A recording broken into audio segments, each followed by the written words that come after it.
Steve, ate kamera yene endala. How is it?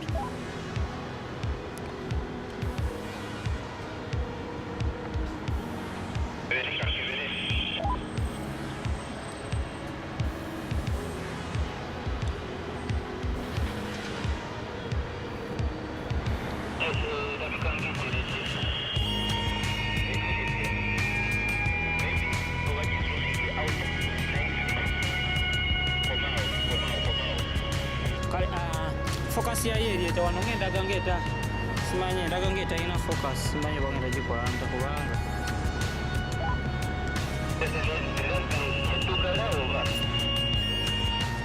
just focus lens eri clear asoke ngezeko jijjako njize because focus ya yeri tenda bikira bulungi wano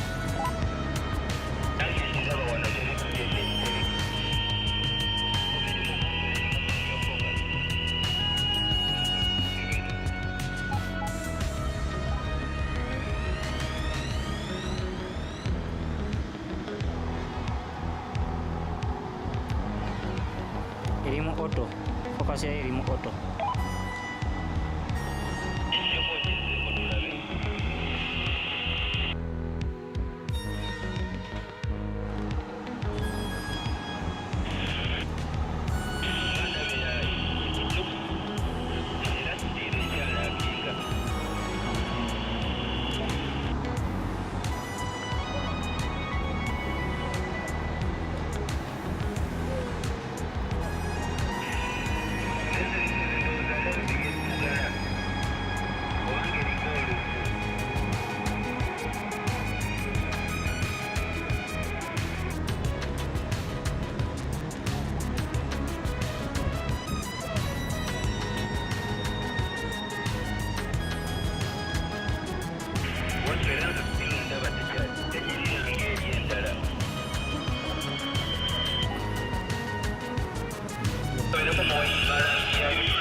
nkyaliyo mbadde ndi mu kugisiba just raincoat.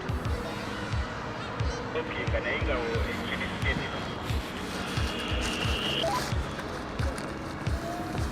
lenzi simu ndowooza lenzi eyo kyetukula naye bwe ogitunulira nogamba kyetukula kakirawo kiraba leyita lenzi yo etukula naye kati simanyi kati anyways kikirako abantu bwe banajjanga etandika efuna focus kyakasali no focus egiri.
Ali, imagine the upside down.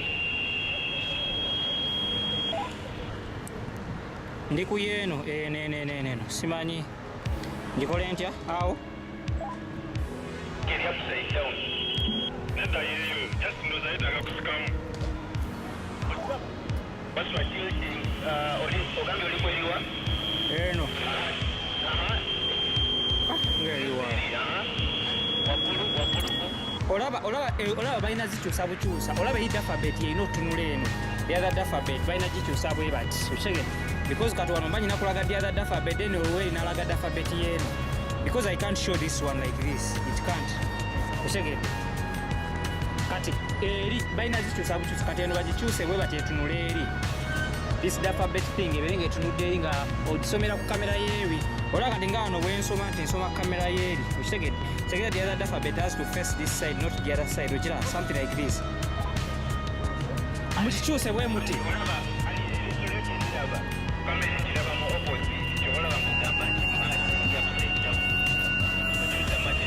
laba ali bwe muti kino kitunula eri ekigambo kyekimu naye kyeri tugala kikyusa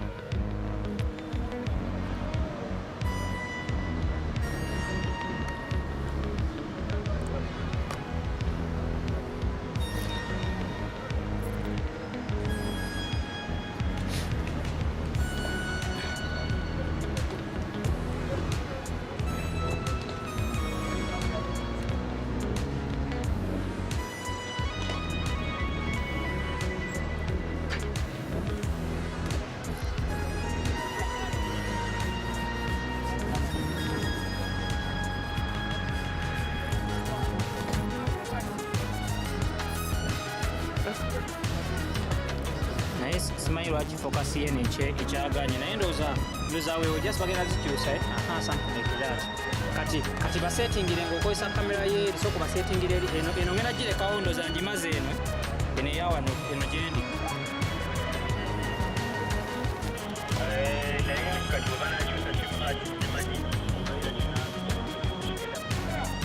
no naye bakyusa mati kati ojja kuba okozesa kamera yange okuba setting ekitegeeza ojja kuba okozesa eno gyendiko side zeeno okuba setting nga olikozesa that one the other camera okuba setting ya this one so you the same way for this one for the other mat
mumugambe yali eri yalina obbalaga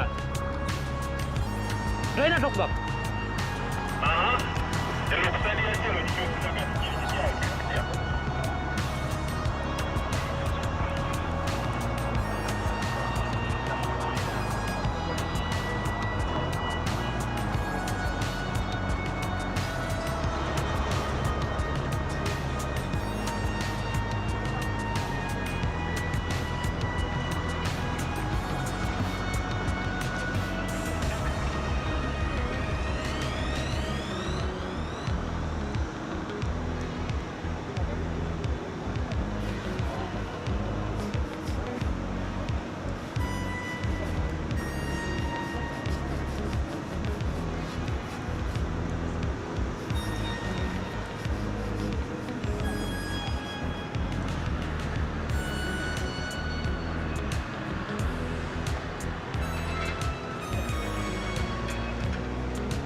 on the left-hand side. So the same way the camera.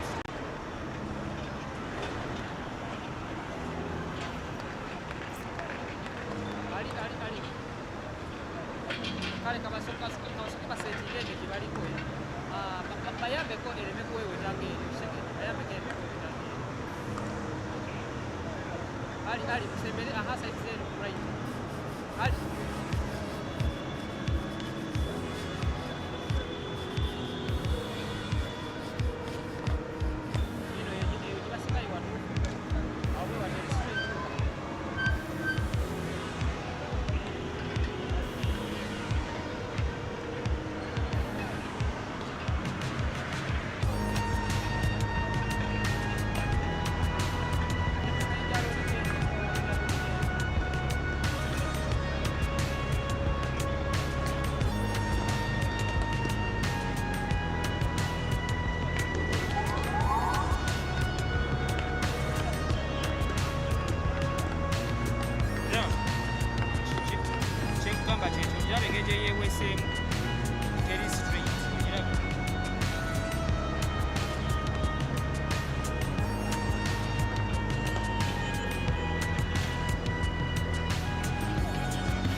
Ali, tuko wabuzi.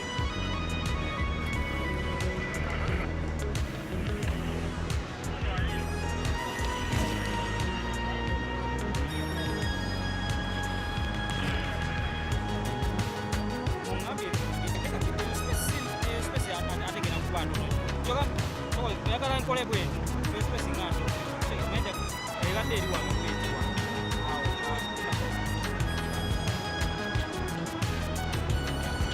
awekwewatia simanyi espesi nene kyogambe eyakulu akatokuiga ndowooza egenda sala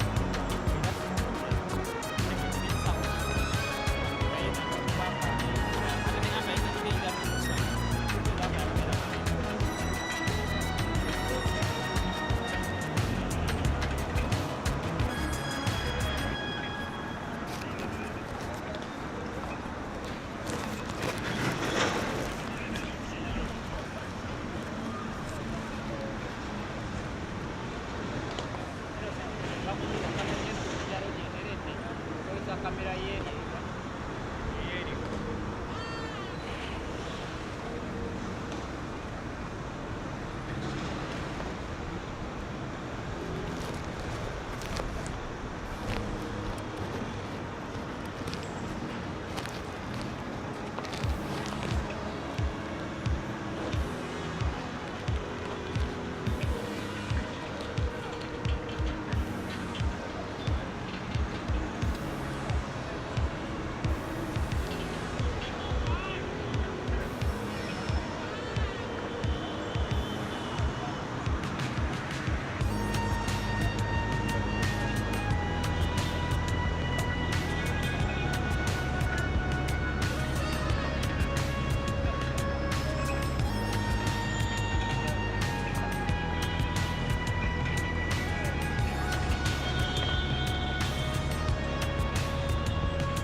Raiders came Kabere straight.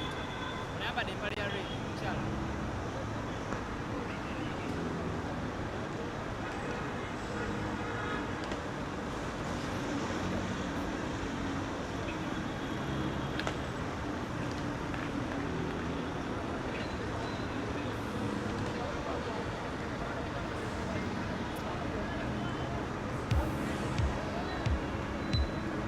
Asoka veyo tulabe.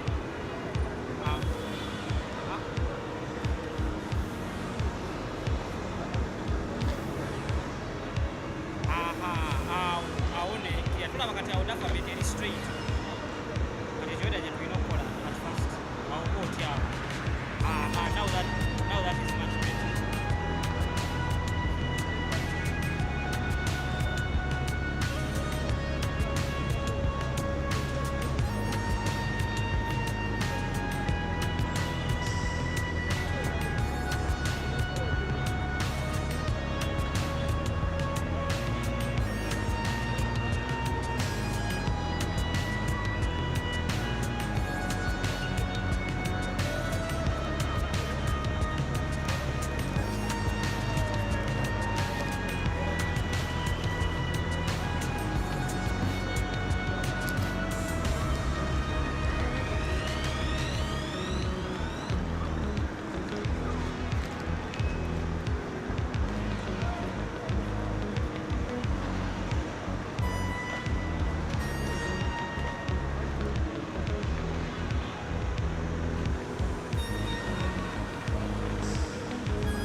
Tournament here at Lugogo Cricket Oval. It's the defending champions Itanda Kayakers up against the Bujjagali Rafters. After two captains here with me, Juma Miyaji, the captain for the Bujjagali Rafters, Christopher Chidega, the captain for Itanda Kayakers, and the match umpire Abino Bat. We have come here for the toss. Juma, you have the coin. Please give it a flip. Heads is the call, and the head is on top. Christopher, You've won the toss. What will you be doing first and why? I think we'll bowl first. Yeah, according to the situation, we feel it's right to get a ball and see how it goes. What do you hope to do well, and what total are you looking at to limit the Bujjagali Rafters in this first game of the day? We are looking at bowling the power play very well, trying to get much more good wickets in the start, and I think we will be good to go with that. Thank you so much and all the best. Juma, if you had won the toss, what were you going to do first and why? Probably would have to bowl first because according to the conditions and looking at the wicket looks pretty damp, and probably bowling first would be a good option for us. Now, which total will you be looking at as you've been sent in to bat first? Well, we'll restrict them under 150. If they have gone so much, 150 will be a reasonable total for them. Thank you so much and all the best. Cheers. Well, that is the news coming from the center. The Itanda Kayakers have won the toss and opted to bowl first.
Fadi Mutagana will always enjoy those balls that are bowled wide. He is very, very good with the cut shot. But going to the question that we asked Michael, the Women's Elite coming to an end. One thing I like about this Elite tournament is that it brings together all the players in the country, from the players who play in the senior teams and those who are aspiring to play in the under-19 teams. When you look at players like Fadi Mutagana already in that setup, they are currently doing work with the Uganda emerging, the under-23 that is in the slot, and it is played by a lot of power there. Fadi Mutagana plays it all over and it's out of the park. A bit of a short pitched ball there, trying to go for a bounce. Ivan Beidu, and the maximum for Fadi Mutagana. I think it's well executed there from Fahad, because he got a bit of Wilson over the short ball, the previous ball.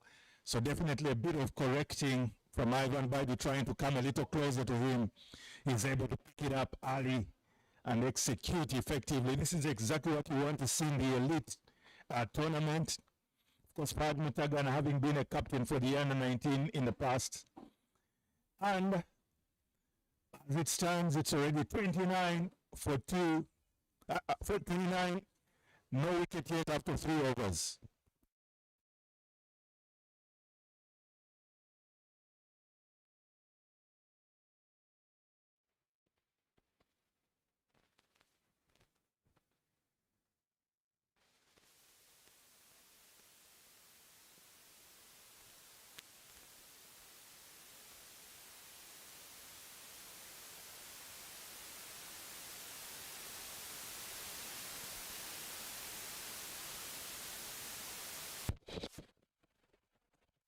Fahad Mutagana already there cruising for the Bujjagali Rafters. He has 18 off 12, 2 fours and 1 maximum.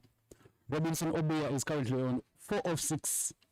And Kenneth Ogenwood will come back to bowl his second over. His first over went for 9 runs. And now he'll be coming back again from the shell end. A bit of a bloody start because the wicket was a bit damp.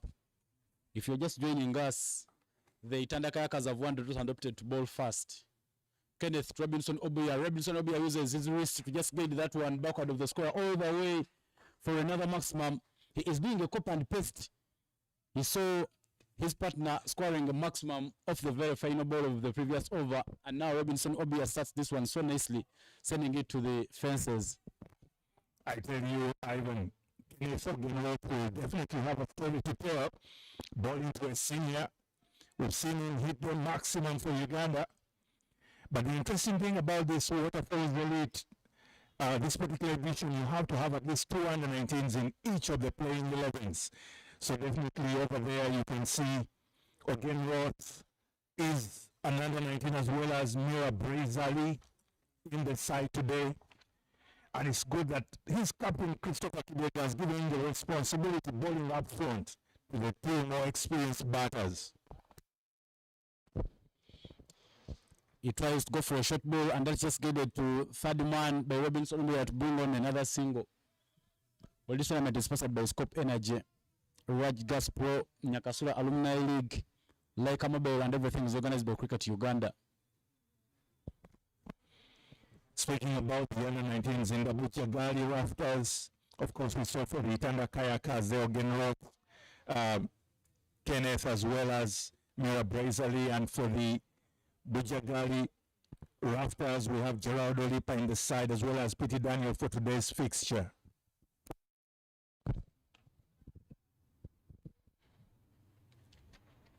A very, very fruitful over already for the Bujjagali Rafters. 8 already off the over. They are making sure that they keep scoring off every ball.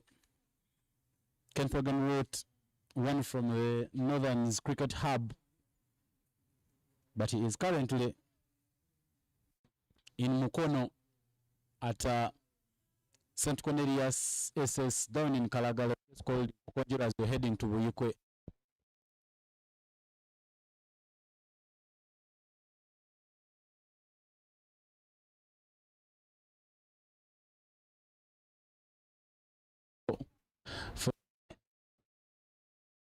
Kayakas one person adopted to bowl first. Coming out Lugogo Cricket Oval. So they in Christopher Chiga for the believed that on outfield, maybe it will give them some chance of limiting the Rafters to a total that maybe they.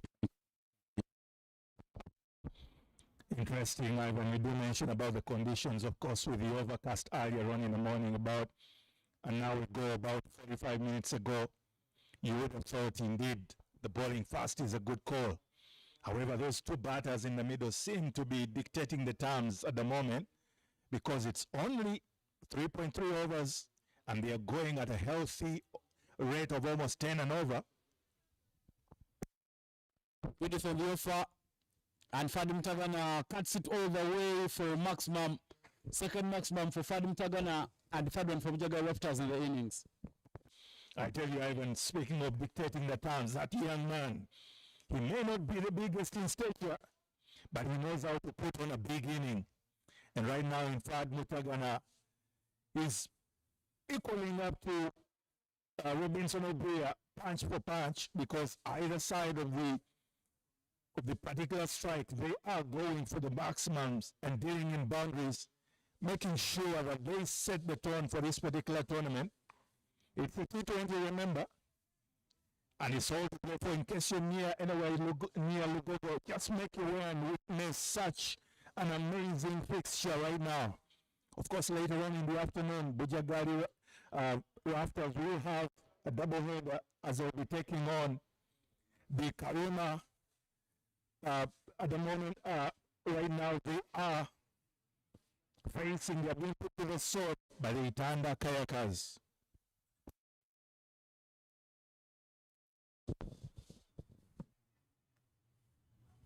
This time round, Fadim Tagana doesn't make any contact, and that dot ball is a good amend done by Kenneth Ogenroth.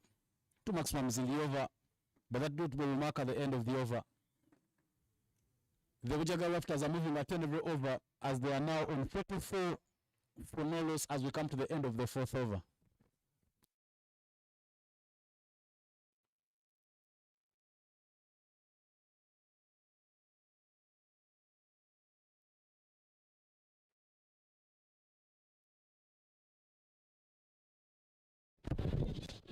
This is match day number 1 of the Waterfalls Men's T20 Elite tournament happening here at Lugogo Cricket Oval. 3 franchise tournaments in this one: Itanda Kayakers, Bujjagali Rafters, and Karuma Rapids. The top 2 teams after the round robin, where the teams will face each other 3 times, will make it to the final. The women's edition came to end on Sunday, where the Itanda Kayakers beat the Karuma Rapids in that version to win the second edition. Itanda Kayakers are the defending champions, having won this tournament in 2023. And now the thing that Uganda Cricket did was to just make sure that all the players that are around in make part of the different franchise teams that we have in this tournament, from the unders, the emerging players, the Uganda A and the Cricket Cranes players. There will be change for the Itanda Kayakers as Matthew Musunguzi, the left armer, the leg spinner, now gets the ball, replacing Ivan Waidu from the Ginger Road end.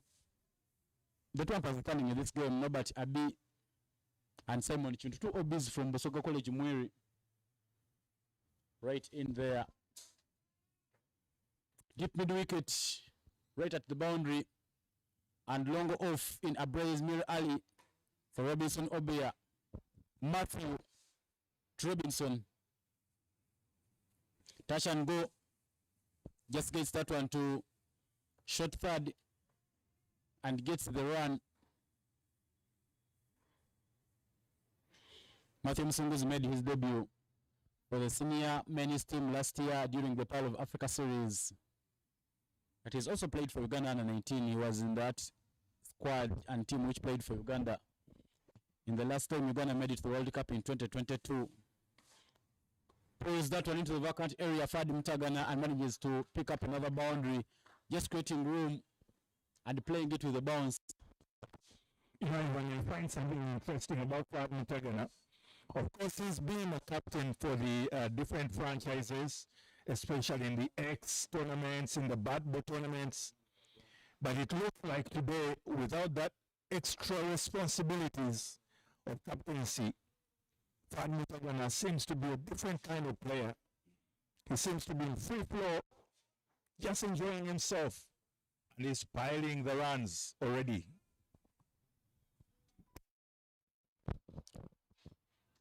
He goes all the way to court number 3, and he brings up another maximum. Fadlu Tagana is making battle look easy. A boundary 4 and the maximum 10 already off just 2 balls. Runs are in full flow for Fahad. I tell you, it seems like he's listening to us here, because it seems to be doing everything right. Just every step is putting it in the right direction. And this definitely is a bit of a concern for the Bujjagali Rafters, because they know that they have quite a turbulent flow right now that they need to navigate. They've opted to bowl fast, and it seems to be not necessarily going their way right now. Everything going the way of the Itanda Kayakas. Slog sweep.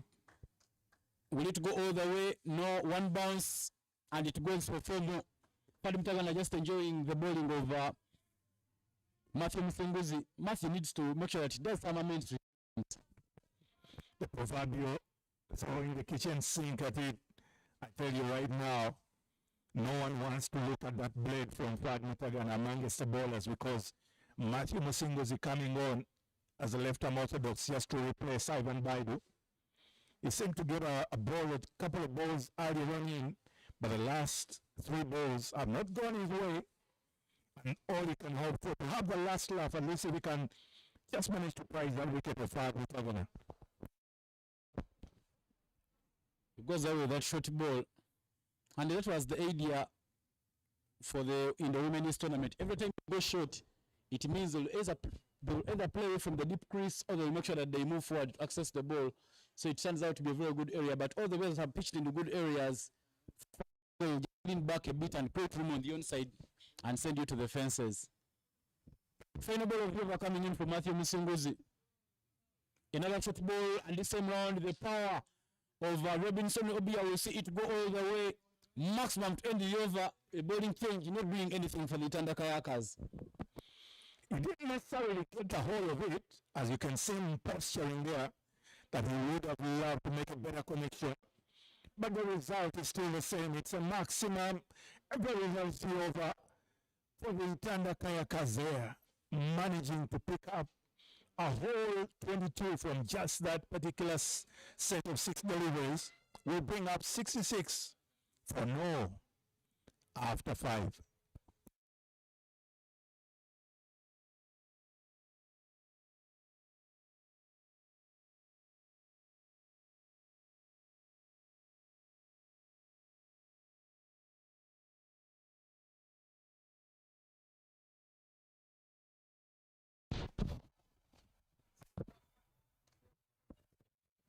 Another bowling change for the Itanda Kayakas. Pius Oloka will come to bowl for the Itanda Kayakas, replacing Kenneth Ogenroad from the shell end. Pius Oloka is also part of that team that played for Uganda in 2022. He made with the senior men's team down during the Cup Series in 2023, and now the ball has to him. Final over to complete the power play. His protection is long on and deep mid wicket for Fadlu Tagana. Starts with 1 down the leg, and it will be judged by the umpire. Not a very, very good play there, bowled by him. He needs to make that he reduces the flow of the Bujjagali Rafters. I tell you, the Karuma Rapids at the moment must be looking on and wondering where the scoring options would come from, which bowlers they may want to target. Because right now, Itanda Kayakas are making a light job of going about their batting efforts in this particular match. It's a quick single. Van Mutagana will rotate the strike. He's definitely scoring at a much healthier rate than his senior compatriot on the other side in Robinson Obuya Robo, popularly known for his nickname. But right now it's Pasoloka who just had the opportunity to try and pull back something for the Bujjagali Rafters. Age and dot ball. I think the cutters are working out for Pius Oloka so far. He's been going pace off, just making sure that he varies the ball, and somehow Robinson Obi and Fadim Tagan are not finding their hitting range. I agree, Ivan. Definitely you have to go for some variations, change-ups right now, because the express space has been taken to the sword. The spin option has been slaughtered. It has now to just be the variations to try and put it back.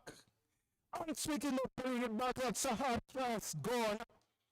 But a very good effort nevertheless from the youngster. Shot almost fly, slips there at the 30 yard. He saved the southern boundary of the flying blade of Robinson Obuya.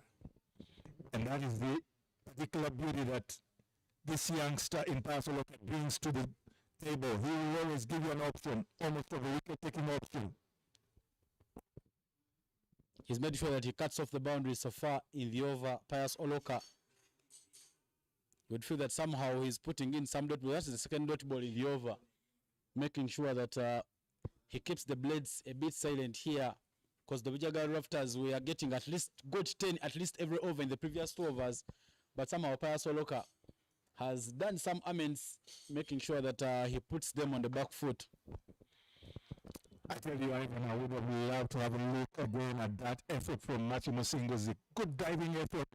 It goes down as a chance, but nevertheless, it was a very good effort from him. Final ball of the over. And Fadim Tagana will say that I've seen enough of it all. He managed to cut it all the way. And that maximum brought up by Fadim Tagana will mark the end to the over.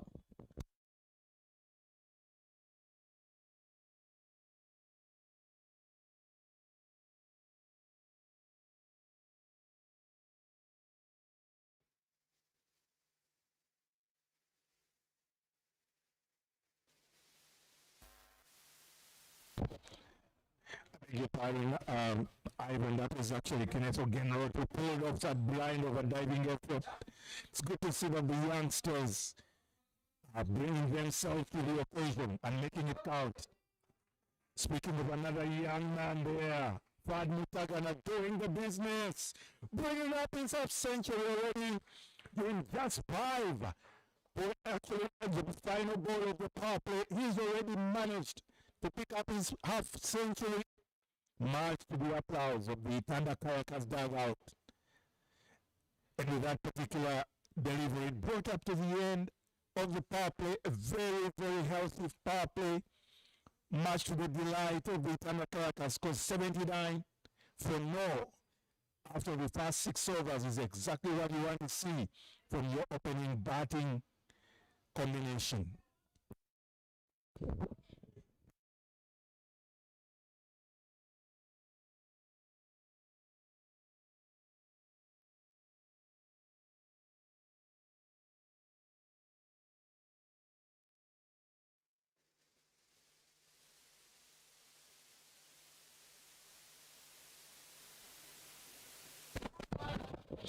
$79 for 6 at the end of the power play.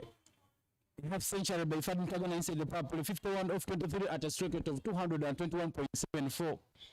Runs are in for Fadim Tagana. His batting partner Robinson Obiya is on 20 off 13. 8 extras have already been given away in the innings. Abdulaziz Mir will be the bowling change, replacing Matthew Musingozi. Deep square leg, deep mid-wicket, long on long off and extra cover, all patrolled at the boundary. Abraze starts off with a dot ball. Abraze also, he has also represented Uganda at the junior level. He went with the team in Nigeria last year during that under-19 Men's World Cup qualifier. Well, the unfortunate thing, and Uganda was relegated to the second division. He is from Aga Khan International School in Uganda. He also doubles as the captain for that school, and he's made sure that in the previous 3 years, he leads his side to the nationals. Good start there for him. On the domestic scene, he plays for Avengers Cricket Club. This time round, that will be judged by the umpire. But the plan from Abraiz Mir Ali is very clear. He's trying to make sure that he accesses the offside. That one has been overcompensated. But the intent from Robinson Obi is very clear. They know that the batting condition will be better in the second innings. So they're making sure that they get a very solid total for the Bujjagali Rafters.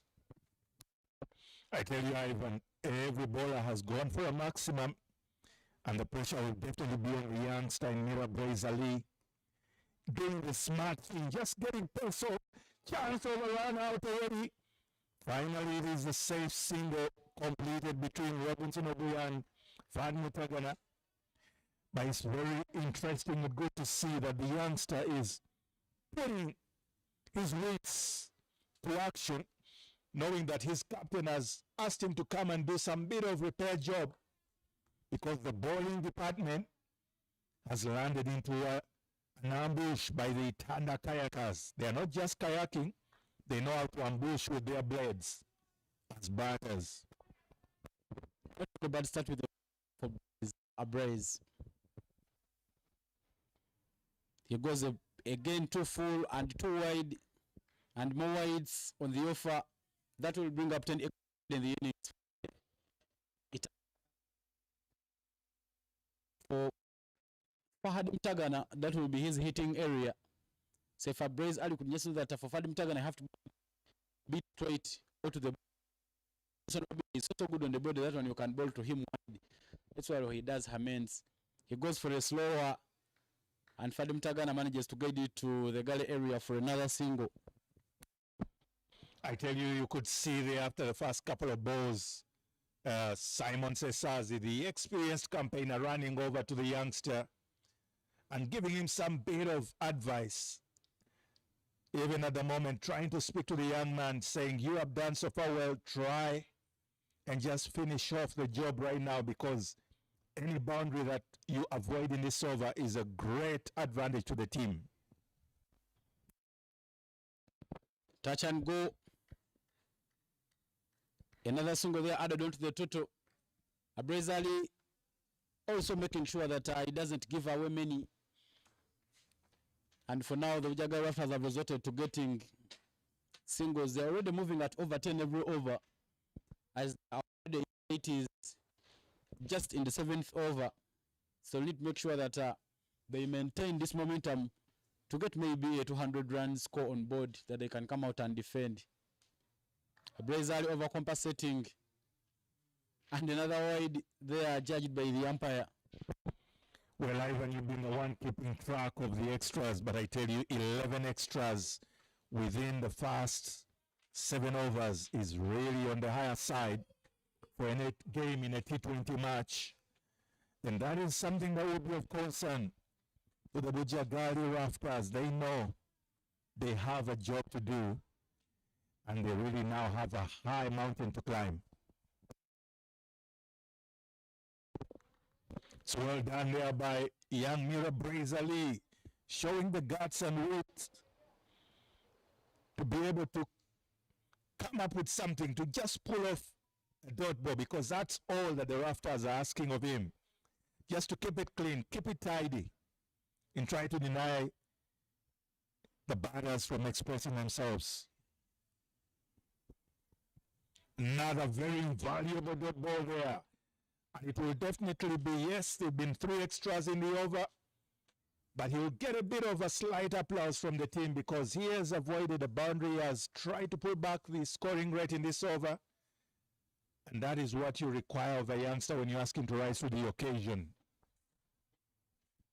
And that brings up the end to the 7th over at already 85, still no wicket down.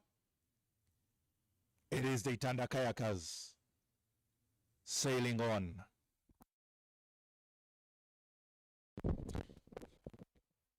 It has been a very, very fine over for the Itanda Caracas. It has been the most economical over so far, as they have given away just 6 runs in that over. Pass Oloka will give away 13 in his first over. Is giving the ball to come and bowl the 8th over. Longo on, longo off, cow corner, extra cover, deep square leg are all deployed at the boundary.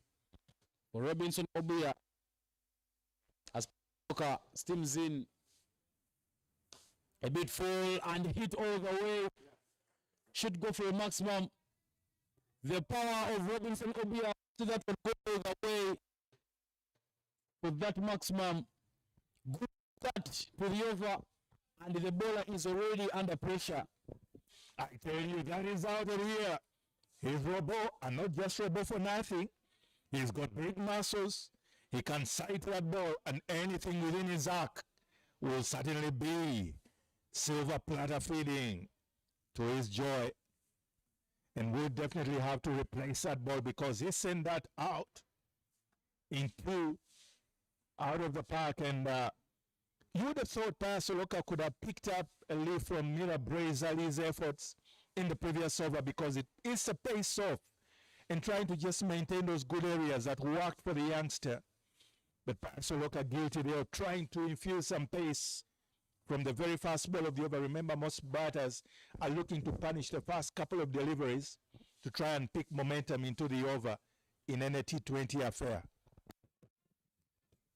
Second ball from Pass Oloka in the over. Touch and go, run out chance, but the direct hit is missed. I think for Abrams, I expect him to away 3 extras in the over. His plan was very clear, was going to bowl outside off stump, because he wasn't trying to buy a wicket. He knows that in T20 you need more of dot balls. So just trying to make sure that he bowls the good areas. And Pass Oloka trying to bowl the good area.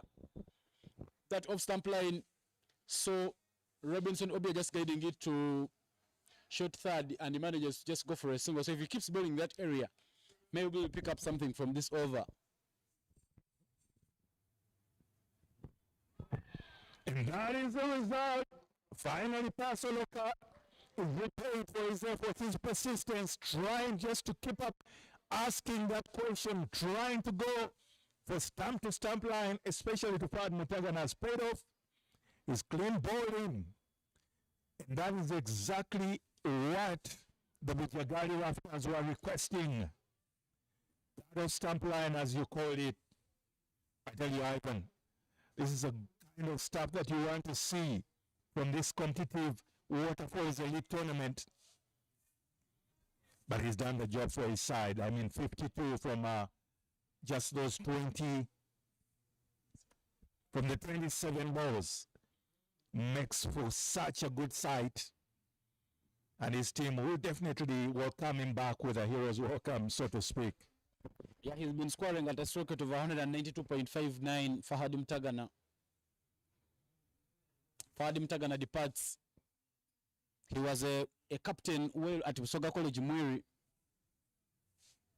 And now another former captain from Busoga College Mwiri makes his way at the crease in Gerard Olipa. Gerard Olipa finds the score at 92 for 1 after 7.3 overs. Runs have been full flow. We just need to make sure that he carries on the momentum to see the Rafters onto a solid total. You do mention interesting realities there, but yes, Gerald Olipa, also part of that great heritage of one of the cricketing powerhouses in Uganda from Busoga College, Mary. But today will be a different proposition, because that young man in Pass Oloka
Okay. Yeah, quick couple of runs there from Gerald Olipa. As it is, the other youngster in Pasoloka was from another interesting cricketing powerhouse in Ginger SS. They'll have questions for each other. And right now, it will have to be whoever takes a day, because Gerard Olipa walks in with a bit of momentum to the side of the Itanda Kayakers, who at the end of the ninth of the over, it is already 98-1.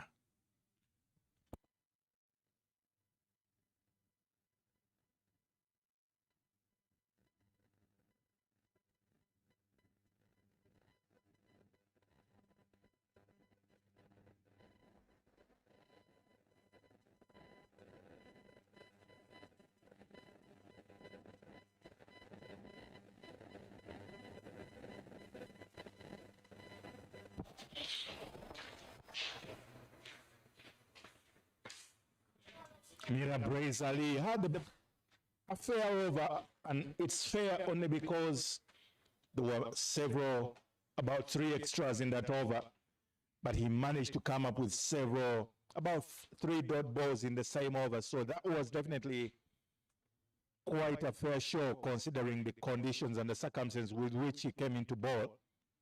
He returns from the Ginger Road end, and he will need to try and take advantage that there's a new batter on now, because Gerald Olipa didn't necessarily have the best of the tournaments in his last outing towards the end of last year in the Max T20 Challenge. And today it is the Waterfalls Elite. He will certainly look to, first of all, get himself back into scoring ways and winning ways. And that will take a little bit of the impetus out of this particular batting effort that the Itanda Kayakers were having. However, that brought up the 3 figures for the side, that particular single. 3 figures coming in no quick time.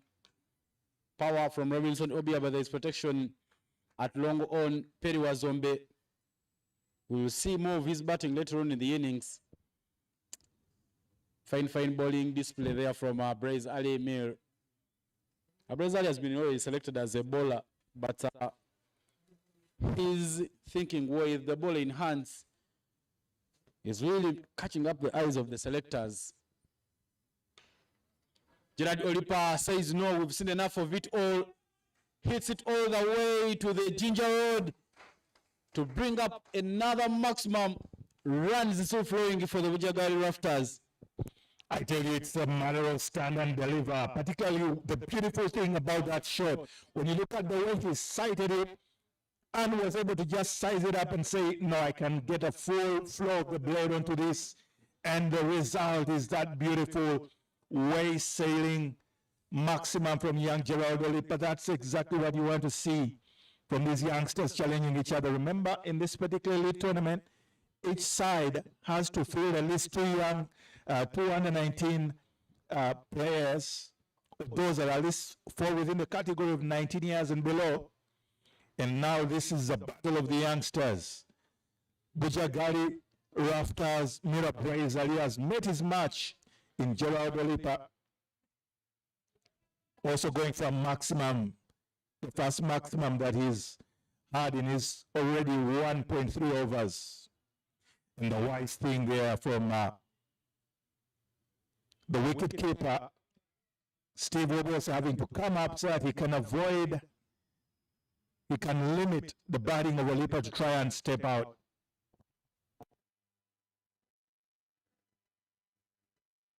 And good comeback there from Brace Ali after conceding that maximum that went the way to Ginger Road. He manages to put in a dirty ball. Playing it on the foot. And Brace Ali has been very clear with his plan. He will keep bowling outside off stump. He's not trying to buy any wicket. He's just making sure that he forces the batters into playing on the off. Played by Gerard Olipa there. And a bit of I think Christopher Chidega didn't do enough there for the say. There was a clear chance of picking up that run out, but in the end, they'll take the 2-1 to complete the over. Plus also that throw in particular was a bit of a loop throw. It wasn't a flat throw to give a chance for the run out. And at the end of the day, it looked like a comfortable 2 runs. Not so comfortable for Gerald because he seems to be having a slight limp. Probably have overexerted himself from that second run. And the good thing to see is right now, this Itanda Kayaka's batting unit is building up on the momentum established by Fad Mutagana's earlier on a very good performance of the half century in just 27 balls. And it will now have to be hard work for the Bujjagali Rafters, who seemed to have been a bit seated back on their laurels as a bowling unit because in their ranks, they have the likes of Matthew Musinguzi, Suruga Siraj, as well as Christopher Kidega himself. He's a formidable bowler. But right now, they're on the back foot because at the halfway stage, it is already 109. The Itanda Kayakas will take another bowling change, introducing Sirajan Sovuga into the attack. Sirajan Sovuga will be coming in to replace Pius Oloka. Matthew Msinguzi, the spinner, came to bowl and he went for 22. It was the highest over in the match so far. But Sergeant Sovuga there, good thinking. Run out chance. Not easy collecting there by Sergeant Sovuga. The throw on the right end because Robinson Obi was trying to take off very quickly for the second. But Sergeant Sovuga not getting hold of that ball, and Robinson Obi will live by another chance. Will get another chance in the game. I tell you why, when it turned out into a comedy of errors there, because very good effort from Young and Nice Bay. That one bounce throw just in the right place area. Robinson Obi was in no man's land. He was like looking like a headless chicken trying to go for the second. And Suruga Siraj, unfortunate for him, it gives a long hope to which Gerald Olipa obliges for another maximum. He has also qualified. Every ball has gone for a maximum at least. In only his third ball, he's also now already considered a maximum. What batting display for the Bujjagali Raptors. Runs are in full flow for them.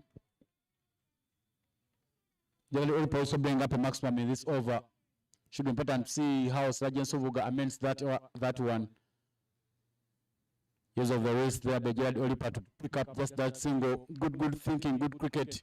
After scoring the maximum, he tickles it into the to take the single. You definitely understand what Sirajin Suga is trying to do. He doesn't want to feed it up to the batters because you know these are strong batters. They got long levers. They can send that ball out of the park. And so he's trying just to bowl it in the good areas. And just a little shorter than normally he would bowl it up. He's not bowling it up for the good turn and bounce, try and beat the batters, but at the same time, that is now exposing him to the options of the batters trying to use their feet, get back and score. As you saw here, another couple of runs from Robinson Obuya. Shot pitched, but Robinson Obuya not managing to play it to the onside. Another naughty ball for Sergeant Sovuga. And that is a challenge because now he has just survived another possible maximum because they are picking up very early on that short ball. Just a good placement there from Robinson Obi, and he should go for the boundary. He leans back and manages to loft it over the fielder at mid-off to bring up that boundary for the Bujjagali Rafters. That boundary will bring us to the end of the 10th over, and at the 10th over mark, they take a 2 minutes break to try and make sure that they get a little more ideas from the coaches, plus water. As I remind you about the sponsors for this tournament: Dafabet, Scope Energy, Raj, Gaspro, Nyakasura Alumni League, and Laika Mobile. This tournament is organized by Cricket Uganda, and this is match day number 1 of the Waterfalls Men's T20 LA tournament. Double header day for the Bujjagali Rafters. They took on the Itanda Kayakas. Now and they will return in the afternoon to take on the Bujjagali. I beg your pardon, they will return to take on the Karuma Rapids in the afternoon. We take a short break and we will be back.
It is the Waterfalls Elite Tournament, and it is the Bujjagali Rafters against the Itanda Kayakers. Of course, later on in the afternoon, the Bujjagali Rafters with a doubleheader will be taking on the Karuma.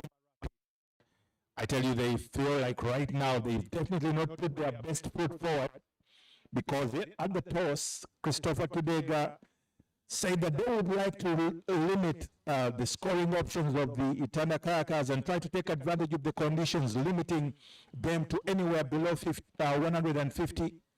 But I tell you, Ivan, it looks like even 150 is not a pass score. It's looking more like 170, a 170 wicket at the moment. Very, very, very well said there, Mike. Abraze Ali will bowl the 11th over for the Itanda Kayakers. That is played with the power down the ground. Half-hearted effort there from Simon Cesar.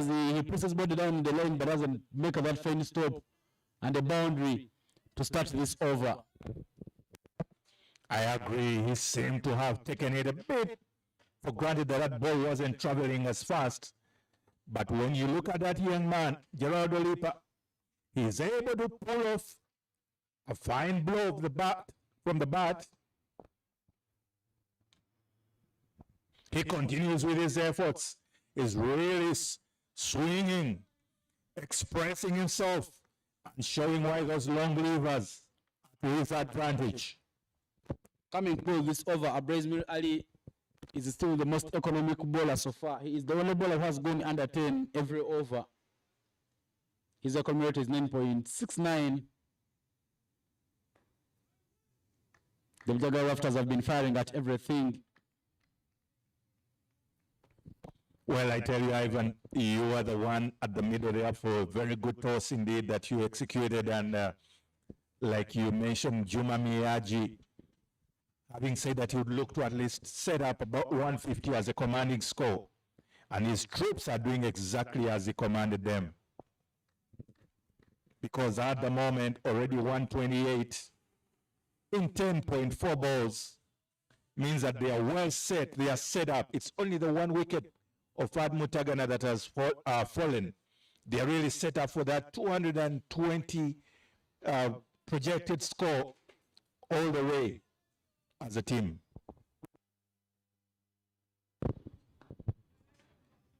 Run out chance, direct hit at the bowler's side end, but didn't make that one hit the stumps. Pius Oloka. The idea was good. Clearly, there was a chance of a run out if that had maybe gone on and hit the stumps. Unfortunately, they are the youngster, the experience not coming to the fore, because he would have done well to just get out of the way and give Pius Oloka the option to have a full-blooded shy at the stumps. But he will still do a good job for the side, because with pace off means that he doesn't give the batters anything on offer to use for their striking. And that has brought up another dot ball to bring up the end to the 11th over. It is 129 for 1. Itanda Kayakas.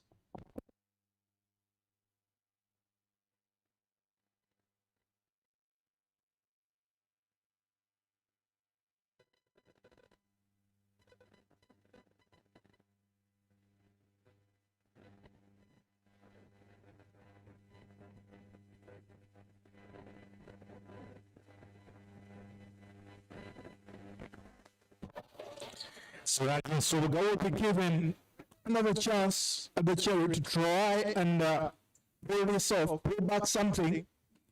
Of course, everyone in Lugogo knows his heroics, how he's able to turn that ball almost square and with turn and bounce. But today, it's not yet been a bowler's day. It is becoming already Siraji Suga's day, because Mira Praise has pulled off a blinder. Initially, he had overrun that, and it hadn't come off fully off the blade of Robinson Obuya. So he had to pull off some athletic exploits there in midair and pull it off with a good jumping catch. And everyone is excited. There has to be a coming together of the troops for the Bujjagali Rafters, because they are seeing the back of Robinson Obuya. Fine work there from Abrazmir Ali. Nearly misjudged that one, but in the end, he managed to jump up and get hold onto it. A bit of a breather for the Itanda Kayakas as they get rid of the two opening batters who were in full flow of runs in Robinson Obuya and Fahadi Mutagana.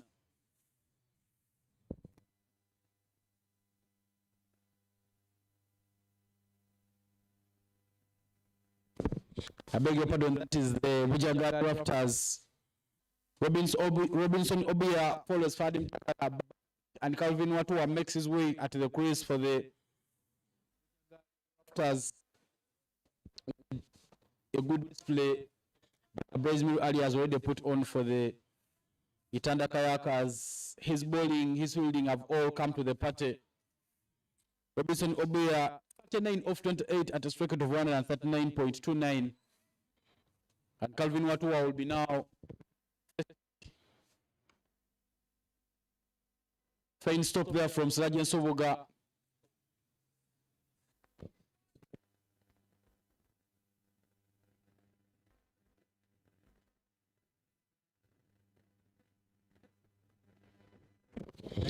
Will it go all the way? No, fine stop there from Abrazali to cut off that one. They will take the 2 runs, but most importantly, Abraze safe system from conceding a certain boundary there at longer on. Calvin Watua is off the mark with a double.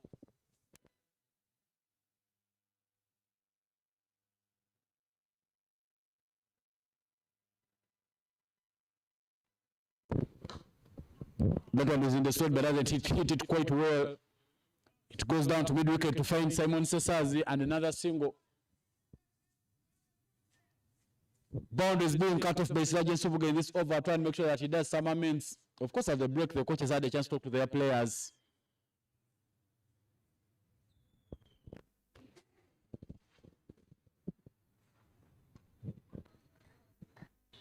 Dot ball in the over. Second one, fine work there from Sergeant Subuga. The coaches for these teams, Saddam Oyaga is the coach for the Bujjagali, whereas Jonathan Sebanja is at the helm of the Itanda Kayakers.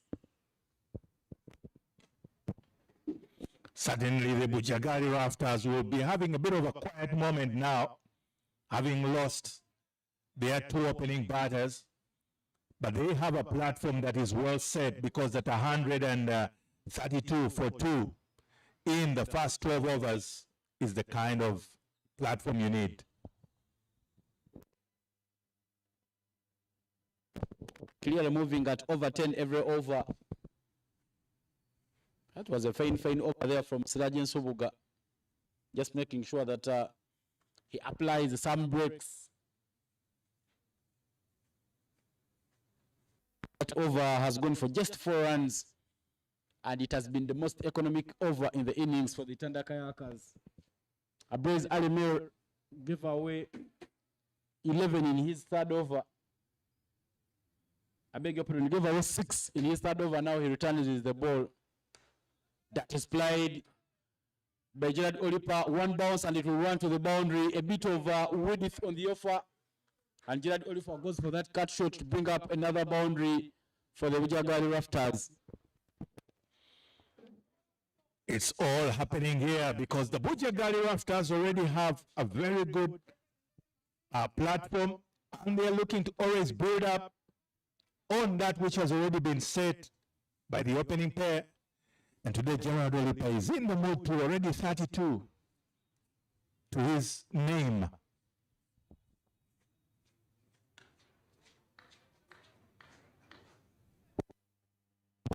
It's a quick single after boundary, very intelligent batting from the youngsters, because Calvin Watua, the other batter, number 4, that has come in for the Bujjagali Rafters,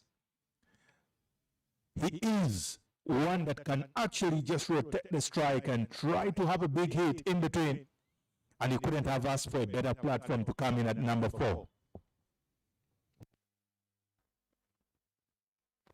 He made his debut last year during the Pearl of Africa Series. Calvin Watua, him and Matthew Musinguzi got the opportunity to play for the senior men's team at around the same time, and he's just making sure that he keeps motoring on to make sure that runs keep in full flow for the Rafters. But somehow the Rafters are already ahead of the game here at Lugogo Cricket Oval. With on the offer, but this time round, Gerard Olipa doesn't make any contact. Another dot ball in the over. What a spell there from Abrez Ali.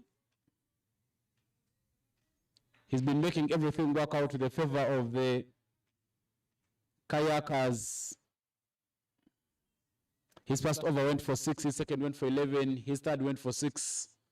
And now he's bowling his final over. Work to do there for Abrez Ali. Fine stop there to cut off the ball and make sure that they take just 1 run. He is quite a spirited fielder, Nesmay. He's patrolling the offside boundary and is definitely paying back the efforts of Mira Boisalia with the ball.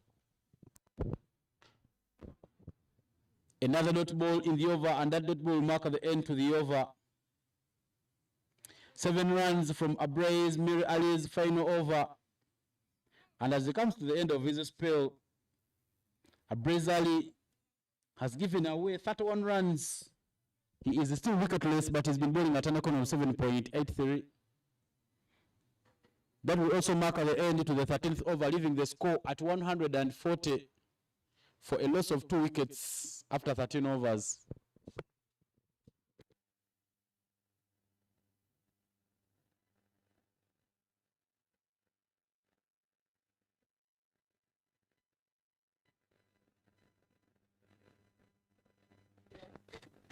Siraje Nsubuga back with the ball for the Uganda Kayakers. A bit short, but not hit quite good enough by Olipa Gerard. Olipa Gerard is on 34 of 18 at a strike rate of 188.89. Calvin Watua is on 4 of 5 at a strike rate of 80. 11 extras have been given away by the Uganda Kayakers already in the innings.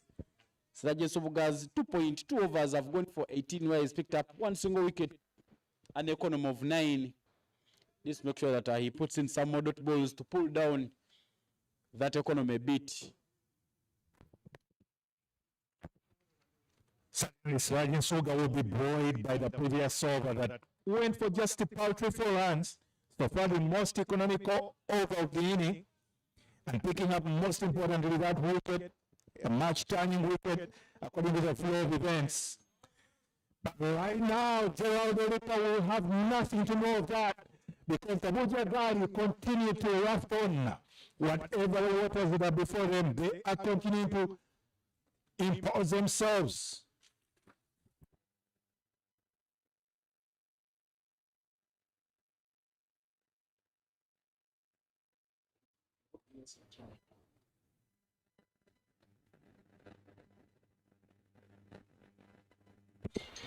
Siraje Nsubuga, the man to try and do the job for the Uganda Kayakers.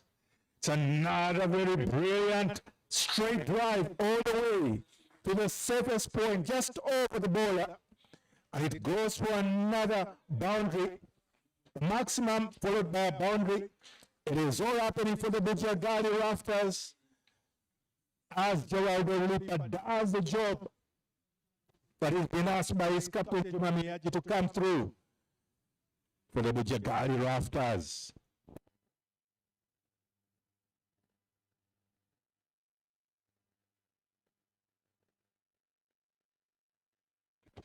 Very good follow-up with a quick single there after the 2 imposing hits. Will mean that he not only rotates a strike, but he also finishes off this particular over on the note that he would want with a strike on the other end, because at the end of the 14th over, the Bujjagali Rafters at 151 for 2.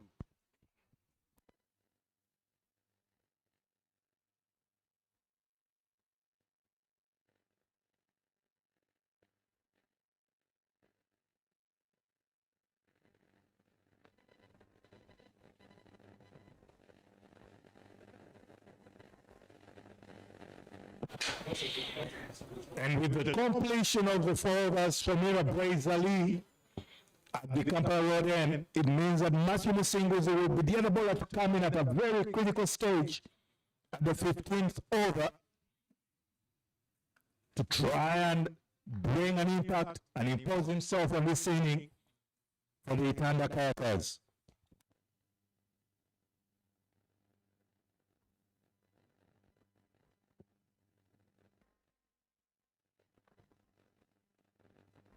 Another quick single, and they continue to rotate the strike. Gerald Olipa will ask Calvin Watua to come on and just continue with the batting efforts so far that the Bujjagali Rafters have displayed. Immaculate batting. And it is a maximum. Calvin Watua obliges and says, yes, I can also hit and big. He didn't get the whole of it. Probably a bit of the bottom of the bat, but still the result is maximum. Not a very good day to bowl for Matthew Musinguzi. His first over went for 22 runs. And as soon as he returns, Calvin Watua and Gerald Olipa are still motoring on. Now we have to head for the bowler as the Bujjagali Rafters batters are at cruising speed. Of course, in the social media, you must have seen, Ivan, about the thoughts and rumors, innuendos, or probably could Uganda be the other team that could come through and join into the World Cup with what was going on? when you see these batters of the Bujjagali Rafters, they seem to send a message that they are ready to bat and hit that ball in the T20 version. Because look at that score right now, already 159, 160, call it for two in just a 14.4 overs so far. Projected score 216 as the current run rate is 10.8 every over. Final ball there to complete the over by Matthew Musinguzi. Run out chance on the bowler's end. Not quick reaction from the fielder at that cover area, and another dot ball. A fine over from Matthew Musinguzi. An over that goes for 9 runs, comes to an end. And as we mark at the end of the 15th, the score is 160 for a loss of 2 wickets.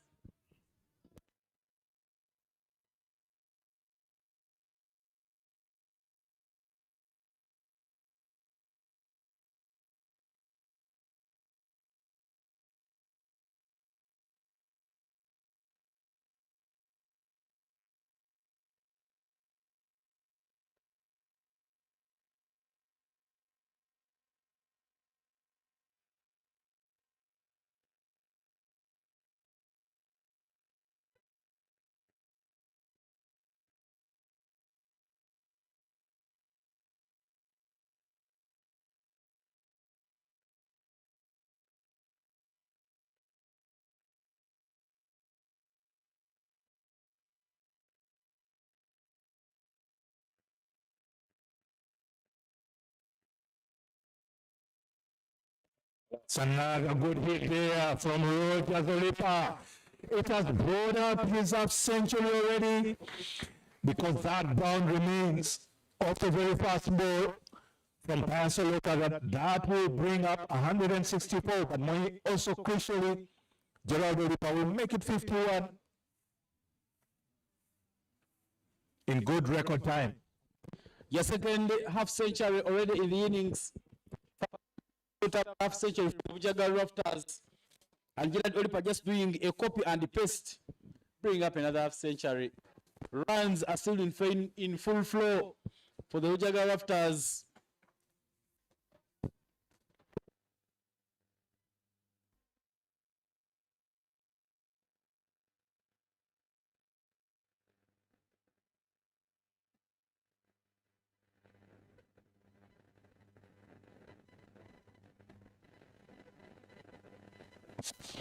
Gerald Olipa wanting to go for that flick to the left side, fine leg for a boundary or maximum, but he just manages to edge that to the gully region for a single. Pasoloka definitely doing a commendable job in the circumstances, because right now, bowling in the death overs, already 165 on board, means that there is all of the pressure to just cope with, as a Bujjagali Rafters are comfortable now. Very, very crucial and priceless dot ball there by Pasoloka, as that just goes under the bat of Calvin Watua. To cut for runs leakage, the Tandakayakas will need many of these dot balls. This is match day number 1 of the Waterfalls Men's T20 Elite Tournament. 10 games are on the cards. The winner will walk out with the cash prize, 3 franchise tournaments, and only the top 2 will make it to the final. This tournament is sponsored by Raj Gas Pro, Scope Energy, Nyakasura Alumni League, and Laika. It's the first in the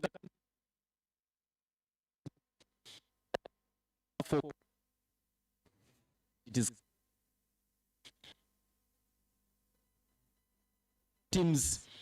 The men will have a T20 qualifier in Nigeria later this year. But no, it will go all the way for a maximum. lofting through the line of the ball to see it go all the way to bring up another maximum. I tell you, even those long levers are coming to the advantage of young Gerald Olipa, because Matthew Musinguzi right from the start indicated that that is going all the way. There is no need to try and injure yourself trying to pick up a wicket. Pasoloka not so happy with his efforts, but he still has to bowl because these are the death overs. And young Gerald Olipa is all well set. Remember, this is his backyard, the Lugogo cricket oval. He's grown up here, born almost and bred. And today, he's definitely having all of the fortunes smiling at him. He did his primary from Shimoni Demonstration School. I saw him playing mini cricket in 2016, Gerald Olipa.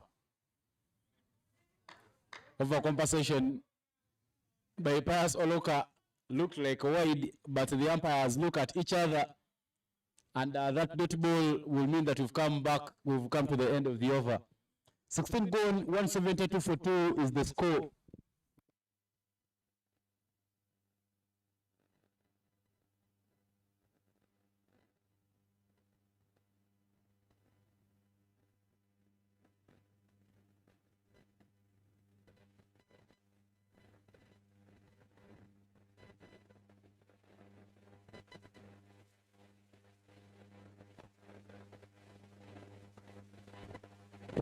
Three more overs complete the innings.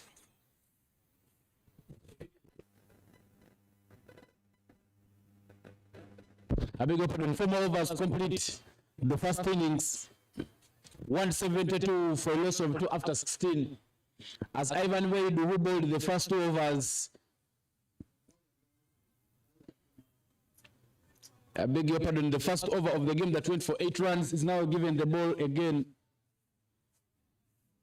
So good with the cutters, and the cutters have been paying dividends. Baidwan has bowled 2 overs, and he has conceded 20 runs in his 2 overs, still wicketless, and there he comes. That one is played down to the square leg by Calvin Watua to just get that single. Probably some extra effort from the young man who would have given an option of almost picking up, at least coming up with a chance to almost make it a chance, but Sirajin Subuga opted to just save the boundary and give away a single. And more crucially there, it is now Gerald Olipa on strike. He goes pace off. Gerald Olipa swings early through the line but doesn't make any contact. Another dot ball, goldie dust for the Tanda Kayakers. Certainly pace off is the way to go because the batters in the middle have really enjoyed the pace on that ball. Just hitting through the line, it's been more of a stand and deliver affair. It's a good batting track. It's a true batting track. The bowlers have to do quite a lot more because you would have thought earlier on with overcast conditions or something for the bowlers, but we've seen the results on board. Speaking about the track, Mike, it's the same track which was used by the women, and of course women's cricket doesn't have too much impact in terms of wear and tear of that wicket, so the men using the same surface, and they are making great use of the surface. The sun starting to pierce out of the clouds. It will even be much better when the Itanda Kayakers come to chase down the total. But some would feel that they have leaked many runs. 173 in the 17th over mean that the Bujjagali Rafters can go on to post 200 runs. Yeah, well said, Ivan. Of course, even in the women's game, we saw some of the ladies that were applying themselves and courageously throwing their bats at the ball would get some maximums and good hits for the effort. So yes, it's a fair batting track, to say the least. He makes some movement down the track, but just one single good work done by Anas Beg to cut that one off. This is a much better over from Beidu Ivan. His first two went for 20, but in this one he's trying to make sure that he doesn't go for a boundary. Of course, bowling at the death will always be hard, but Baidu just making amends from the bowling display in the first two. Gerard Olipa will say that I've seen enough of it all, and he will go all the way. That will cross to the Ginger Road side as he brings up another maximum in this over. I tell you, this young man can swing his blade. Ivan, he can throw the kitchen sink at it all, and we have seen his efforts. He's gotten value for his effort, because with that maximum, he's kept up with the scoring rate, that over 10 and over that they've been going at the Bujjagali Rafters. Means that the pressure is back onto Ivan Baidu for his last ball.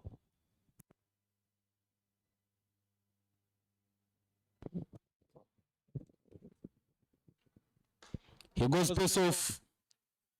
He goes for full yoker and he manages to squeeze in a dot ball. One more delivery to play in the over. Good variation there from Ivan Baidu. Just not making sure that he doesn't put anything for Gerard Olipa to swing through. Yeah, but Ivan, also, you can never fail. You can never go wrong to the true and tried and tested Yoka. One of the great commentators I like listening to, in Ian Bishop, he says, you always have to trust that Yoka as a pace bowler. Full extension, full use of your arms, and the good high delivery, it will always answer questions of any batter.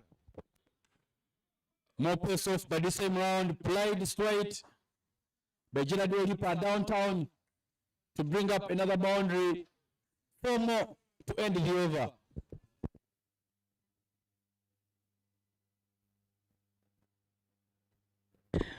As we come to the end of the over, 182 for a loss of 2 is the score. 17 overs gone, more 3 to play in the first innings of this affair between the Bujjagali Rafters and the Itanda Kayakas. That was the day for the Bujjagali Rafters. They return the afternoon to take on the Karuma Rapids tournament sponsored by Nyakasura Alumni League, Leica Mobile, Scope Energy, and Raj Gas Pro. There's a cash prize for the player of match in every game. 100,000 Ugandan shillings for any player who walks out with the player of match accolade in this game. Fadi Mutagana with his half century and Gerard Olipa are already contenders. The 100,000 in terms of dollars is about $28.44. Another boundary there to start another over by Matthew Msunguzi. Matthew Msunguzi changing bowling ends, but not picking any dividends. Is a picking there for Calvin Watua as he manages to start that over with a boundary. I tell you, in this particular Waterfalls Elite tournament, it has been already quite a steep running curve for the young Matthew Msunguzi. He needs to pick himself up by his bootstraps and say he can still do the job. Another short pitched ball, and it is cut over the backwards of point. Back boundaries for Calvin Watua in the over. That was a bit short by Matthew Msunguzi. As its leg spin, as it is spinning away from Calvin Watua, he manages to play it over the point fielder. But you felt that probably just maybe if Ivan Baidu had given just a little bit of effort trying to snatch that out of the sky, there could have been a chance of picking up that catch. You always get that feeling as a bowler and definitely as a captain of the fielding side. Again, another chance almost goes breaking, this time to the captain himself in Christopher Kidega at extra cover region, because right now Calvin Watua is dealing in boundaries for every single ball to him. Somehow these half chances will be something to regret for the Itanda Kayakas. Not too much effort and not too much fight in the field for them. A hat-trick of boundaries in the over. Not sure how Matthew comes back down to sweep Calvin Watua, but he doesn't make any contact on the dot ball in the over.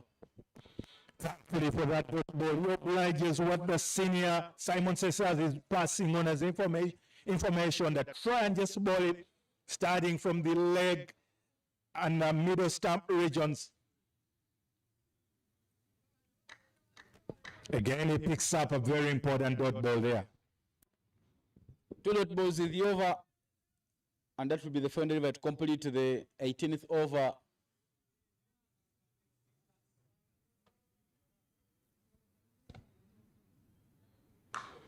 Pitched short and played down the ground. A bit of an awkward bounce, but good comeback there from Abraze Ali, who cuts it off to just a single. Well, that single will mark at the end to the 18th over and bring up 199 runs for the Bujjagali Rafters.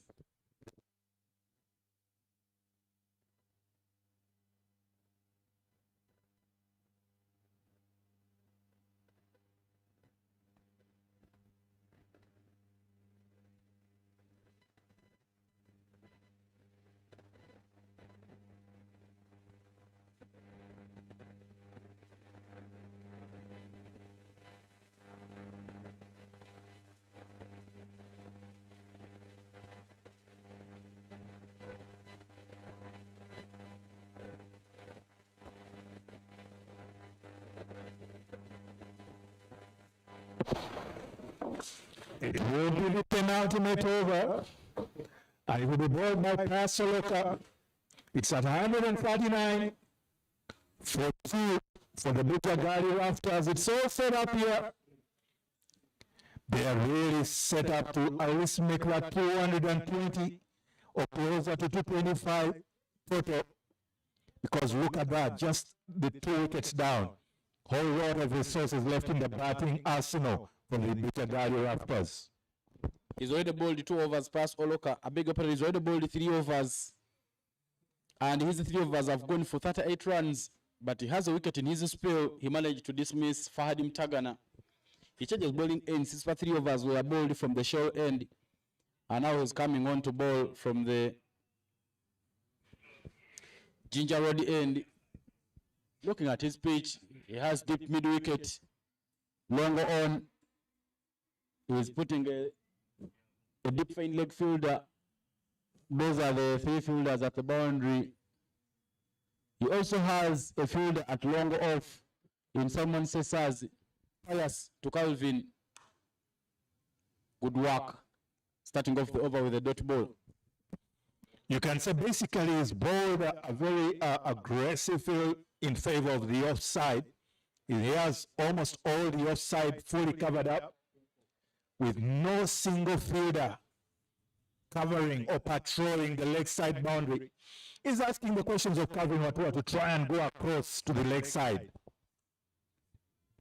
And that is indeed what happens. He picks up only a single Calvin Watua, much to the delight of the Itanda Kayakers, because suddenly there's a bit of pressure in this second last, the penultimate over. And that has brought up the 200 for the Bujjagali Rafters. Yeah, something for the Rafters to smell about. 200 runs on board. They will have something to bowl at. 10 every over may not be something easy to chase.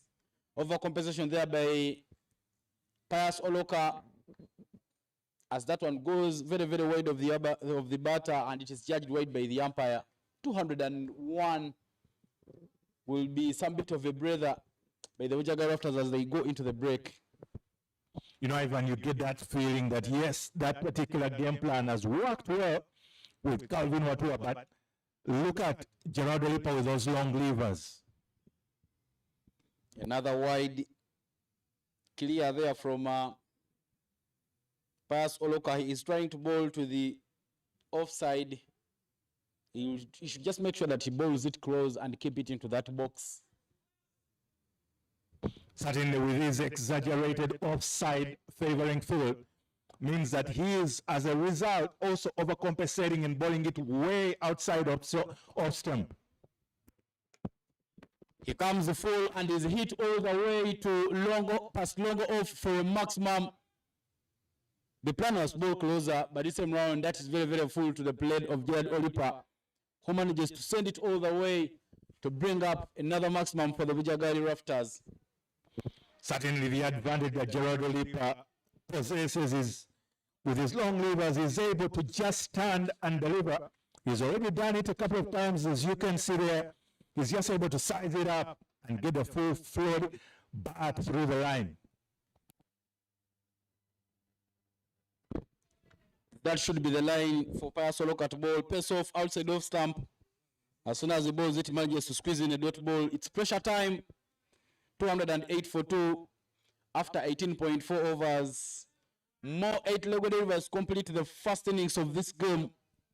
This is the Waterfalls Men's T20 Elite Tournament opener. The defending champions, Itanda Kayakas, rubbing shoulders alongside the Bujjagali Rafters. Goes to cut, but just makes sure that that goes down the ground to Simon Cesars at long off. Another single is added onto the runs tally. 209 for 2 after 18.5 overs. Well, silently you could say Pius has almost halfway done the job because it's only 10 runs in the over. But I tell you, still with those full 10 runs, it's advantage Bujjagali Rafters. Edge, it will run away. No protection back out of the square. And out of nowhere, Calvin Watwa brings up a boundary to mark the end to the over, leaving the score to 213 for a loss of 2 wickets after 19 overs.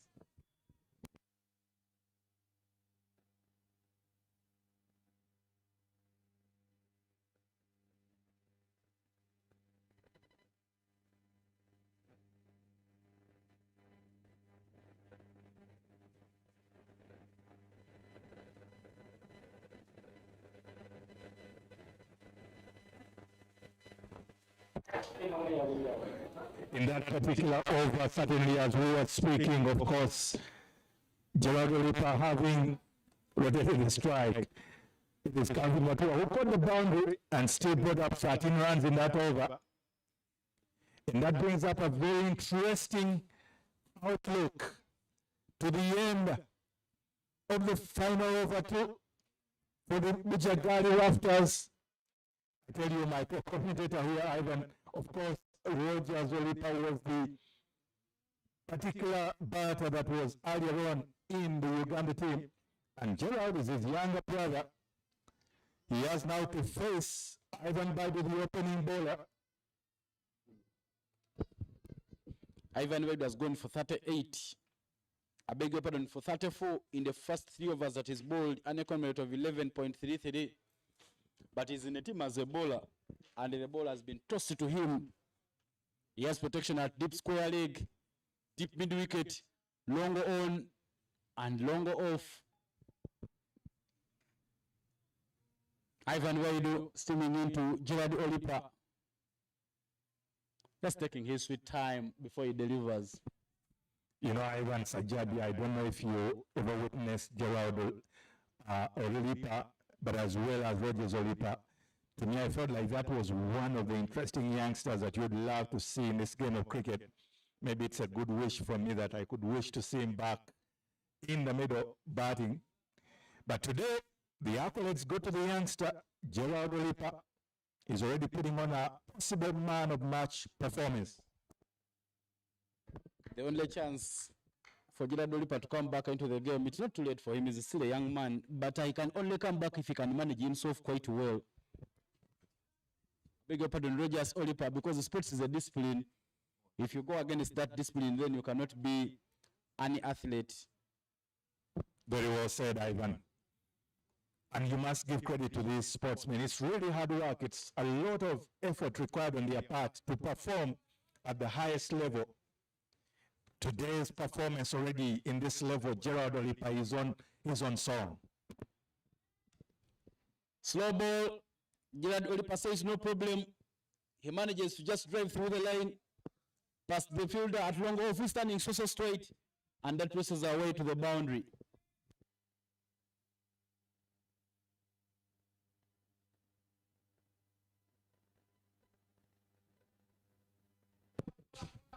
Just out of nowhere, the Bujjagali Rafters have maintained momentum throughout the entire game. Started with the fire, and they are making sure that they end the innings with fire. Slow ball there from Baidu. He goes for the appeal instead of retrieving the ball. And Gerard Olipa sneaks through for another one. The confirmation of the umpire is that that ball was played by the batter, because it doesn't signal anything as coming off the pads. Yeah, you always get the feeling that Gerard just mistimed that and wasn't able to make the right full contact. Of course, there's a bit of coverage on the onside, right at square leg, but there was definitely a gap over fine leg. And Ivan Baidu will have to finally come through. Ivan Baidu can hit the ball, he can score the boundaries. So now you have to hide for the bowlers. Not full face of the blade, a bit of an edge. Plays that one to the deep fine leg for a single. 80 of 41 for Gerard Olipa at a strike rate of 195. 30 of 21 at a strike rate of 152 for Calvin Watua. 14 extras given away by the Itanda Kayakers.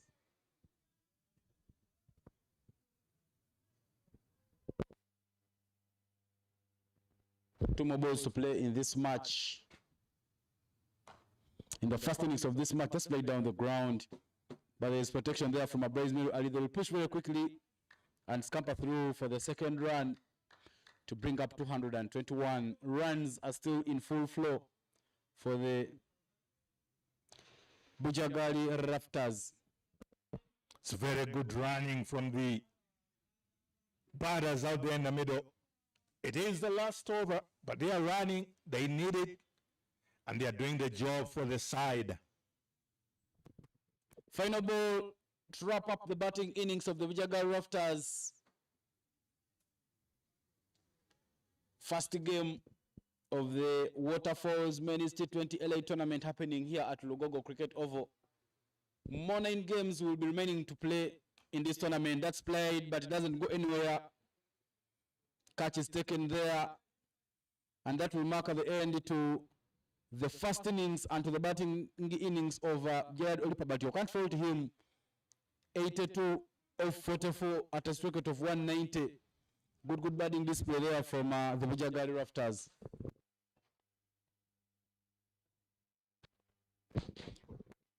It's the first game of the Waterfalls Men's T20 LA tournament here at Lugogo. The tournament sponsored by Laika Mobile, Dafabet, Raj, Gaspro, Scope Energy, and Nyakasura Alumni League. Everything being organized by Cricket Uganda. The Itanda Kayakers won the toss and opted to bowl first. Bujjagali Rafters were stepping on the accelerator from the very first ball. Fahadi Mtagana 52 of 27 at a strike rate of 192.59. Robinson Obia scored 39 of 28 at a strike rate of 139.29. Gerard Olipa with 82 of 84 at a strike rate of 190.70. Whereas Calvin Watua remained unbeaten at a strike rate of 150, scoring 33 of 22. 15 extras given away by the Kayakers. Look at the bowling card. Only 1 wicket apiece for Matthew Musenguzi, Pius Oloka, and Siraje Subuga. We take a short break and we will return with the second innings.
We are back with the one chase here at Lugogo Cricket Oval. This is the first game out of the 10 games that will be played under the men's version of the Waterfalls men's T20 Elite tournament here at Lugogo Cricket Oval. Double-header day for the Bujjagali Rafters. They take on the Uganda Kayakers in the morning and they return in the afternoon to take on the Karuma Rapids. This tournament is sponsored by Scope Energy, Raj Gas Pro, Nyakasura Alumni League, and Laika Mobile. Everything organized by Cricket Uganda. My name is Evan Cyprian Sajabi in the comms, and I'm not alone. I have the man who's played for the Cricket Cranes, and he's also coached the senior men's team in Michael Grace Indiko. Good afternoon, Mike, and welcome back from the break. Good afternoon, Ivan. Thank you, and welcome back to Indeed.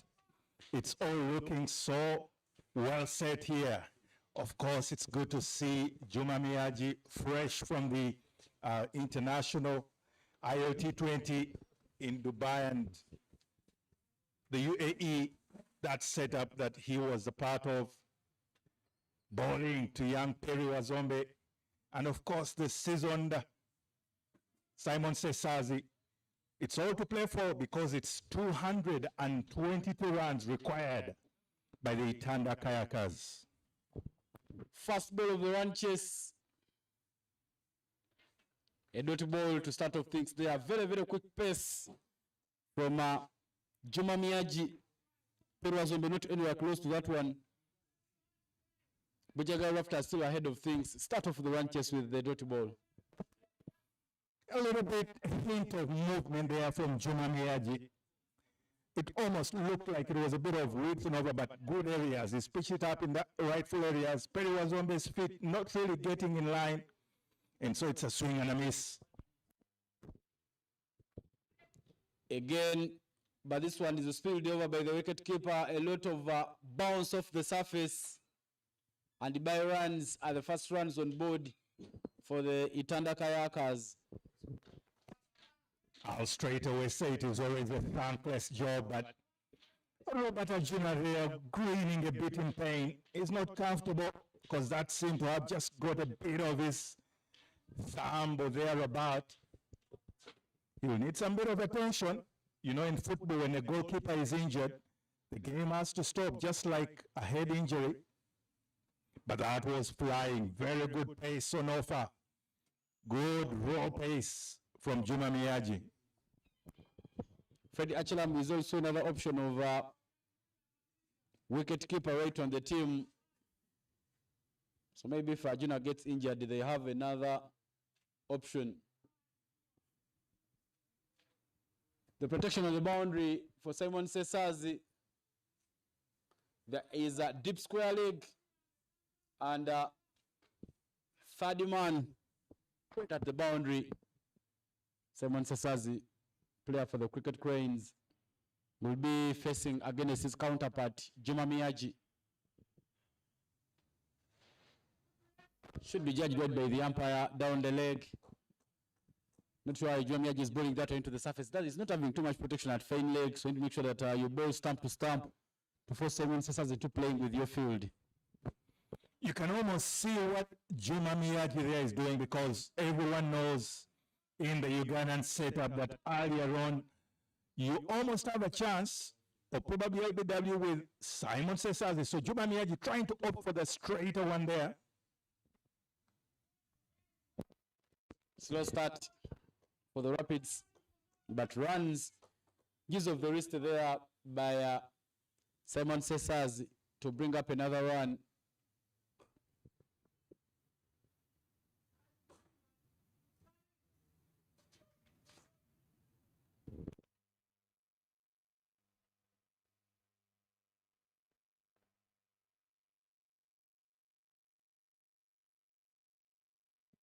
Wazombe, he's been around in the setup.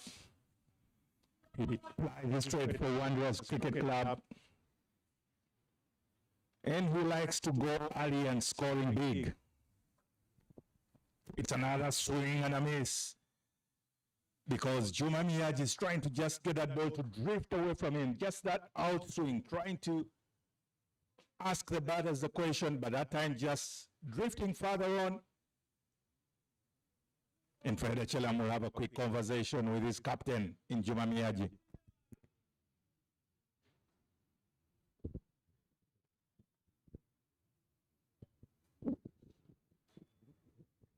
A run chase where they will need many boundaries. Starts off with not so many. Juma Miyaji just still bowling the good areas. No ball call there from the umpire. Will be a chance for Perry Wazombe to capitalize. An overstepping no ball.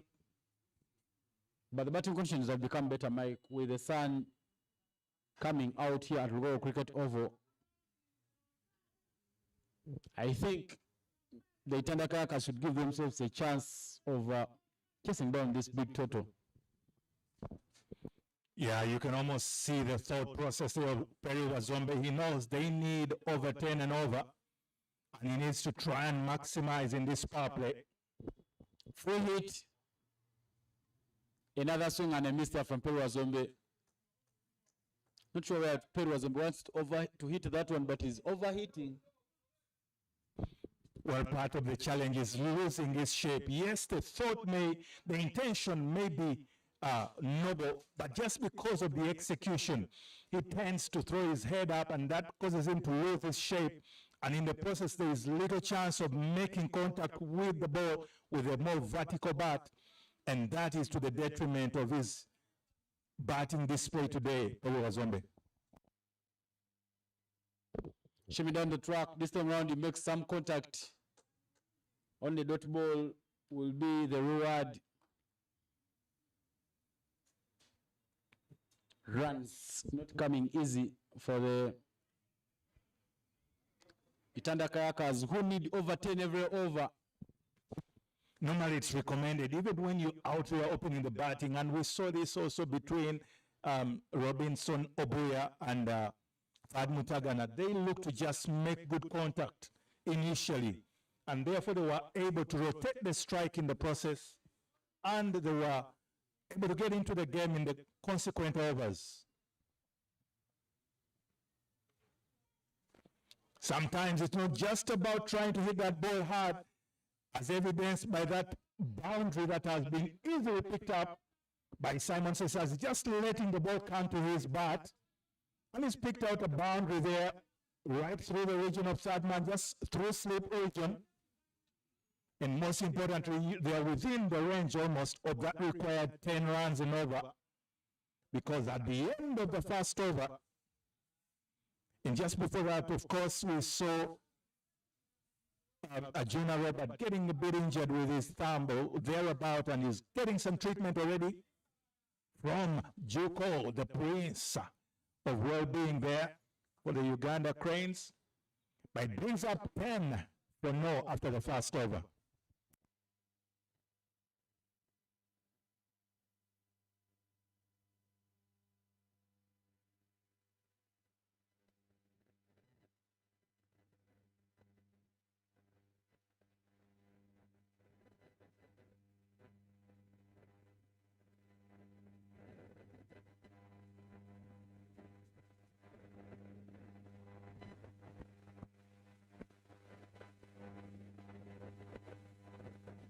More 212 runs for the Itandakayakas to pick up victory and get a flying start to this tournament. They are the defending champions, and how they go on and take this game will be very, very vital. They need to be scoring at 11.16 every over if they are to cross that finish line. So Obi Yunus will bowl the second over from the Ginger Road end.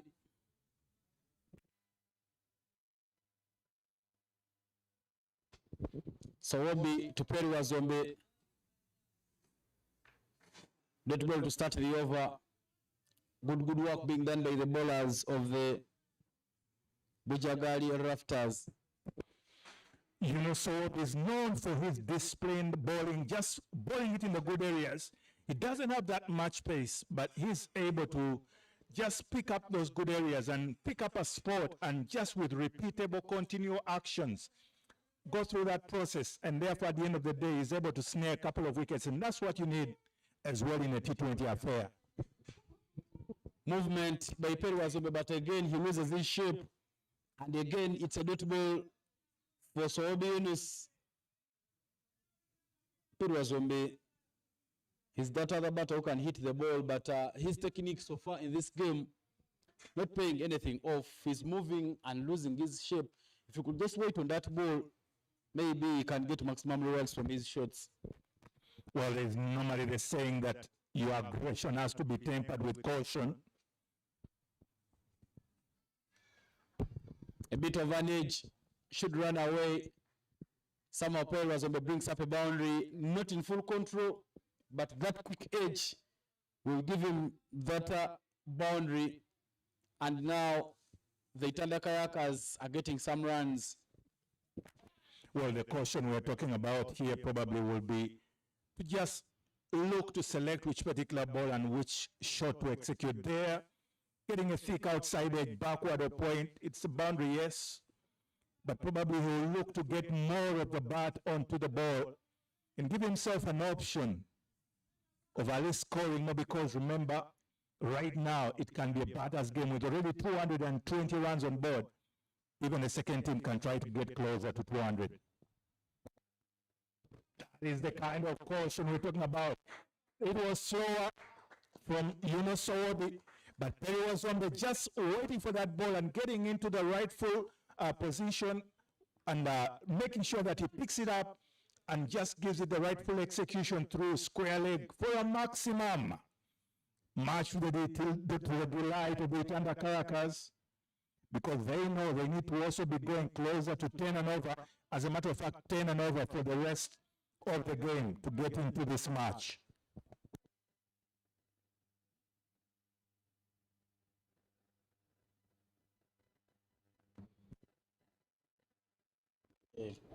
This time round that's played down the ground, but the other wicketkeeper option in Freddie Achelam with a very fine stop to bring up another dot ball for the Rafters. The good thing with Sobin is that he can quickly adjust his lines. As soon as the ball's run to the borderline and is hit for a maximum, he comes back and the ball is hit stump to stump.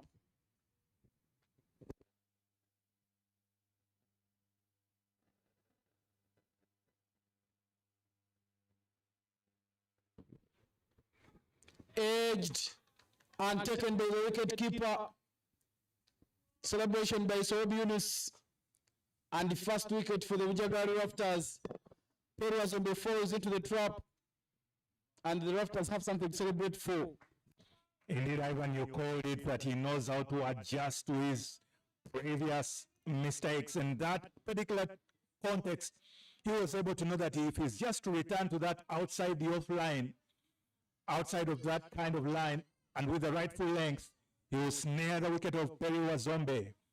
And Perry there, guilty of trying to go downtown earlier on, just manages the outside edge, and a brilliant take from Ajuna Robert, the wicketkeeper.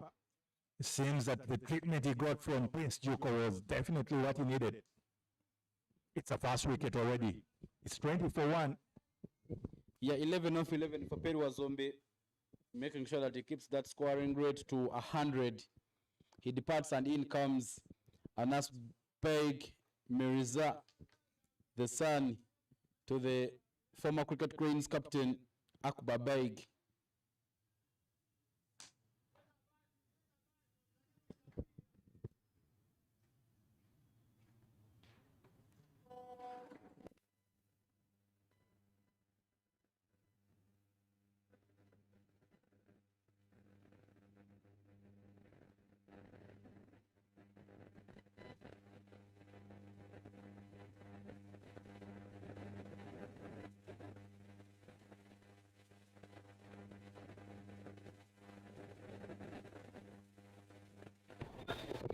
Juma Miyaji will return to bowl the second over. He gave away 10 in his first, and he comes back again for the Rafters.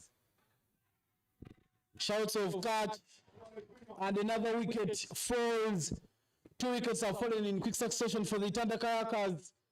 2 catches by the wicket keeper Robert Ajuna, and out goes Simon Sesaz. A little feathers was getting that one off his hip. A good take by Ajuna, and Simon departs. It's interesting indeed, Robert Ajuna being preferred as a wicketkeeper ahead of course, season Achelam Fred. But it has paid off because even earlier on, as Simon Sesaz is trying to find his feet, he tends to get that feather off his bat, as was the case because there is beaten for pace, trying to get the swivel off his foot there for a maximum over deep square leg, just manages to guide it to the wicketkeeper.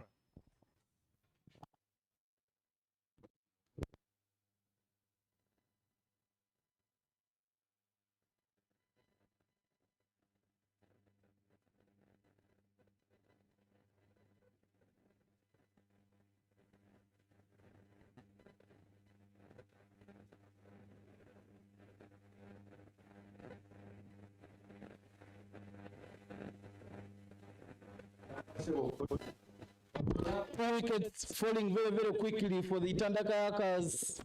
First game of the Waterfalls Men's T20 LA tournament here at Lugogo Cricket Oval. This tournament is sponsored by Dafabet, Leica Mobile, Raj Gas Pro, Scope Energy, and Nyakasura Alumni League. One left-hander departs, another left-hander walks in. Stephen Wawose is the new batter in for the Itanda Kayakas, replacing Simon Sesaz. That's a good matchup indeed. Still Juma Miyaji to Steve Wabose. Beaten for pace. Very low ball there by Juma Miyaji. Good line and length. That ball that just asked the questions of the left-hand batter, because it's just going past him, more like what would have been the reverse, which is the outswinger to the right-hand bat. And that beats Steve Wabose's outside edge of the bat. And very courageous calls there. Fred Achelam adjusting together with Robinson Obuya to try and buffer up the slip and gully region.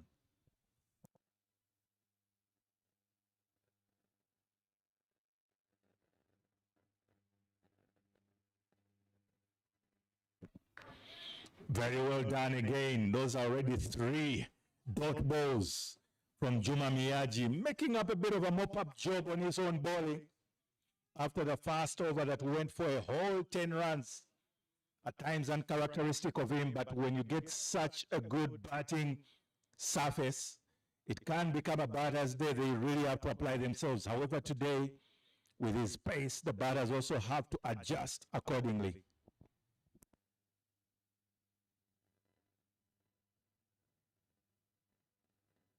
Was a chance of a run out, goes begging. Mutagana having a bit of a view of the stumps. He opted to go for the direct hit over the stumps as opposed to the one bounce or hitting the foot, the root of the stumps, and that goes flying over the bails. There was no urgency from Stephen Wawose in taking that run. He was just trotting between the stumps, nearly led himself into trouble. But in the end, another run for the Itanda Kayakas. 2 new batters at the crease. Anas Beig and Stephen Wabose. There is a fine leg and deep square leg for Anas.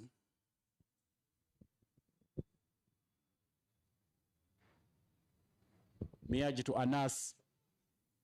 Another little ball for the Bujjagali Rafters. Juma Miyaji just bowling the good areas and making sure that he doesn't give anything for the batters to work around with. He is extracting good bounce from the surface. Fine over there coming in from Juma Miyaji.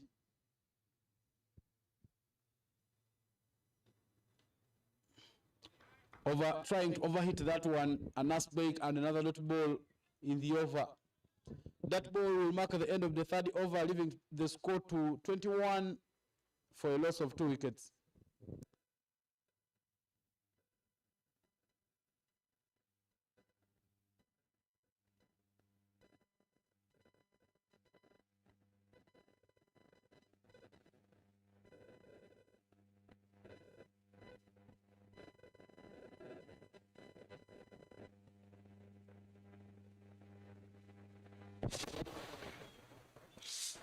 bit of a lighter moment for the Bujjagali Rafters because everything seems to be going their way, having amassed an assailing total of 221.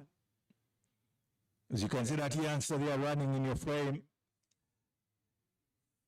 in Geraldo Lipa, having managed this 70, 80 odd runs, very crucial. Yunus Obi back to ball that is driven down the ground. Good work there from Fadim Tagana, just making sure that he cuts that one to just a single. Boundaries being dried up early in the innings by the Bujjagali Rafters. Crucially there, the 2 wickets won by Yunus Sowobi earlier on, Operewa Zombe, and then the follow-up wicket from Juma Miyaji, first ball of his second over, means that suddenly the Tanda Kayakers are a bit on the back foot, having lost their opening batters, the opening pair. Of course, Anas Beg also in the past has been an opening batter, but he comes in interesting circumstances where the total is big to find.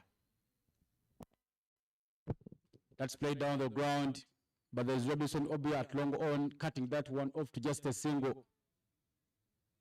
Anas Beg and Sowobi Yunus last played for Uganda under 19 during the Tanzania qualifier in 2023 in Dar es Salaam, Tanzania, where Uganda wasn't. Second time lucky. Somehow they have interesting matchups between themselves. Runs not coming the way of the Itanda Kayakers. A bit full, and it will be called wide by the umpire. Just throwing his hand at it, Stephen Wabose. You feel the sense of urgency, the kind of emotion involved in this run chase, and the kind of attitude that they have to possess to try and assail to that 222. So Stephen Wabose definitely would want to also put up his hand as a wicketkeeper batter, moreover top order, but the bowlers are not offering anything.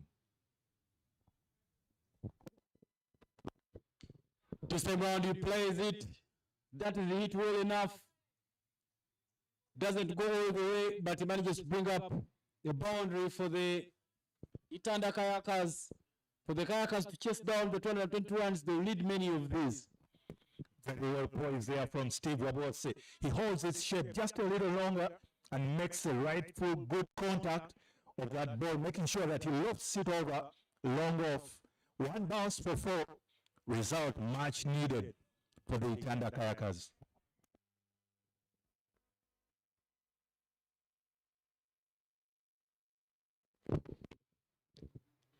Slower ball there from Sowobi Yunus. He felt that I could have gone away with it, but there is a wide call from the umpire. Sowobi Yunus is trying to bowl outside off stump, because clearly he saw the ball that was bowled to the umpire. Was managed to pump onto it for 4 runs. So Sowobi trying to make the necessary adjustments in his lines. There is change in the field, as now there is a fielder introduced at long on in Juma Miyaji.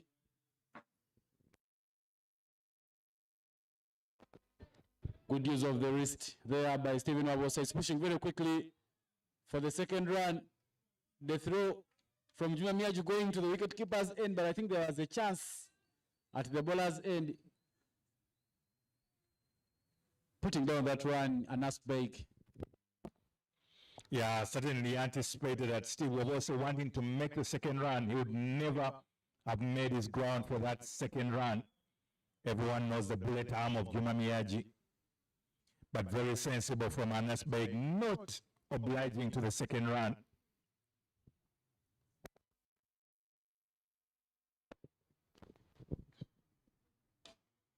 This time round he places down the ground, Anas Beg, and that will only be a single added onto the total. There's better contact here from Anas Beg, as you can see him trying to demonstrate the same shot This time he lets that ball come closer to him. He doesn't try to hit it so hard, but makes sure that he's making good contact, and therefore that ball is well hit. Yes, there is protection at long on, but that will give him a bit of more confidence to strike that ball. We all know how he can hit that ball, even for a maximum, and send Sam over to Ginger Road. And suddenly, in the context of the game, he'll look to do more of that.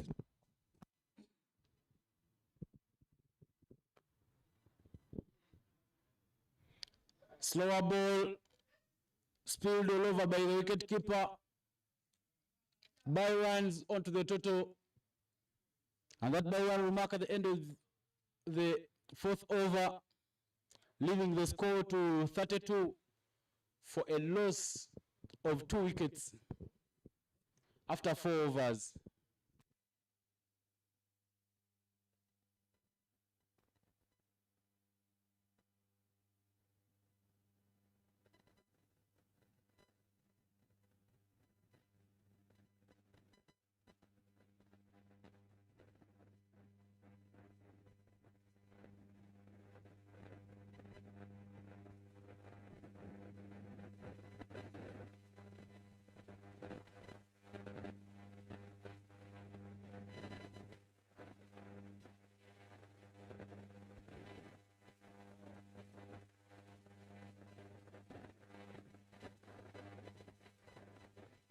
Bowling change for the Bujjagali Rafters.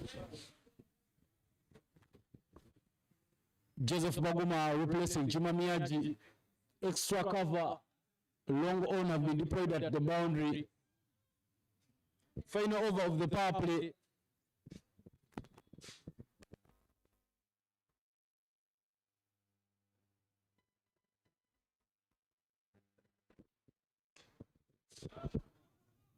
Dot ball there for Baguma to start off his over.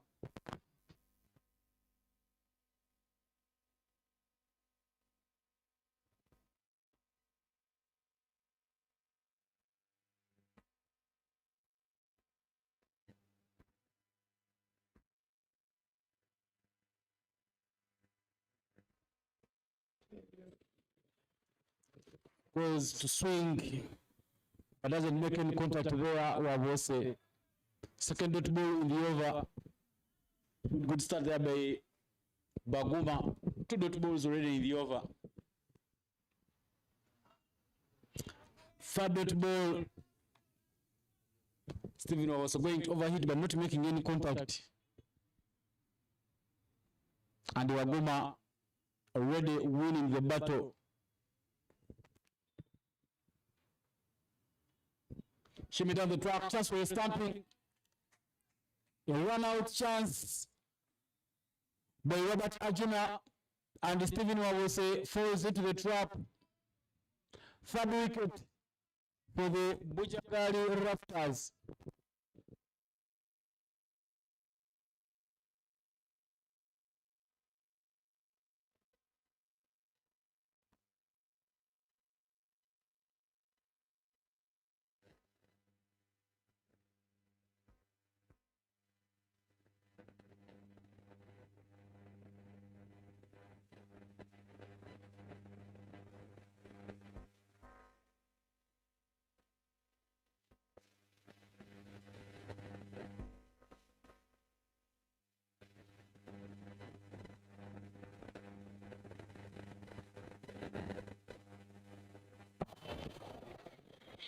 Mira Brazali will be the batter to join his fellow youngster.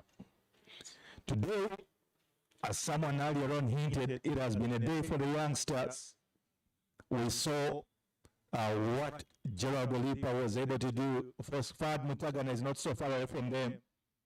And now it is an opportunity for Mira Brazali and Anas Beg to come to the fore of this particular Waterfalls Elite Edition.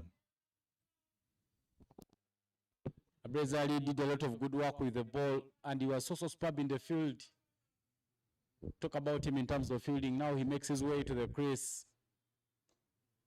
Tries to use his wrist. Good work there from Fred Achelam, just putting his body down the ground to cut off that run. Well, he's saying I may be a wicket keeper, but I can also pull off the heroics with the fielding. Run out chance. Goes for a direct hit but misses it. And that results into another dot ball. That dot ball marks the end of the over, leaving the score 33 for 3 after 5 overs.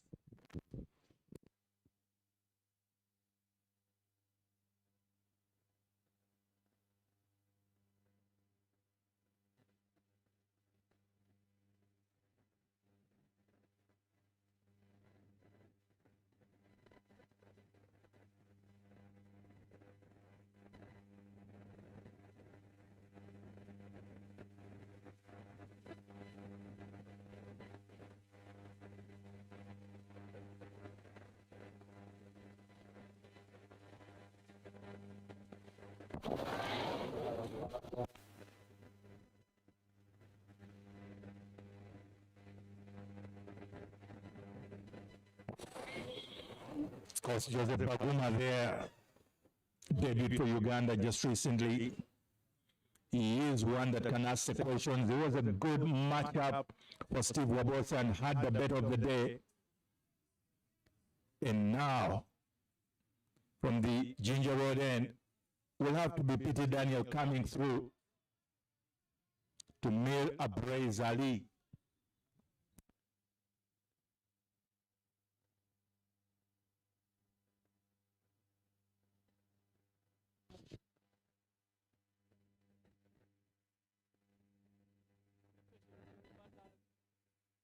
Run out is a picking there.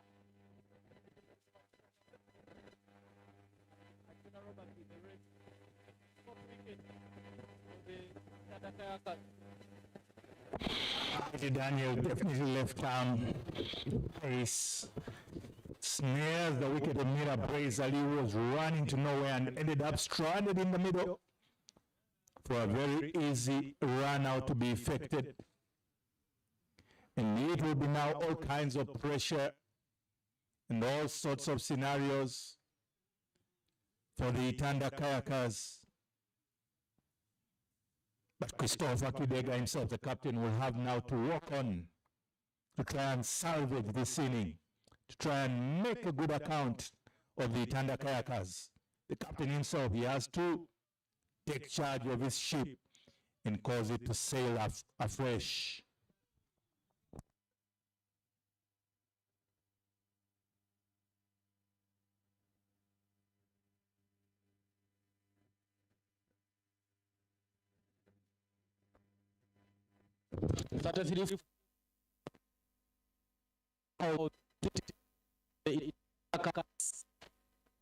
Captain thought that if they could have limited them to maybe below 150, they could have had a chance of chasing it down.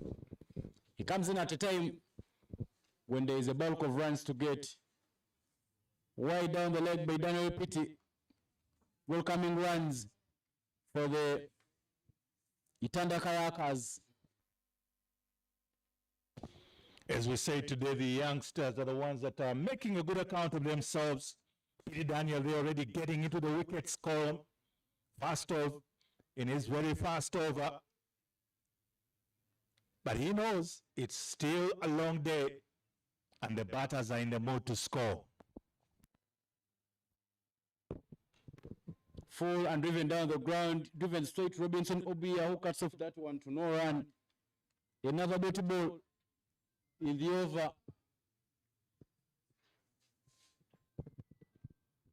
They are not doing any mess of their bowling, just making sure that they bowl the good areas.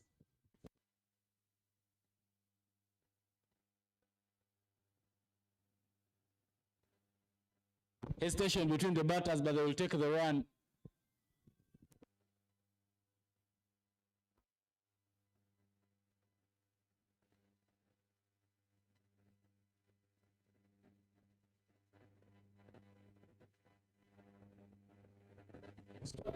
The captain, Christopher Chidega, gets off the mark. But a lot of work to do for his side if they'll pick up victory.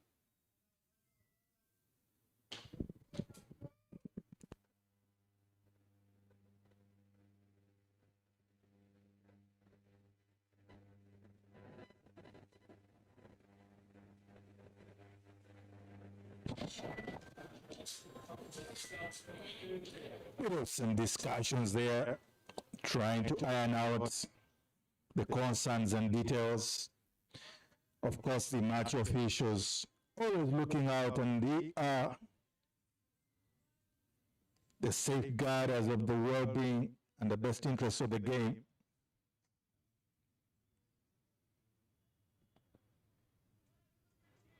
Because the Intanda Kayakers at the moment will certainly wish for the best of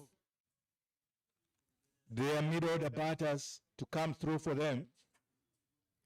But wishing is one thing. As the old adage goes, if all wishes were horses, every Tom, Dick, and Harry would be riding. So they need to get off their high horse and return to the place required of them. And that is just to put bat to ball and trying to impose themselves back into the game.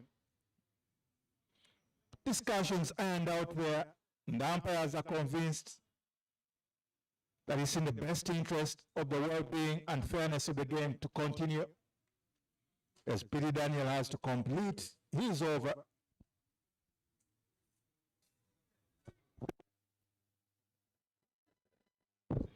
Peter Daniel there coming. Full toss, chance to catch. That is pulled all over by Fred Achelam. He nearly took a blinder, but that chance is put down. He cuts off the boundary, but that was clearly a chance for the youngster to pick up a wicket, and it was a chance for the Rafters to get another onto the tally.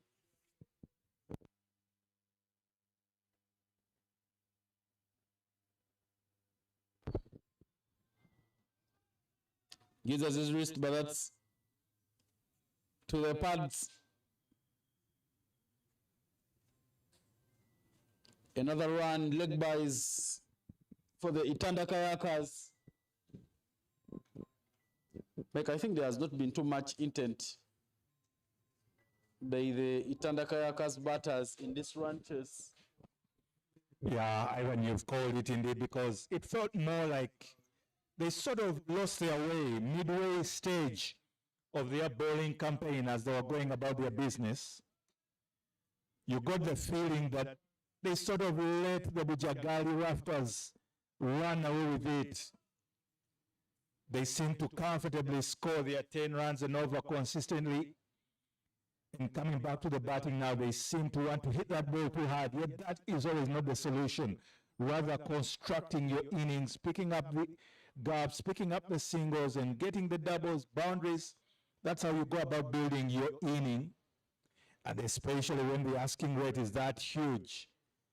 Initially it began at 10, it's now all the way closer to 14.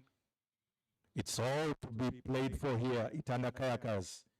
And it's already good fortunes for the Bujjagali Rafters.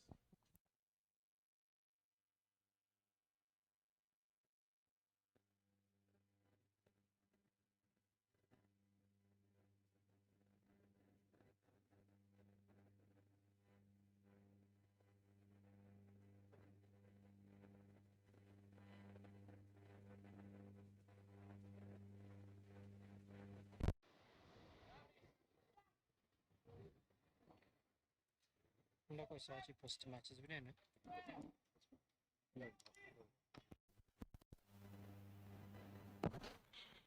It will be Joseph Benjamin Baguma to continue from the arcade end, Forest Mall end, scoreboard end, shell end, dot ball already. And is spinning quite a web at the moment. So much that goes way past Christopher getting an extra. Remember, the Intanda Kayakers gave away so many extras.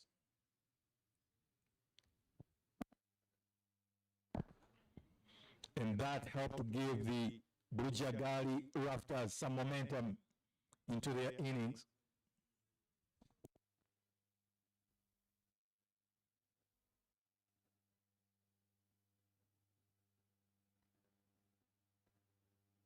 Not no intent being shown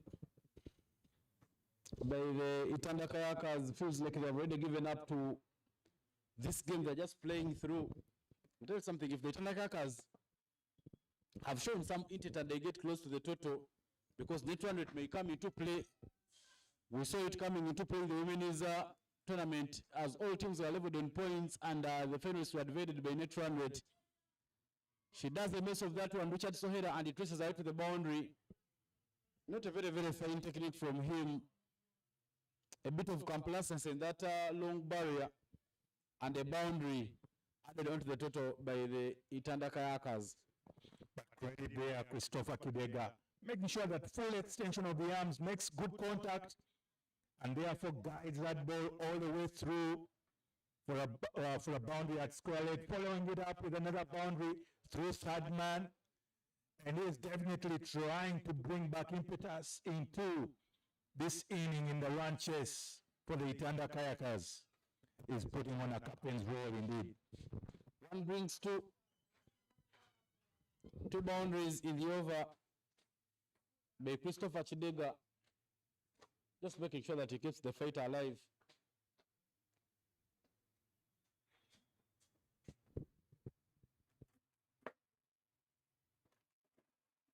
Another way delivery there from Joseph Oguma, who's overcompensating that one down the leg, and more runs onto the total for the Kayakers.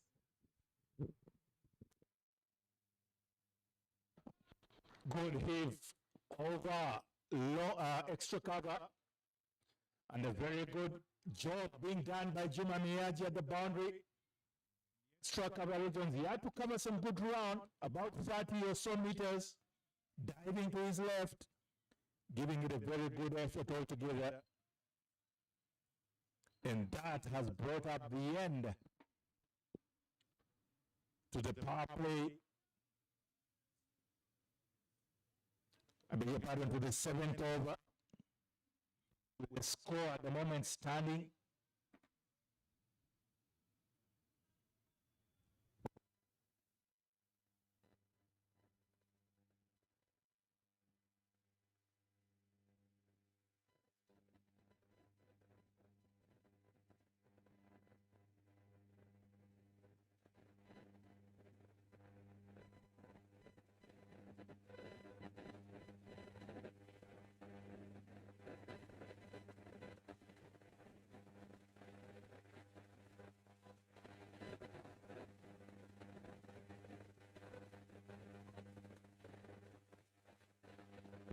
Hits that one straight. The leg from Juma Miyaji couldn't stop that one. And the boundary for the Itanda Kayakers.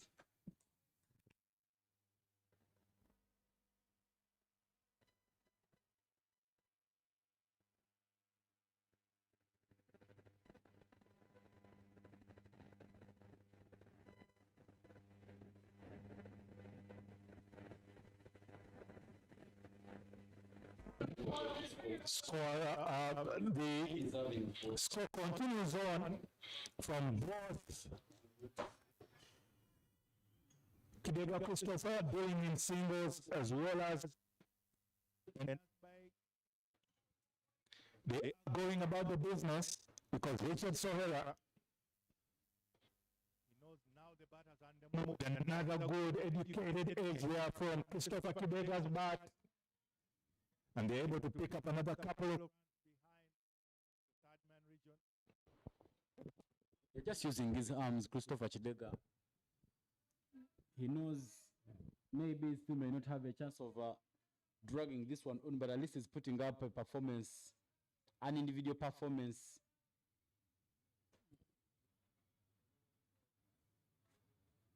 Somehow they are getting themselves close because they don't lose heavily, as it will impact their net run rate negatively.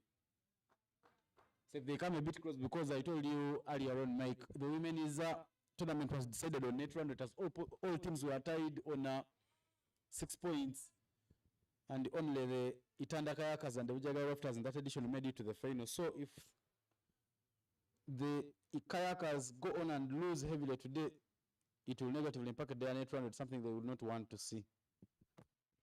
Indeed, Ivan, and knowing that it is a three-team affair, it means that either way, the margins are so small, the competition has to be higher. And so everyone has to give a good account of themselves.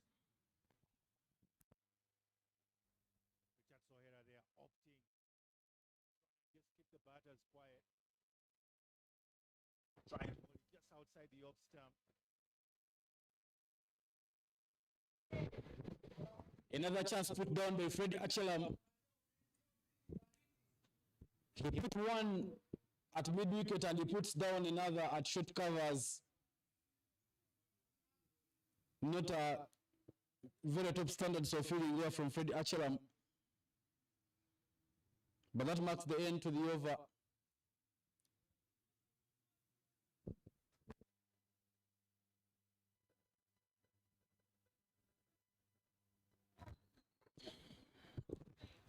$55 for 4 is the score after 8 overs. And Joseph Waguma returns to ball from the shell end.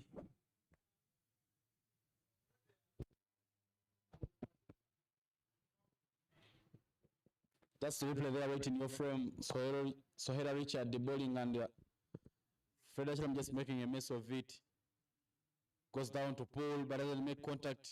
You would feel that he's somehow rushing to play that shot. Christopher Chidega, if he could wait a bit in his crease, maybe he can make good reach and a good hit for the Itanda Kayakers. Yeah, certainly it's always recommended that you have to use your feet playing spinners. And speaking of your feet there, Christopher Kidega just swivels. But there is adequate coverage. Richard Sohe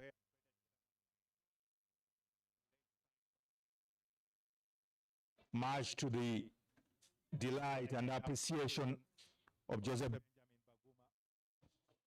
Baguma, who is bowling that ball, turning into the right-hand batters. Tries to create room, but doesn't force it into the gap. Dot ball for Joseph Benjamin Baguma. Good bowling display being put on the cards by the Bujjagali Rafters. That is played, catches the call, there is a field underneath it, and finally, this time around, Fred Achelam will take it. He's already spilled down 2 catches, but in the deep, at deep wicket, the man just take that catch to see off a brace Mir Ali. I beg your pardon, Anas Baig. As you can see there, Joseph Benjamin Baguma just tentative there from Anas Baig, who tries to hit that sofa but just manages to sky it up to deep square leg. He was trying to get a maximum, but he threw his head up so early and therefore lost contact. He's not able to make the rightful contact and therefore just manages to sky that up for a routine catch to be completed by Fred Achelam earlier on in his days before becoming wicketkeeper for the Cricket Cranes. Fred Achelam was a very well-known boundary fielder, strong arm, bullet arm. Of course, with his background, having played baseball, he's not a fielder to shy away from a challenge. But as mentioned earlier on, is going to him fast and thick. That time of asking, he obliges. As you can see again in that replay, it was there for the hitting, but the execution is what let down Anas Baig. He would have done much better to try and just get down in the cow corner region. Much as it was turning into him, he didn't have to go much square for that shot.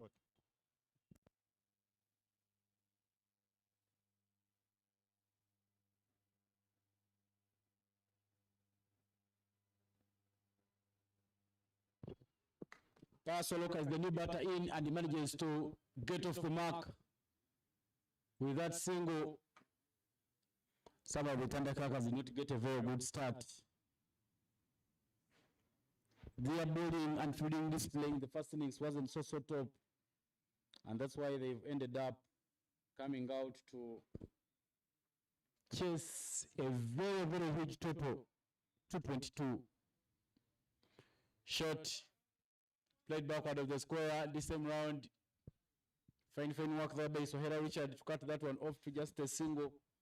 And that will mark at the end to the 9th over, leaving the score at 58 for a loss of 5 wickets.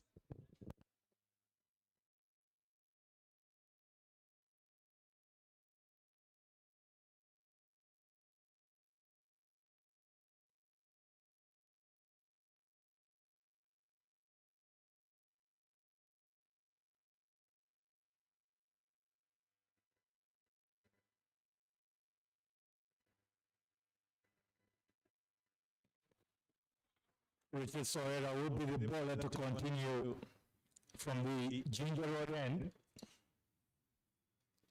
And Christopher Kidega now has a new partner in Payaso Local, formerly a fellow compatriot in the under-19 squad at the World Cup. And it's a good hit over 3 extra cover, 1 bounce for 4. Very good hit from Christopher Kidega. He's putting up a captain's show. It's still early days, but credit to him is definitely taking the game back to the Bujjagali Rafters. He's not letting go.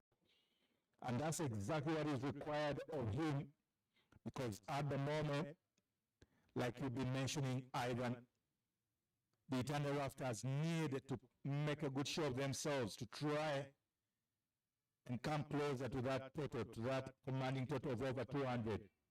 Another big heave, this time off the back foot, over through extra cover region. It's another boundary. 2 consecutive boundaries of Richard Sohera's bowling. And earlier on 2 in the inning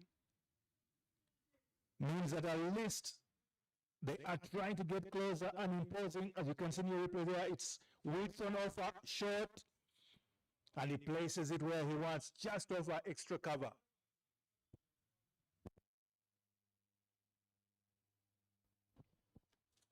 I think the issue with those 2 boundaries there by Richard Sohera was that he was trying to buy a wicket and tossing it a bit full for Christopher Kidega. Christopher Kidega has shown that he's been in some sort of form. For the previous days, I've seen Christopher Kidega doing some bit of trading here at Lugogo alongside Gerard Olipa. So clearly the runs that they have gotten today are a testament of hard work. Hard work beats talent. So they made sure that even during the Christmas break, they used to come around for the training. Bit full again, but just guided by Payaso Local to 3rd man boundary to pick up a double.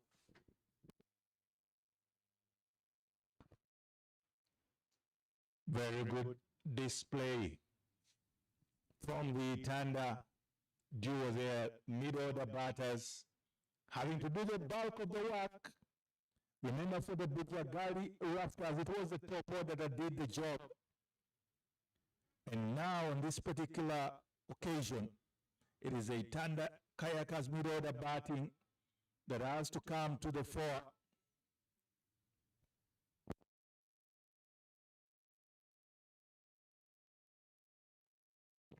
Having picked up early boundaries, they followed it up with a couple of singles, a double, and generally making it look a much better and respectable over as the Tanda Kayakas continue to come closer to that 14-run and over required rate to chase down the total score.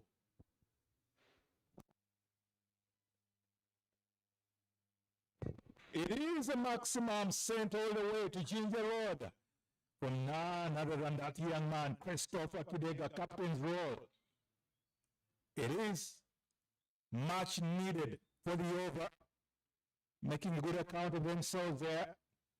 As you can see in that replay, he sizes it up earlier on, picks up the length well, just gets under it, good full swing of a bat, good back lift and swing as well as follow through.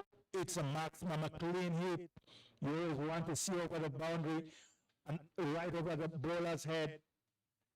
At the halfway stage, they are making a good account of themselves, that duo, batting duo, because at the moment, It is the end of the 10th over. It is 76-5. Itanda Kayakers.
The 2 minutes break has come to an end here at Lugogo Cricket Oval.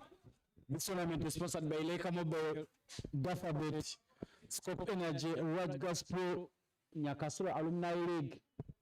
Everything organized under Cricket Uganda. 76-5 at the halfway mark. The innings for the Itanda Kayakers didn't get off to a flying start. Bowling change as Fahadim Tagana now gets the ball for the Bujjagali Rafters. Not full face of the blade there from Pius Oloka, and just a single added onto the total. You almost see the Itanda Kayakers trying to say that this is their moment, this is their time to come back in the game. And speaking of their time,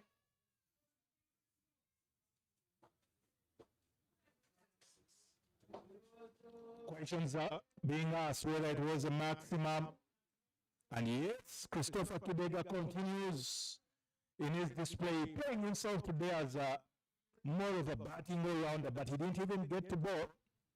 As you can see there, picks up early in the length, walks back into his crease and picks up his area through over deep square leg.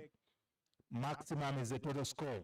Because Ivan, I was actually just wondering what that implies, because yes, Joseph Benjamin Maguma may still have just that couple of overs to go, and yet it is the middle period. You need him closer to the end, and hence you had to have the part-timer. He was even a player of the match contender, Fad Mitagana, but he's being asked to come through and bowl as an off-spinner, more of a makeshift in between to try and pull back the game.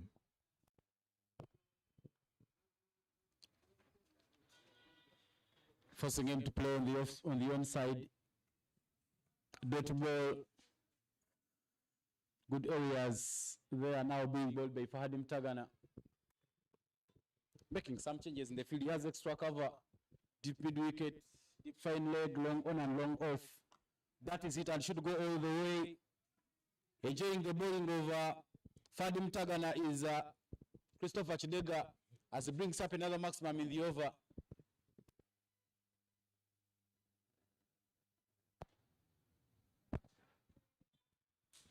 It's definitely a real concern. Christopher Chidega once again rocking back, repeatable actions, similar approach, this time even a more confident and imposing maximum. Picks it up well, just goes to fist pump his colleague in Paya Soloka. And suddenly the run chase is possible. A bit of a Yoka run out chance on the bowler's end as Christopher Chidega sends his partner back. Clearly there was no chance to run there. Well, Soloka trusts his athleticism. He feels he can always make a quick single.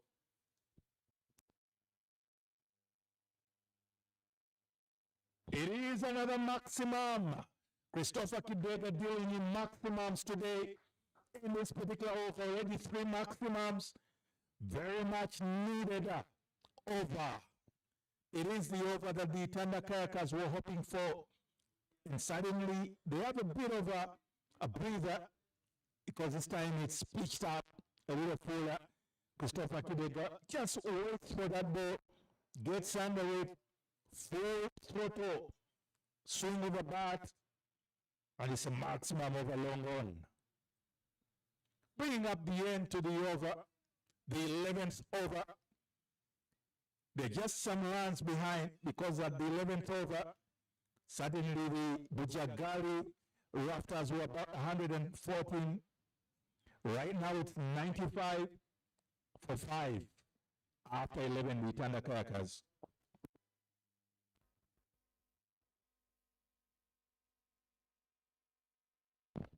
Joseph Benjamin Baguma will take the ball from the Ginger Road end. It's a change and a switch of the ends. Could it be tactical? Could it be momental right in the moment of the game? But suddenly the Bujjagali Rafters need him to come to the fore with his abilities. Yeah, he's coming to bowl his final over after bowling 3 overs, which have gone for 16 runs, and he's picked up 2 wickets. Joseph Baguma was part of that team that played for Uganda during the T20 World Cup qualifiers in Zimbabwe last year, where Uganda was not lucky. For the second time, 2 dot balls in the over for Baguma. Good start to the over. He's been bowling at an economy of 5, and he's just making sure that he doesn't give any freebies to the batters. 3rd ball of the over goes for a quick one, and it gets some awkward bounce. No work done by the wicket keeper, but the umpire confirms that that was wide, as it was behind the batter. Yeah, big turn and bounce, but that was also pitched a little short. Uncharacteristic of Benjamin Baguma, because with his kind of turning ball, anything pitched shorter will always turn away from the batter to become an extra as a wide. He pitches it up. Christopher Chidega trying to go. The heroics just manages to edge air just behind the bowler over the advertising areas of Alphabet. Completes a very critical catch, running almost meters away to pick up that catch. 47 of 23 at a strike rate of 213.64 as Christopher Chidega departs. As you can see there, it was a little out of his reach. It was pitched outside the off stump, almost a wide line. Christopher Chidega read maximum. Didn't get the most of that ball, just managed to edge it in the air for a good catch, as you can see, completed by Juma Miyaji, the captain, his opposing captain. And that is the Bujjagali Rafters captain, dismissing the Tandakayakas captain with that good and interesting catch. 97-7 as the new batter in Sirajan Subuga makes his way to the crease. The innings not quite taking off for the Itanda Kayakas. 222 runs is what the Bujjagali Rafters set, but the response one more 125 more runs to get from 51 balls with 4 wickets at hand at an asking rate of 15 every over if the Kayakas had pick up something from this game. Sergeant Subuga, he starts with one play down the ground. Chance for him to get off the mark, and yes, he'll take the single. That single being the total for the Kayakas to 98 on match day 1 of the Waterfalls men's T20 Elite tournament here at Lugogo. Just gets it with the bat. Another chance for Fred Achalam to catch. Fred Achalam with another superb catch at the deep square leg boundary, and Pius Oloka is into the trap. Joseph Baguma gets his 4th wicket, and the Kayakas pick up their 8th wicket. I beg your pardon, 7th wicket. That is Joseph Benjamin Baguma at his best. And he tries a Pius Oloka to pick up a maximum through deep square leg, only managing to gift Fred Achalam a chance to play some volleyball, setting it up himself nice to complete the catch with that bit of a bow in between. He has to make that lonely walk back to his dugout. Stands, the Tanda Kayakas seem to be getting a little stranded post midway stage.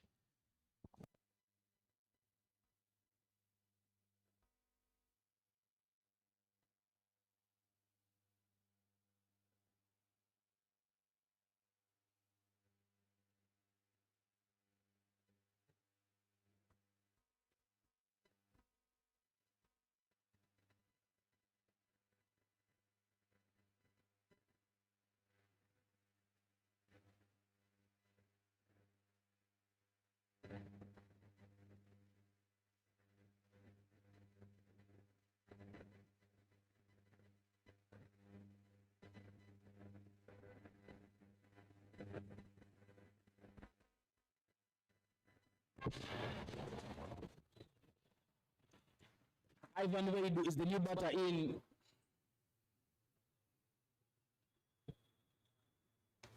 Most of his trade, he trades as a bowler. But what a fine spell Joseph Baguma has had in this game.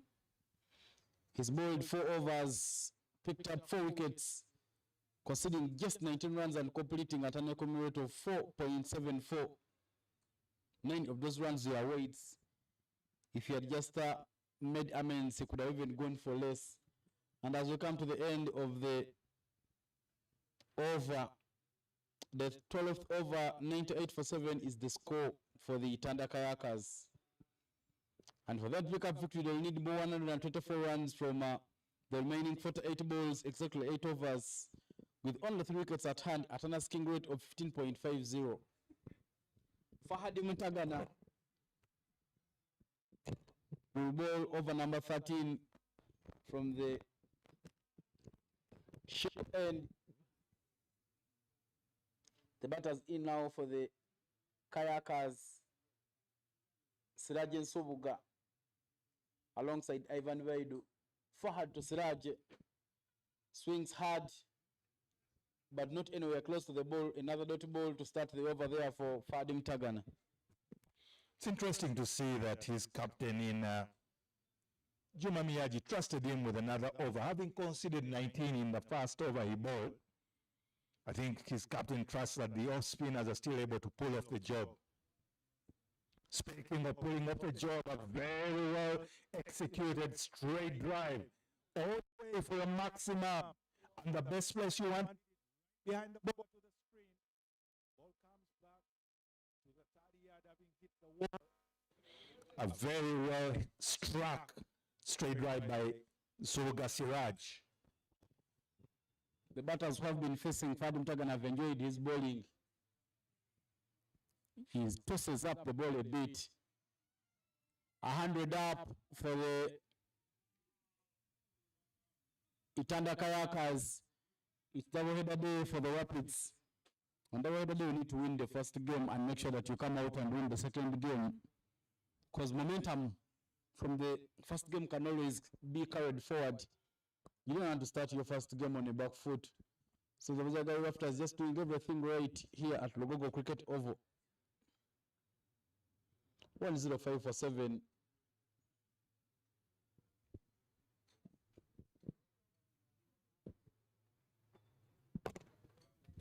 Down to extra cover for another single.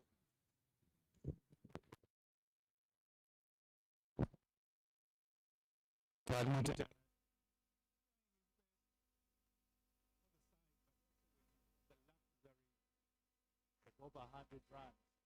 Yes. About 50 balls to go. You can afford to give confidence to some of your makeshift bowlers or your strategic bowlers that you may want in some of your other matches. That's where they're going to come in. Quite a number in his first. Certainly rewarded. Of an awkward ball they have pulled off, and doesn't get the most of that ball. He gets the bottom of the bat and just manages to send a seater down. Gerard Olipa's throat to complete a very comfortable catch. Not hit quite well. A bad ball, a free toss, but Sergeant Super just playing it to the hands of the long on-fielder in Gerard Olipa. Another wicket for the Itanda Kayakers goes 106 for a loss of 8 wickets is where the Itanda Kayakers stand, and Matthew Musinguzi is the new batter in for the Kayakers.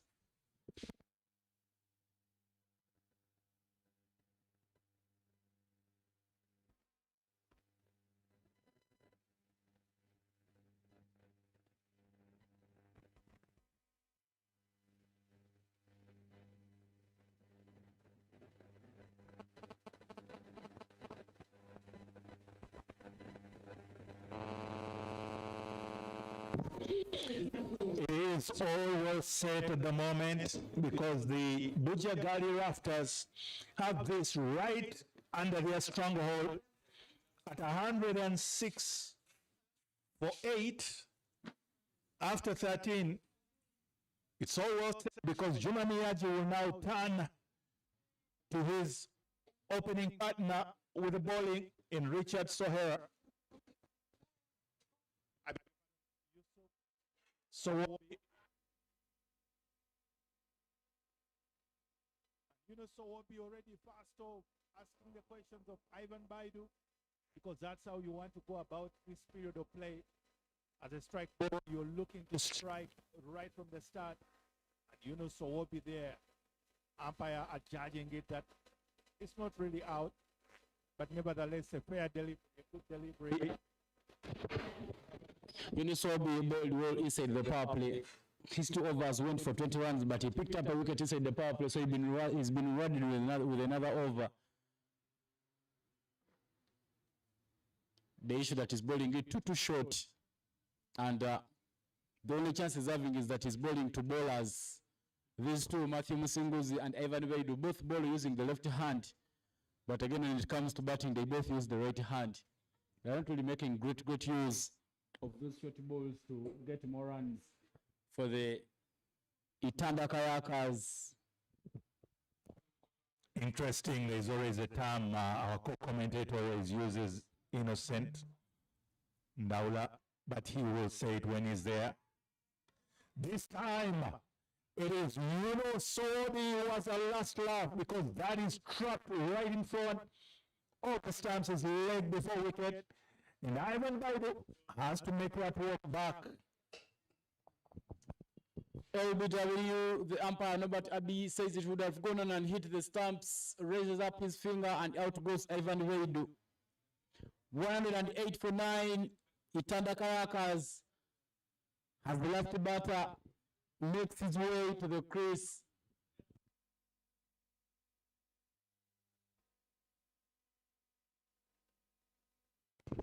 Ogenrod Kenneth is the batter who makes his way to the crease. Ogenrod is a left-handed batter. Ogenrod, for the times I've seen him bat, I tell you, Mike, he's one of those batters who can hit the ball. And I tell you, if it is put in his area, he's coming at number 11, no love lost, nothing to lose.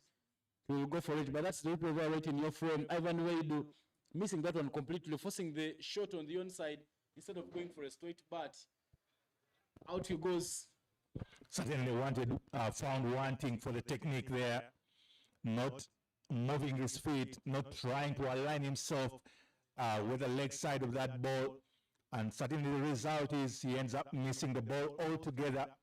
Plays all around it. And because of that, Kenneth Ogenroth will have to walk into the middle to try and salvage anything from this inning, or else it will be a very big loss to the Itanda Kayakers. He's playing dead, going to drive, but not even keeping himself anywhere close to the ball. Dot ball for Kenneth Ogenroth. I love the fact that Swabi Yunus is not trying to buy a wicket, because always what happens when the bowlers see the last batter come out, Chris, they start bowling poorly, tossing up the balls, but Yunus is still keeping it into the good areas. He goes full and he picks up another dot ball. The dot balls will not hurt the Bujjagali Rafters. Double-header day for the Rafters as they return in action in the afternoon, taking on the Karuma Rapids. Nyakasura Alumni League, Scope Energy, Raj Gaspro, and Laika Mobile are all sponsors of this tournament. Would love to see if Yunus Owobi would go for that tried and tested Yorker once again, because this is a bowler that is bowling to just that one wicket required. Instead, he goes for full length. Again, Roth tentative, not trying to really hit that ball. Just manages to give a very simple catch to Juma Miyaji at short mid-on. And that will be the end to the batting efforts of the Itanda Kayakers. Stranded at 108, all out. They fall short by many runs, 113 to be specific. And it's a victory for the Bujjagali Rafters on their double-header day. First game of the Waterfalls Men's T20 LA tournament has come to an end. Itanda Kayakers won the toss and opted to bowl first, but their bowling did not come to the party. Batting for the Bujjagali Rafters was Fadim Tagana, 52 of 27, but no player of match contender Gerard Olipa, who posted 82 of 44 at a strike rate of 186, came in at number 3, following Robinson Obuya, who scored 39 of 28 at a strike rate of 139.29. Calvin Watwa was also unbeaten with 33 of 22 at a strike rate of 150. 15 extras have been given away by the Itanda Kayakers in the first innings. In the run chase, the captain for the Itanda Kayakers stood strong, posting 47 of 24. But on the only other player to reach the figures as Perry was on the squad, 11 of 11. 14 extras have been given away by the Kayakers, and in the end, the Kayakers have won the game by 113 runs. On the bowling card for the Tanda Kayakers, Joseph Waguma led the charges, picking up 4 wickets, conceding 19 runs in his 4-over spell, whereas Yunusobi bowled 3 overs, picking up 3 wickets, and Juma Miyaji and Fadim Tagana picked up a wicket apiece to see the Bujjagali Rafters pick up a victory in this game. Well, my name is Evan Cyprian Sajabi. I'll come to you shortly with the post-match presentation, but I've not been here alone. I had Michael Gross Indiko with me. Thank you, Ivan.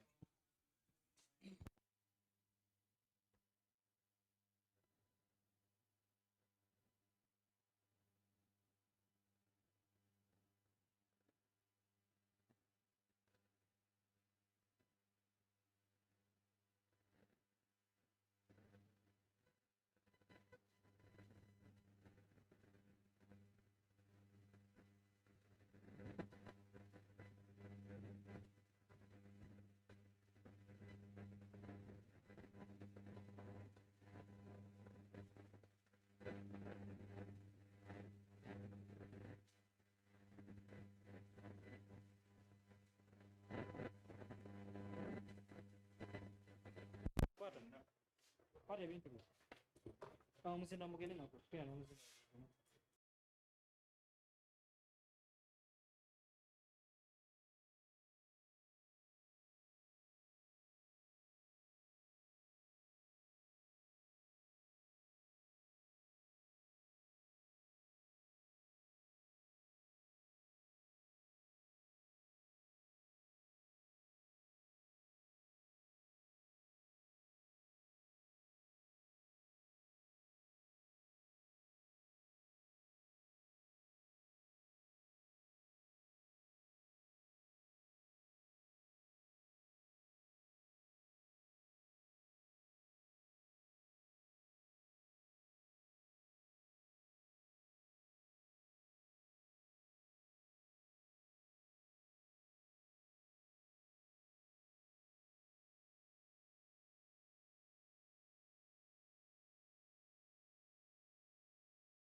Post-match time here. We've come to the end of the first game of the Waterfalls Benny's T20 L8 tournament. A comprehensive 113 runs victory for the Bujjagali Rafters. But first, let me have the captain for the Itanda Kayakas for the commiserations. Hard luck, Chidega. What might have gone wrong for the team? I think we failed to limit them on a chaseable total. Yeah. What do you hope to do better going forward in the tournament? Next time we'll task the bowlers to do well and the batsmen to also play their role. As much as the runs are many, they have to chase it down. Hard luck and all the best in the next game. Thank you. That's Christopher Chidega, the captain for Itanda Kayakas. Let me invite the captain for the Bujjagali Rafters, Juma Miyaji, to come through. Juma Miyaji, congratulations upon the first win. What was it for the batters during the first innings of the game? I think it was a great innings from our batters at the top. They gave us a good start, and we managed to bring the game and set 200 runs. Double-header day for you. You come back again the action in the afternoon against the Karuma Rapids. What do you hope to do better going into the next game? Well, we hope to bring back the same energy as we had it from the first game. Thank you so much and enjoy your lunch. Thank you. That's Juma Miyaji, the captain for the Bujjagali Rafters. Now let me invite the player of match for the morning game. 82 runs off 44, 1 catch. Gerard Olipan. To give out the award is the coach for the emerging team, Roger Mukasa.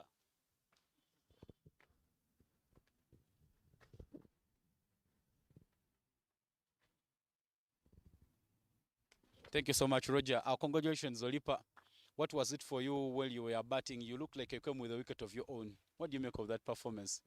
For me, it's basically playing out of my comfort zone, expressing myself and really playing my shots, but mostly thanking my skipper for believing in me, giving me confidence, and the coaches as well. In my team, I think we have the experienced players. I just have to rotate around them and maybe play my shots, and really it worked out in the first game.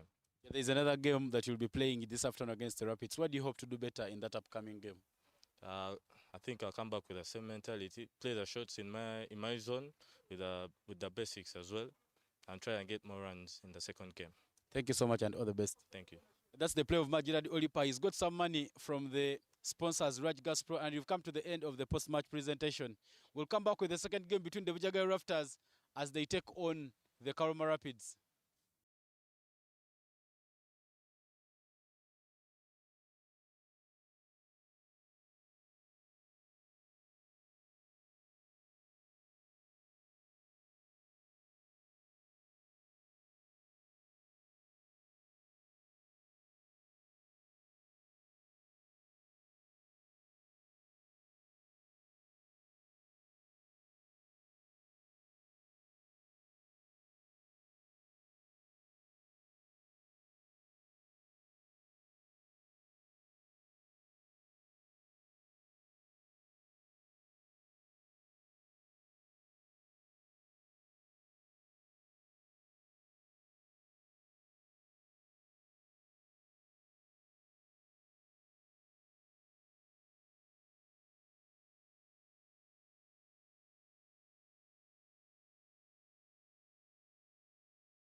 It is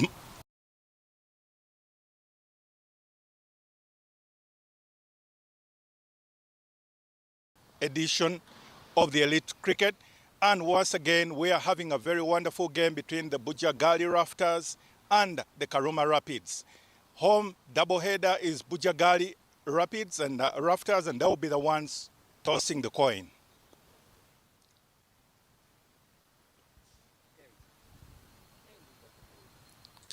Tails is the call, and it's a head. Therefore, Bujjagali, you win the toss. What would you want to do and why? We're going to bat first.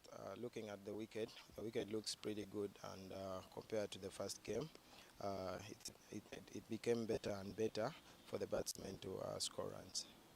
Certainly coming off a very good game, and you had your batters. Any changes that you'll be making to the team? Yeah, well, PT is coming out for Simon Okecho, and Balidawa is also coming for Soera. All right, thank you very much, and all the best of luck, Juma. Thank you. Kenneth, you would have loved to win the toss. What would you have wanted to do and why? We wanted to bat faster. Looks to be a good wicket, but we know it stays true the whole game. So maybe if we get them under 160, it will be good for us to come and chase. You had a look at the first game. Any lessons you picked up, or what, without giving away too much, what do you think would be your strategy in trying to limit them in their batting? I think we just need to, bowl good bowlers at the right time, at different batters. I think that was key. It will be key for us, and then limit them to a low score. All right, all the best to you, Kenny. Thank you. And that is it. News coming from the middle. It is the Bujjagali Rafters that won the toss, and they opted to bat.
Checking through.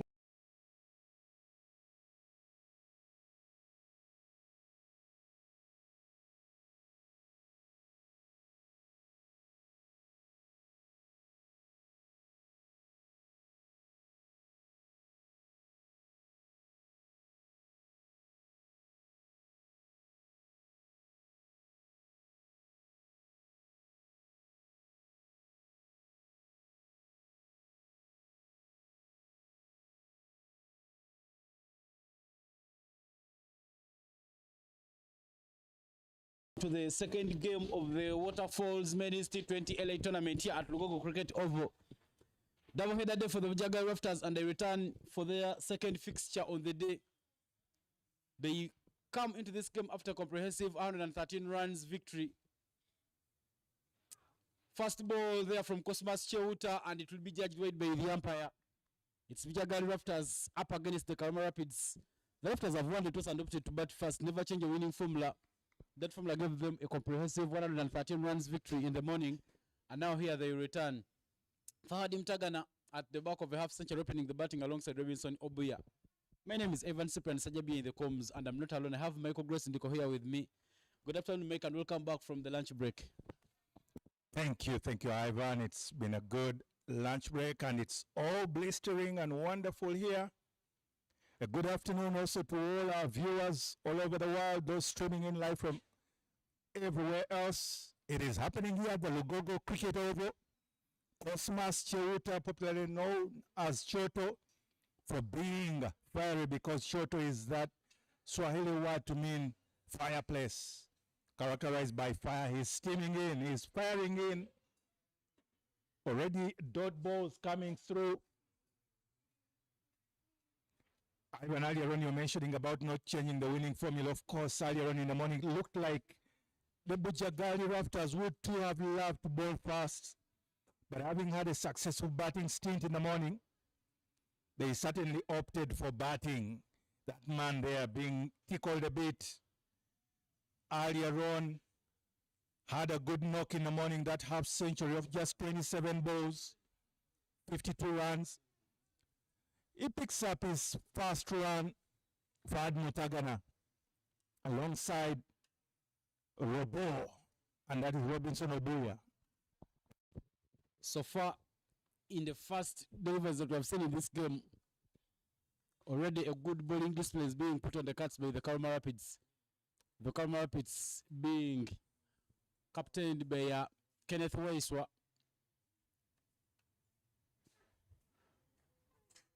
Missed by the wicketkeeper.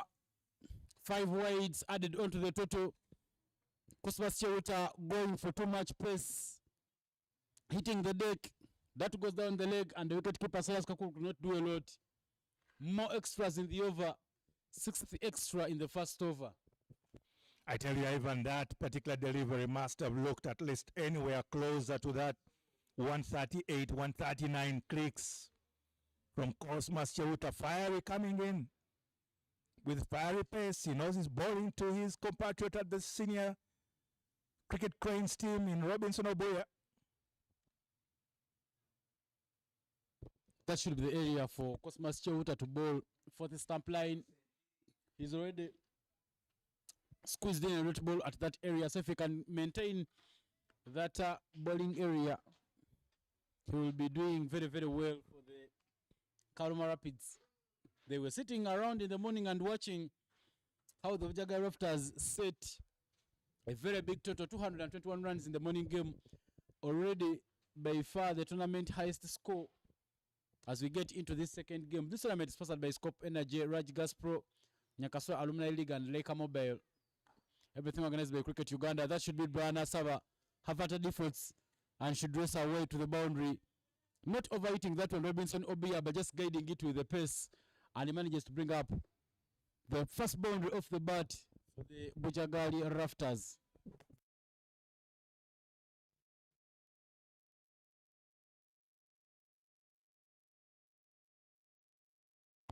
In your image there, Cosmas Cheuta Choto just demonstrating that he's given him a bit of width, is allowing him to flex and free his arms.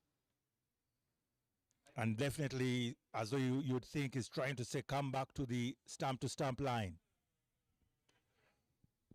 Touch and go from Robinson Obuya, another run.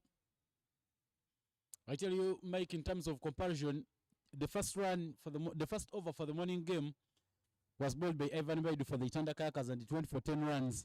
This one has already gone for 12 runs with already a deliberate ball in that over. Means that the Bujjagali Rafters are going off to a very good start. Should be important to see how the Karuma Rapids bowl the second over. 12 quite many in the first over. Final ball of the over there from Cosmas Cheuta. Too much pace, no foot movement from Fadim Tagana, and the dot ball. 12 of the first over. No wicket lost here at Lugogo Cricket Oval.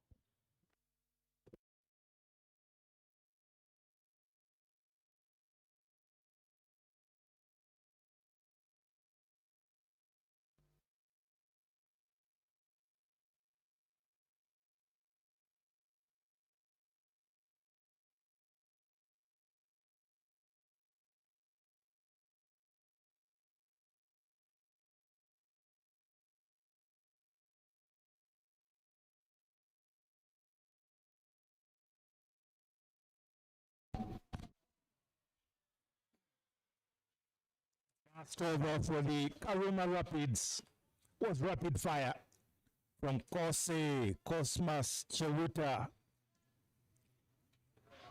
However, the return was not exactly what was expected because it was 12 from that over, as my co-commentator has already said.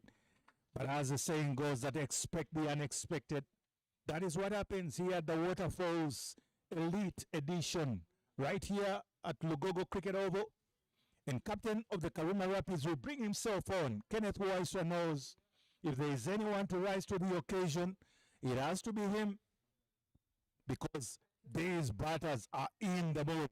They had a very good start, already 70-80 just in the power play against the Itanda Kayakers. Good start there from Kenneth Waiswa, just making up the first over by Cosmas Cheuta that went for 12. He started the dot ball. I tell you, when you look at these two batters, Fahadim Tagana and Robinson Obia, they're not so comfortable playing outside off stump. So if you could just make sure that you ball into that area, you stand a very big chance of limiting them to scoring so many runs. Kenneth Waiswa, formerly a vice captain at the Cricket Cranes. He also captained one of the tours that the team was making, sometimes in the absence of Brian Mark Masawa. And now he had a stint in the UK. Returns. He is also the captain for Ginger Association of Cricket Clubs, Jack, here in the domestic league. Just making sure that he carries the Karuma Rapids to glory. Second ball in the over. Pace off. Misfielded there by Brian Asava. You can't really tell what he's doing at that area, because that's an area of quick reflex, quick movement, quick agility, backward of point. We already saw him showing half-hearted efforts in the first over in that ball that went to the boundary by Robinson Obea. So I think Brian Asava is not being fielded in a very good place, because he's not looking so comfortable at that area. But another run has been taken. 2 more runs added onto the total there by the Bujjagali Rafters.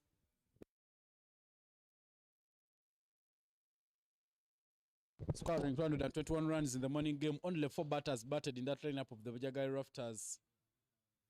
Says a lot about their batting depth. But good comeback there by Kenneth Waiswa as he manages to bowl a dirty ball for the Karuma Rapids. Kenneth Waiswa is always a great competitor. Of course, first making his stint into the setups, the national team setups, as a teenager, very earlier on in his S4 in South Africa with that training experience. Right there in Benoni, Johannesburg, South Africa, Kenneth Waiswa came onto the scene as a promising bowler, pace bowler, and that is a chance of a run out. It is a run out, because that was very well handed in from Paul Mulongo, and Robinson Obia will have no one but himself to blame for trying to steal 2 runs where there was clearly just only 1 run. Indeed, Mike, the call was made by Robinson Obia to take the second run. The throw wasn't so good, but the reflex there from Cyrus Kakuru Shakanavo, who just jumped up in the air and collected the ball to wipe off the bails and give the Karuma Rapids the first wicket in the second over. As you see there from the replay, Kinali using his wrist and playing that one. But in the end, the throw not being so good, nonetheless, a run out is effected, and the Bujjagali Rafters lose their first wicket.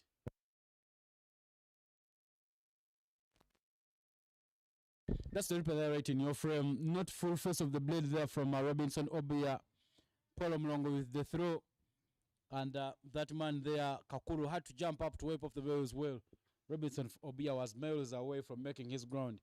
But the player of match from the morning game, 82 of 44, and the catch in the morning match, Gerard Olipa now makes his way to the crease.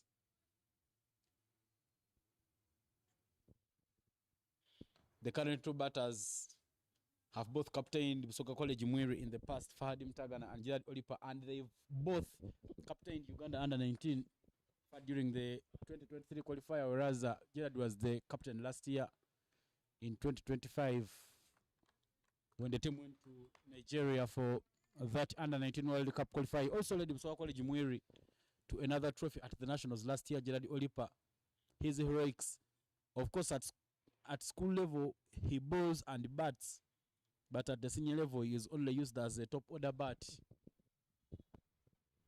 Certainly Gerard Olipa had a play of the match performance in the first game where Bujjagali trounced the Itanda Kayakers. His feet not moving for that first ball.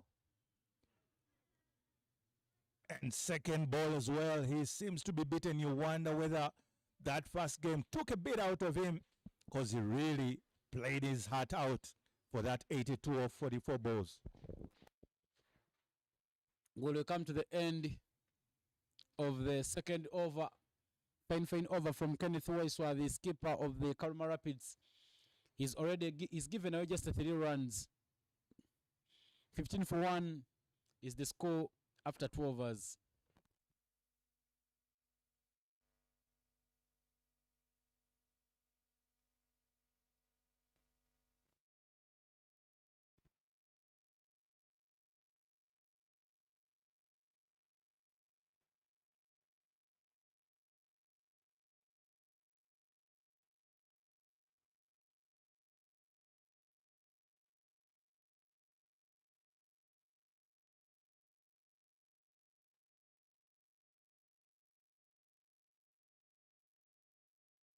Cosmas Cheuta back with the ball for the Rapids. Not in full control of that shot, Fadim Tagana, but he manages to guide it to the boundary hesitation. But that second run is put down by Gerard Olipa. So they are fumbling at third man in Kenneth Rubanga Kenny.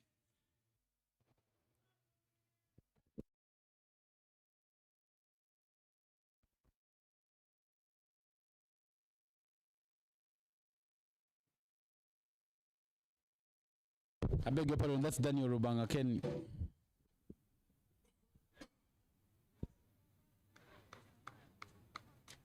Just looking at the playing 11 of both teams. The playing 11 for the Karuma Rapids shortly is by Cosmas Cheuta, Ronald Rutaya, Charles Musemeza, Kenneth Waiswa, Brian Asawa, Ismail Munil, Saidas Kakuru, Paul Mlongo, Cosmas Cheuta, Henry Senyondo, Daniel Rubanga Kenny from Gulu, and Felix Ochan also from Gulu. Just one change made by the Bujjagali Rafters from the team that played in the game. I beg your pardon, 2 changes. Richard Sohera and Peter Daniel have been left out, whereas Simon Okecho, the Google Master, has been brought into the lineup alongside Ali Validawa. The other players, Robinson Obia, Fadim Tagana, Robert Ajina, Calvin Watua, Fred Achelam, Joseph Baguma, the captain, Juma Miyaji, Enoko Kasaija, and Sowobi Yunus in there for the Bujjagali Rafters. Not in control there. Gerald Olipa, beaten for pace. He was trying to guide that to the leg side and just manages to send that towards third man. And Daniel Rubanga Kenny as well, surprised by how fast that ball comes to him. But he manages to theatrically pull off a good fielding effort. Cosmas Cheuta not so impressed, but he'll come back. Again, it is pace off. You pardon, full pace from Cosmas Cheuta. And he's told it's the one for the over. That was almost over the helmet of the lesser man in stature, Fad Mutagana. Gerald Olipa is rather lanky and tall, but he's fortunate that it's not adjudged as wide.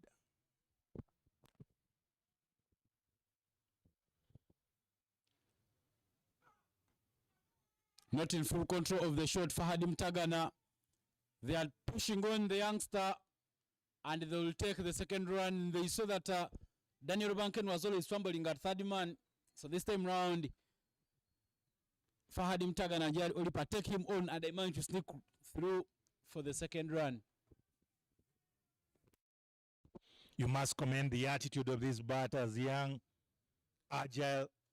They know the challenge is on because the Karuma Rapids have rapid fire in Cosmas Cheuta in his second over, coming all the way beyond the 30 yards, steaming in, asking the questions.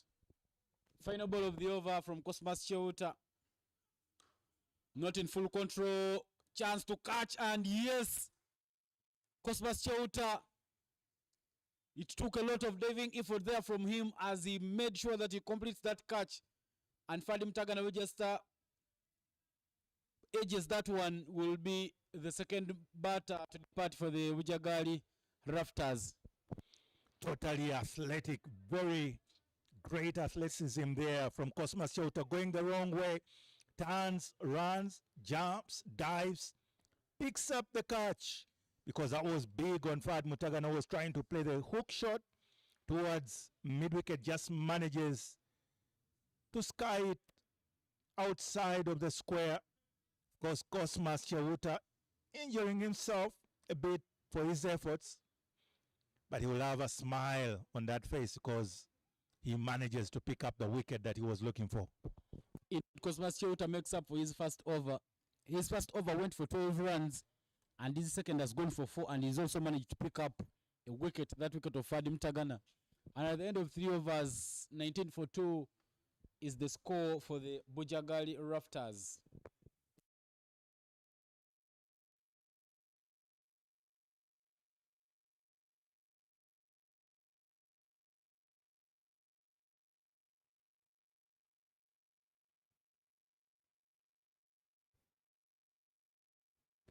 That's the replay again there in your frame.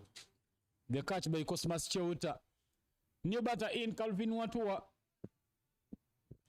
He also had the hand knock in the morning. And now, there he comes in for the Rapids.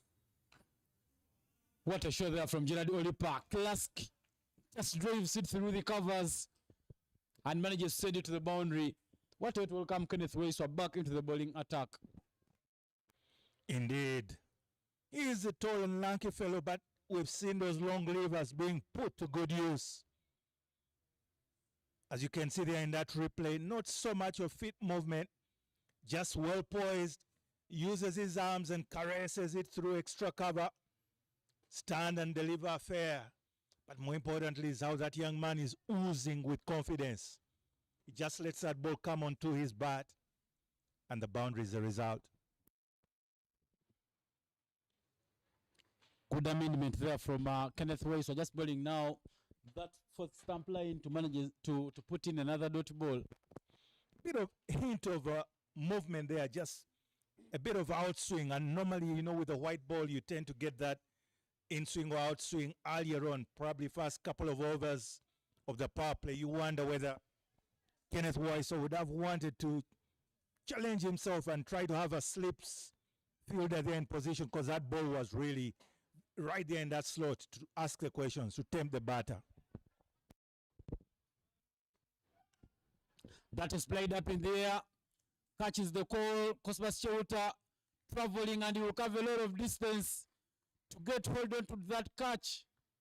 Another stunner of a catch. Too much effort there from Cosmas Cheuta, but he gets hold on to it dear, and Gerard Odipa departs. As you can see, they are reeling in pain because that catch was traveling towards the boundary and it took a while in the air. Gerard Odipa guilty of just trying to go hit big and having it, but Cosmas Cheuta, their concentrations, eyes on the ball, kept chasing it, run against the run of play, and manages to hold on to it, injuring himself once again. That bruise is always a painful one, especially when it's still fresh, because he just actually once again opens up that fresh wound. He has to walk off for a while. A favor of 7 as Gerard Odipa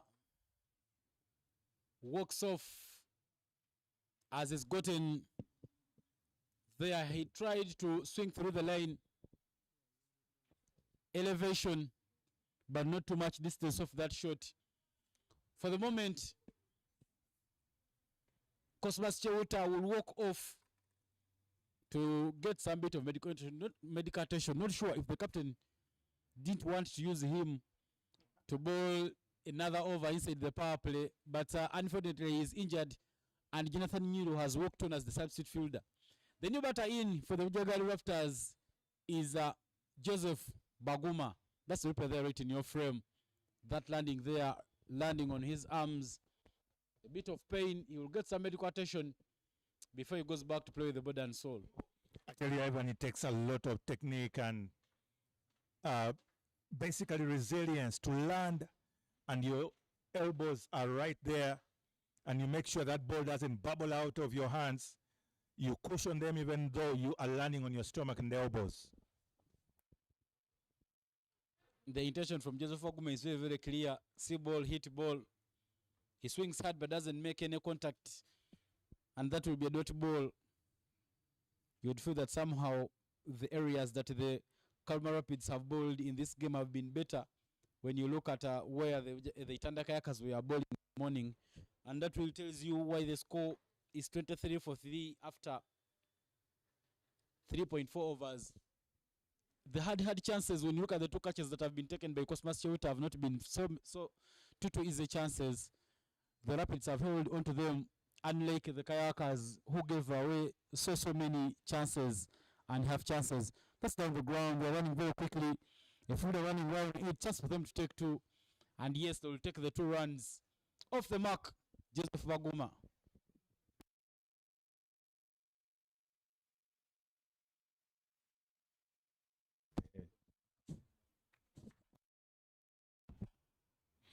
I tell you, at the toss, Kenneth Weiser said that he knows that his task and his troops will be requiring to bowl in the good areas and just keep the Bujjagali Rafters at bay. And that is exactly what they are going about their business, making sure that they don't give anything on offer to the batters. Another case in point, a swing and a miss from Joseph Benjamin, Baguma, JBB. He will have to just accept that that brings up the end to the 4th over. It is just a 25 for 3, most importantly, the Bujjagali Rafters.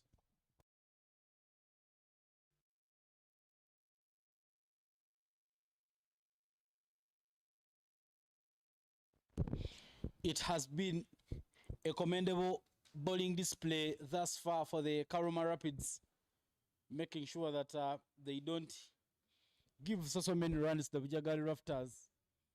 The Rafters were cruising in the morning game, but some breaks have been applied.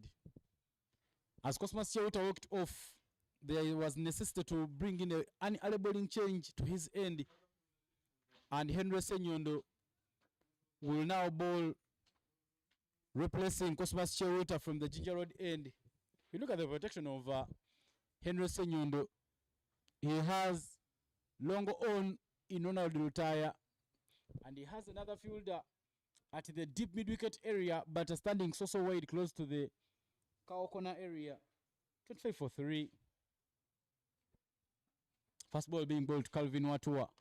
Having placed that one down the ground, chance to take the run. Good effort there from the captain, Kenneth Way, so he puts his body down the ground to give it a fine stop.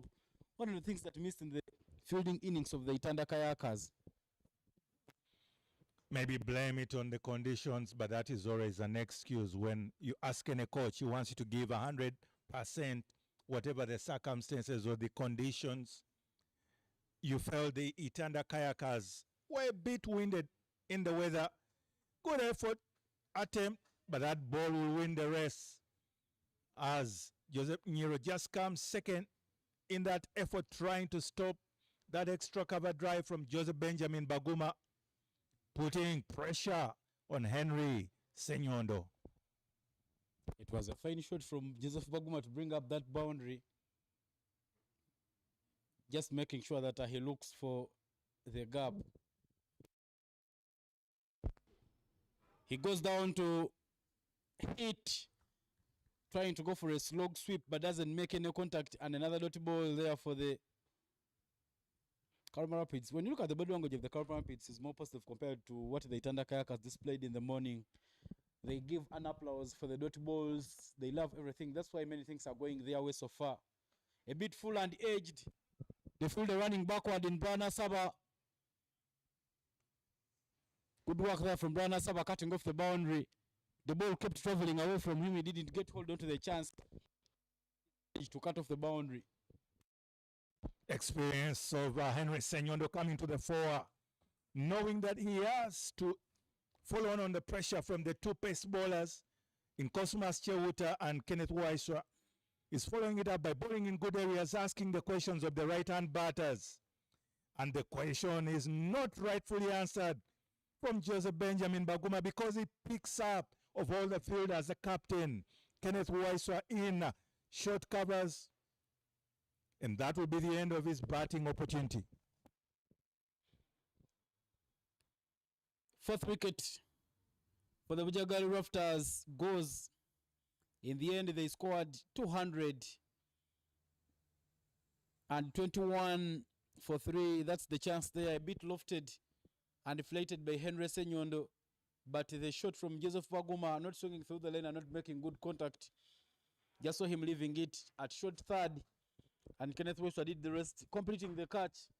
32 for 4 after 4.3.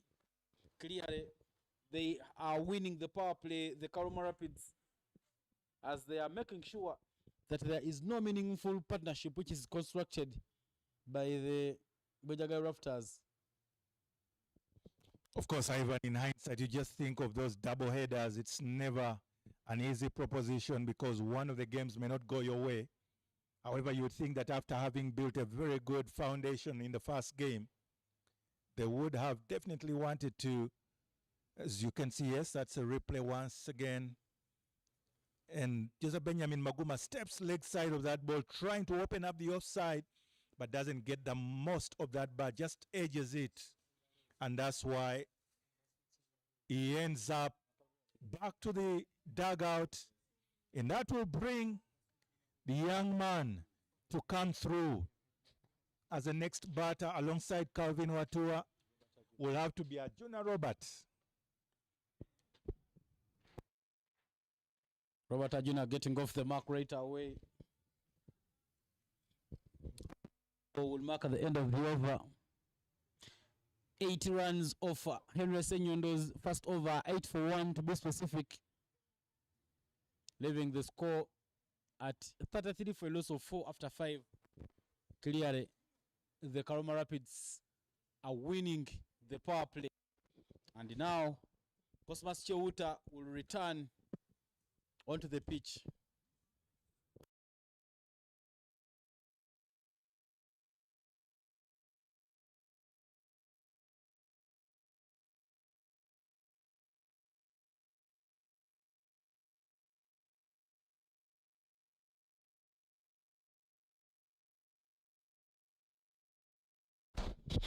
From wherever you're watching this game, this is the second game of the Waterfalls Men's T20 Elite Tournament happening here at Lugogo Cricket Oval. The morning game was between the Bujjagali Rafters and the Itanda Kayakers, and the Rafters won by 113 runs. A game where they scored 200 and 21 runs in the first innings, typical ODI total, but the chase didn't quite take off for the Itanda Kayakas in the morning. Dafabet, Scope Energy, Raj Gas Pro, Lake Ambila are all sponsors of this tournament. Everything organized by Cricket Uganda. There is some money to win for the player of March. About $29, 100,000 Ugandan shillings.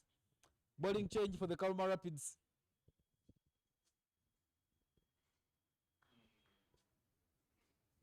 Bowling change for the Karuma Rapids as Felix Ochan comes to bowl for the Karuma Rapids. He comes to replace Kenneth Waiswa, and he starts with the good work, picking it up from where Kenneth Waiswa had left it. Starts to spell with the dot ball. This is the final over to complete the power play of this game. Karuma Rapids already winning the power play. They have already taken 4 quick wickets, and they are just making sure that they continue with that good bowling display.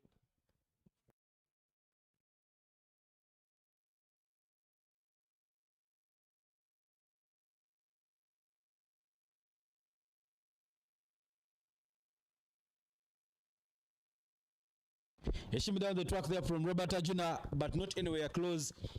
He danced on the wicket, but didn't manage to keep close to the ball as was moving on the leg side, whereas the ball was drifting away from him. Second dot ball there from the youngster Felix Ochan. Felix Ochan is a product of the Northern Cricket Hub. He is from St. Joseph's College Library in Gulu.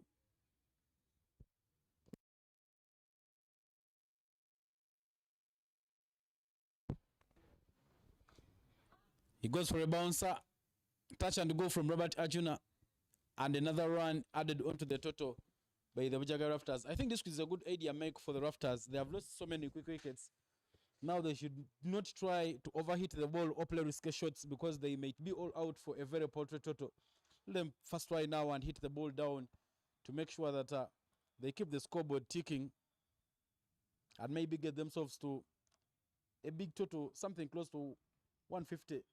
Might be something to bowl at on this surface. Yes, you're absolutely right, Ivan. And they have the experience of getting a big score. That always plays well to your psyche.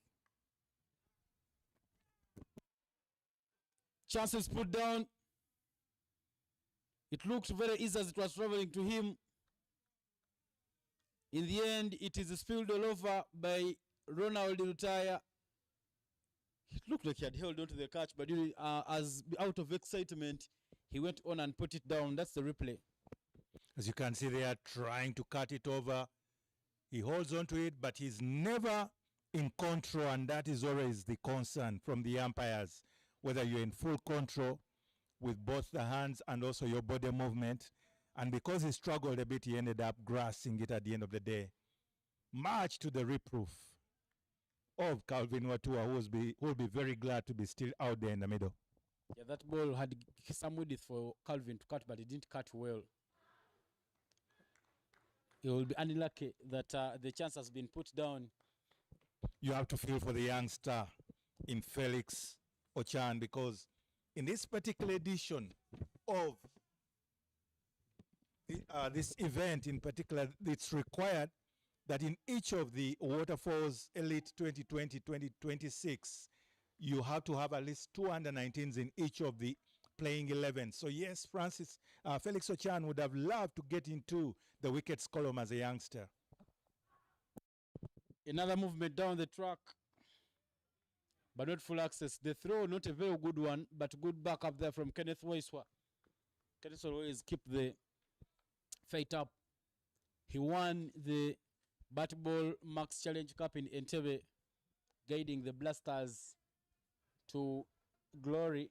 So he carries the same expertise and experience forward. End of the power play, 36 for 4 is the score.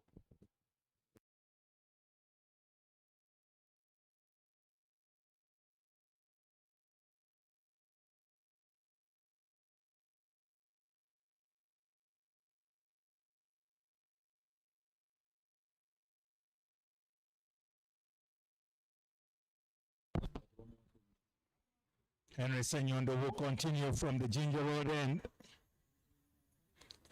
As it stands, of course, the Karuma Rapids would have loved to be 5 down, as in having picked 5 wickets of the Bujjagali Rafters.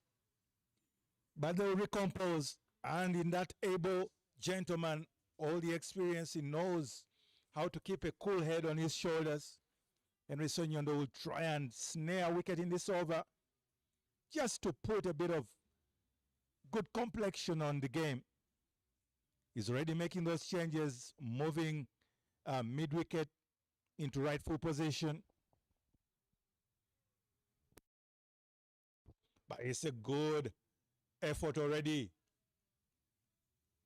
from Robert Ajuna, picking up a couple of runs, and good fielding combination there from the 2 youngsters, under 19s in Rubanga, Kenny Daniel and Felix Ochan, doing a little of a tag there, passing on the ball to each other. Fielding in partnerships as well, as they are required to do everything in cricket in partnerships. Yeah, fine work there between these two. I love the plan there from Robert Ajuna. Little feather, and that is given. The umpire took his time, but Henry Senyondo out of nowhere manages to squeeze in the second wicket. Robert Ajuna was playing so keeping solo and playing it with the bounce, but in the end he falls into the trap. Henry strikes, and half of the Bujjagali Rafters batters have already departed. Indeed, you see as though he snared Robert Ajuna to expect that ball turning away, and instead this was more of an armor coming back through towards his off stump, and he just manages to pick it off his gloves. Of course, the Bujjagali Rafters batting depth wasn't tested in the first game in the morning. This afternoon, the entire squad looks like they'll come to the fray. As you can see there, this time it comes back rather straighter. And Robert Ajuna, just as my colleague Ivan, you've called it, just a little further. And he has to walk back to the dugout. Henry Senyondo, Mr. Reliable, always wearing that smile of conquest. Ajuna depart.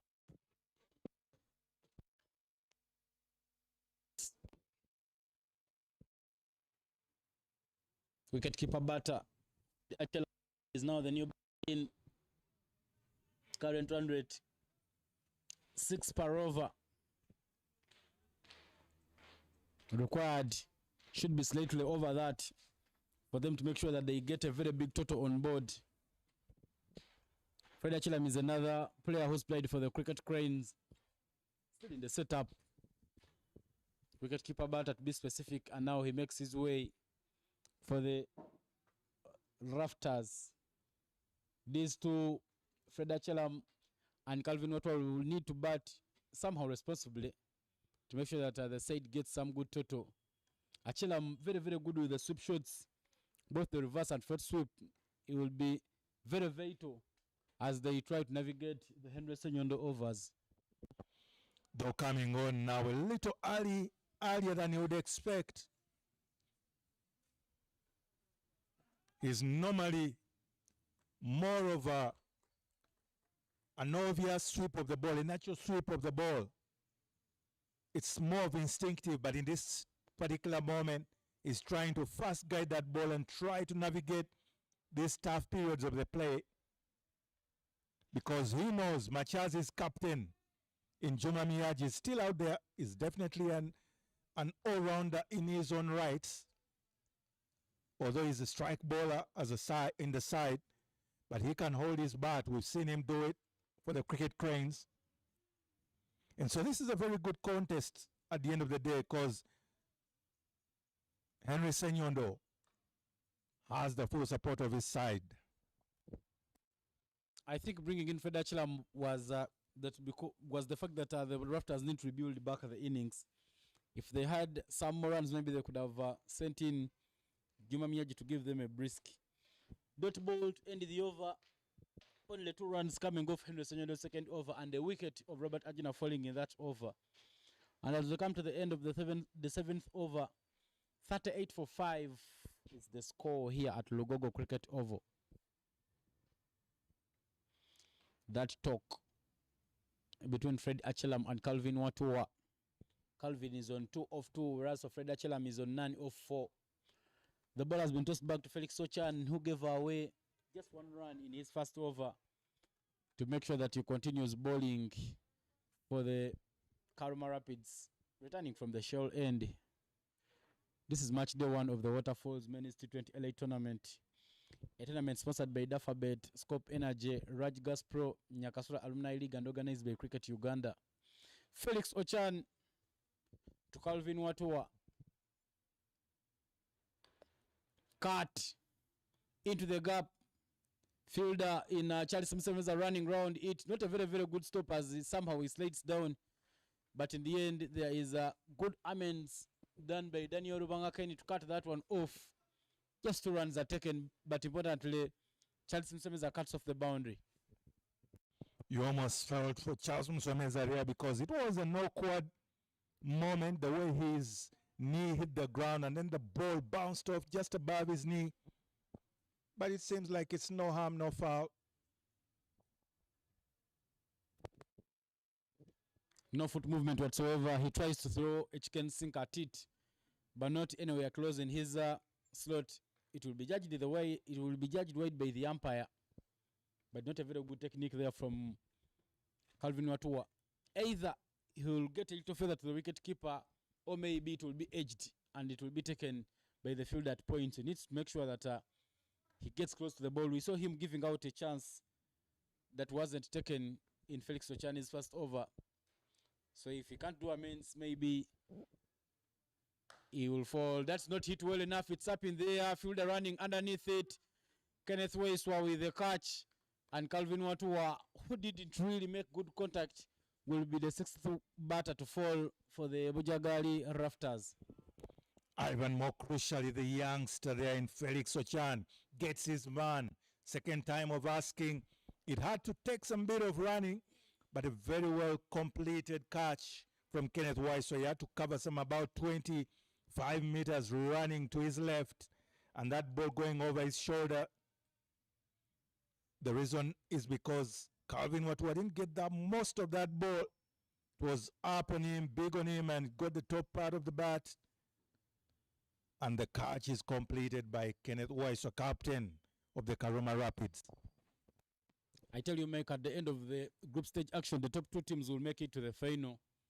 And it's likely going to be interesting. 41 for 6 means that the Bujjagali Rafters can easily be bowled out for a very small total.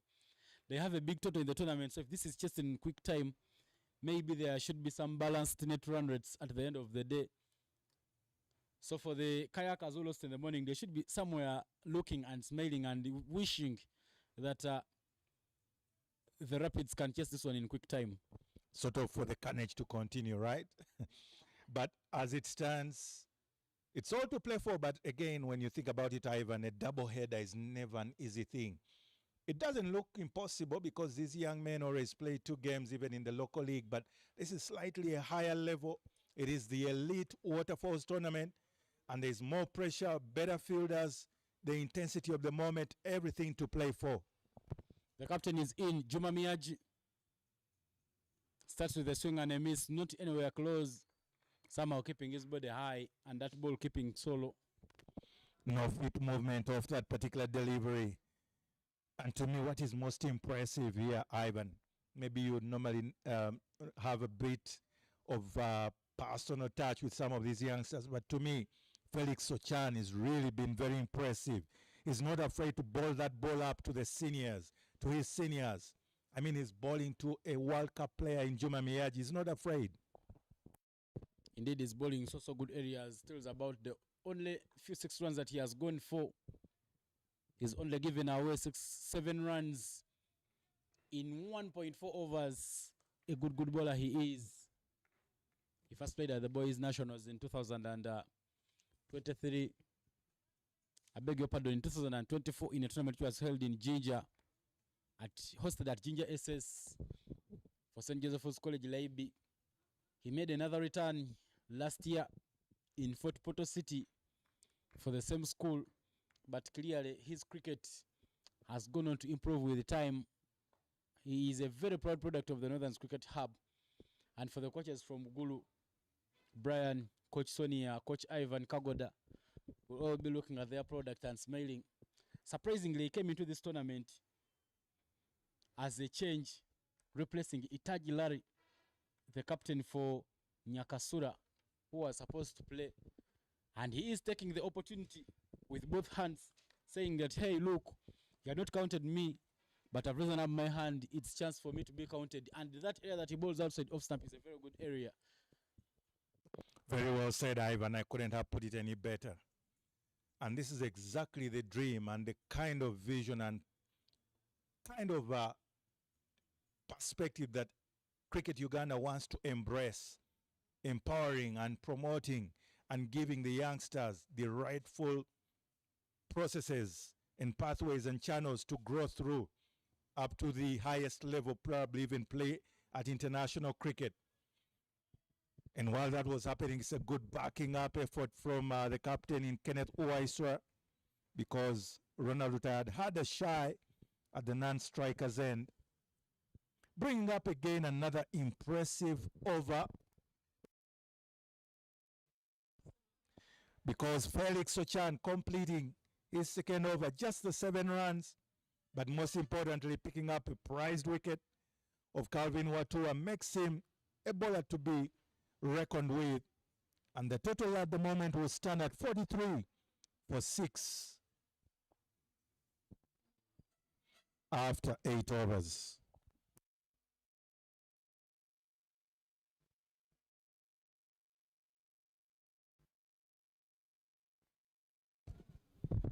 One of the things that have changed over the time, Mike, compared to the previous years where it could be so hard for the under-19 players to be absorbed. The high performance team led by Richard Okia, the head of high performance in Uganda, has made sure that there is an under-23 Uganda emerging, Uganda A. So all these can absorb the players. These players are being coached. Roger Mukasi, Jonathan Sebanya are doing a lot of good work in that setup to make sure that they have products that can go to the team. That is in the slot and hit by Fred Achelam, but hit straight to the fielder at deep mid wicket in Charles Msemeza. Another wicket for Henry Senyondo. The third one in the game, and the 7th wicket for the Bujjagali Rafters goes. Fred Achelam will be the batter to depart. Attempted slog sweep. Is well known for his slog sweeps and sweeping shots as well as reverse.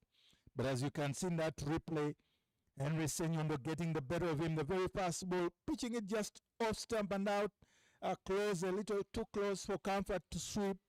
He ends up sweeping it ahead towards mid-wicket. And Charles Musemeza will be the fielder that is glad to complete a routine catch at the boundary. Henry Senyondo with the last laughter, but look at his figures. 10 for 3 after 2.1. Fine spell there from Henry Senyondo. He's the leading wicket taker for Uganda. So he's not really a bowler that you would want to take on. He just flights it outside off stump. Fred Achelam thought it was the ball to hit. Hit it, but not quite so well. And in the end, the Bujjagali Rafters lose the 7th wicket. Simon Okecho. Men love calling him Mr. Googly because of that leg spin googly that he used to bowl right when he was at the under-19 team. He is now the new batter in for the Bujjagali Rafters. 43 for 7 after 8.1 overs is the score.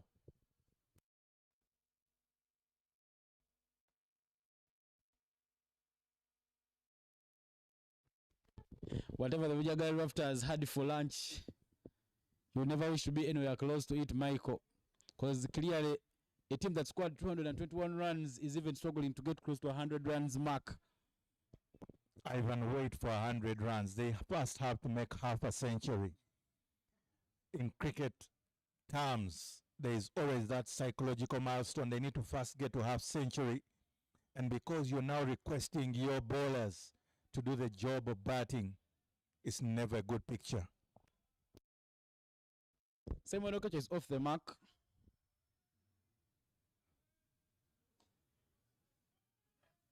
Not sure why Juma Miyaji hesitated to take that run. Clearly dubbed it into the gap. Maybe he could have pushed and put some bit of pressure to the bowler who was going to field it, because that mid-wicket area is vacant. Certainly, Juma Miyaji is more of a recognized batter himself. And the good news is he will be able to hit at any time at will. However, he now has the big task of also, first of all, weathering through the tough moments that his side finds itself in. And somehow there are so many overs remaining in the innings. This is just the 9th over. Juma Miyaji loses his anger and says, I've seen enough of it all, and he goes all the way maximum, just making sure that he gets onto the bounce of that ball and hits all the way to the cow corner boundary to pick up a maximum.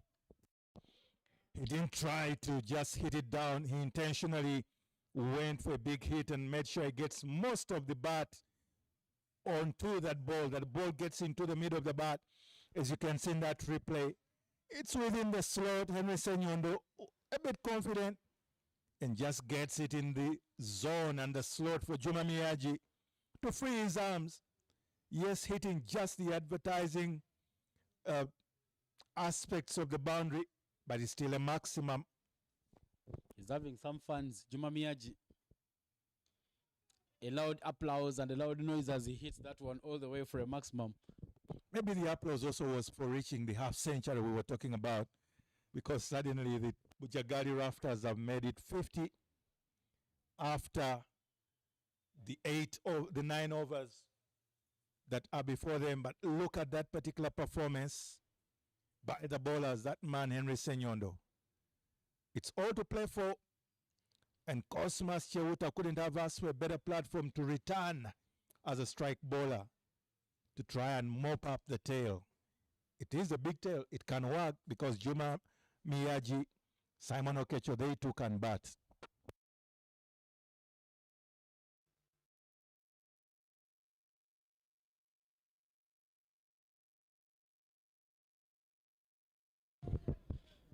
Sobi Yunus, Enoch Kasaija,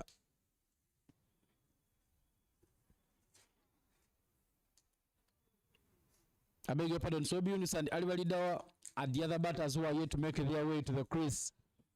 50 for 7 after 9. Cosmas Cheuta changes bowling ends. He bowled his first 2 overs that went for 16 runs, including a wicket from the Ginger Road end, and now he changes ends, will be coming in from the Shell end. Taking his time to get ready, Simon Okecho. Simon Okecho in the domestic league plays for Tornado Bees Cricket Club, whereas for Juma Miyaji and Cosmas Cheuta, teammates with the Ceylon Lions Cricket Club.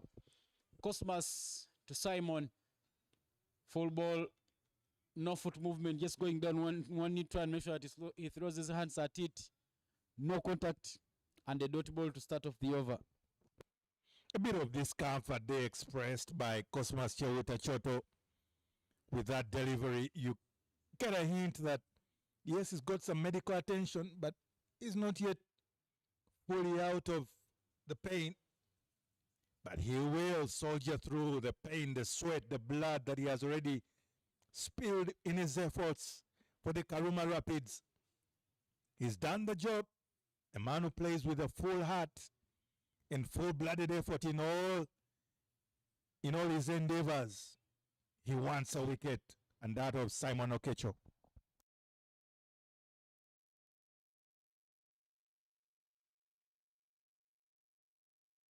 Good comeback from Cosmas Cheuta, 2 dot balls.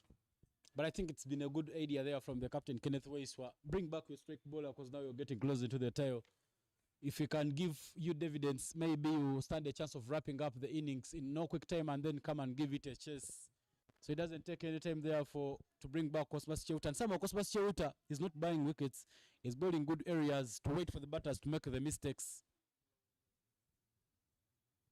He goes for the bouncer, and that has been his trap. He goes for a bouncer, then he brings one which clips low.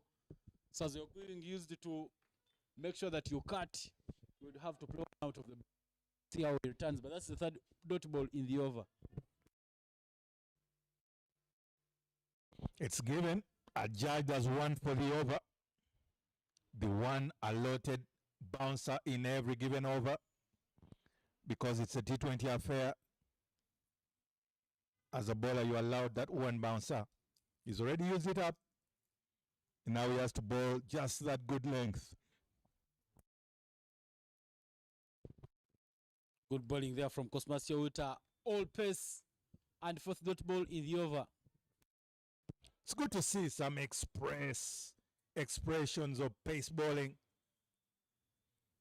And Cosmas Cheuta, Juma Miyaji, they both give you that. So this is a very good fixture.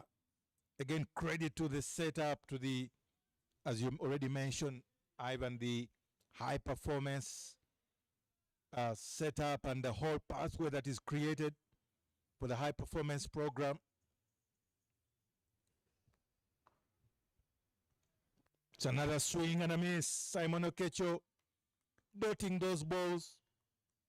And it's only now a bowler wicket-keeper affair, because all those balls are straight from Kosi Cheuta's hand straight to none other than Cyrus Kakuru's gloves. Yeah, 5 dot balls in the over from Cosmas Cheuta. I think the issue for Simon Okecho is trying to overhit the ball. You could just use Cosmas's pace. Just get that ball. We saw the coach for the Cricket Cranes, Jackson Ogwanga, giving his players some bit of words. This time round, Cosmas goes full, and it's driven down the ground by Simon Okecho to get the run in the over. And that single marks the end to the 10th over. The teams will take a break. 50 for 7 after 10 as we go to that break. A big shout out to the sponsors of this tournament: Raj Gaspro, Nyakasura Alumni League, Scope Energy, Leica Mobile, Dafabit. And as we come to the end of the first half, the two coaches of both teams, Reja Mukasagali Wango, the coach for the Karuma Rapids, and Sadam Oyaga, the coach for the Bujjagali Rafters, will look on and give their players some bit of words as we also take a short break.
come to the end of the 2 minutes break.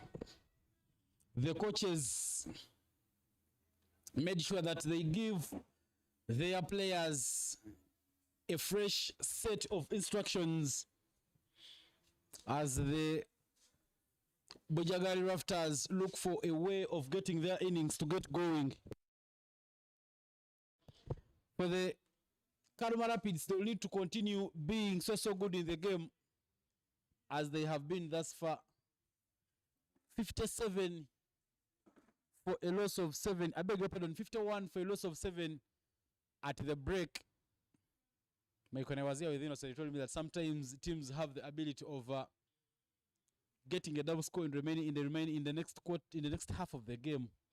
So maybe if the Rafters can do something, they have a chance of getting to 150 runs.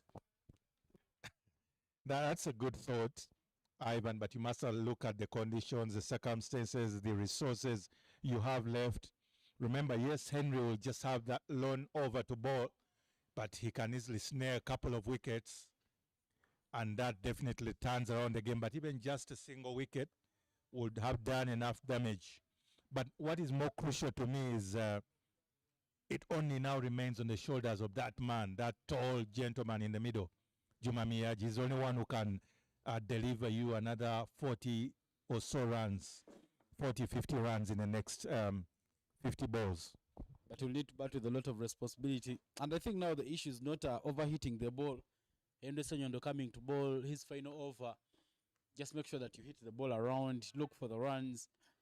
Singles could mean that 6 runs every over, and in the remaining about 10 overs, complete the innings. Maybe they can get more 60 runs to make it close to 110, 120, and maybe it will be something they can bowl at. Because clearly when you look at their bowling display in the morning, they did not look so bad with the bowling. Joseph Waguma picking up 4 wickets. They made sure that they put a very good bowling display. So if they get something close to 120, maybe they will have gotten a total to bowl at. Well, the other thought that was running through my mind is that always psychological break wicket after break, something always can happen. But let's wait and see.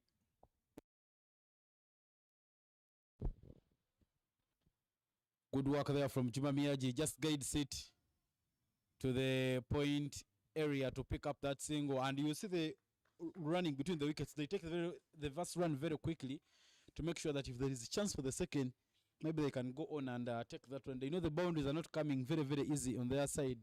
So they're making sure that they run between the wickets very quickly. Changes in the field there as mid wicket is being sent straight. He goes down to sweep, but he misses. And the dot ball for Henry Senyondo to complete his over. 4 runs in his final over. And at the end of his bowling spell, he's gone for 21 runs, picking up 3 wickets. And after 11, 55 for 7 is the score for the Bujjagali Rafters.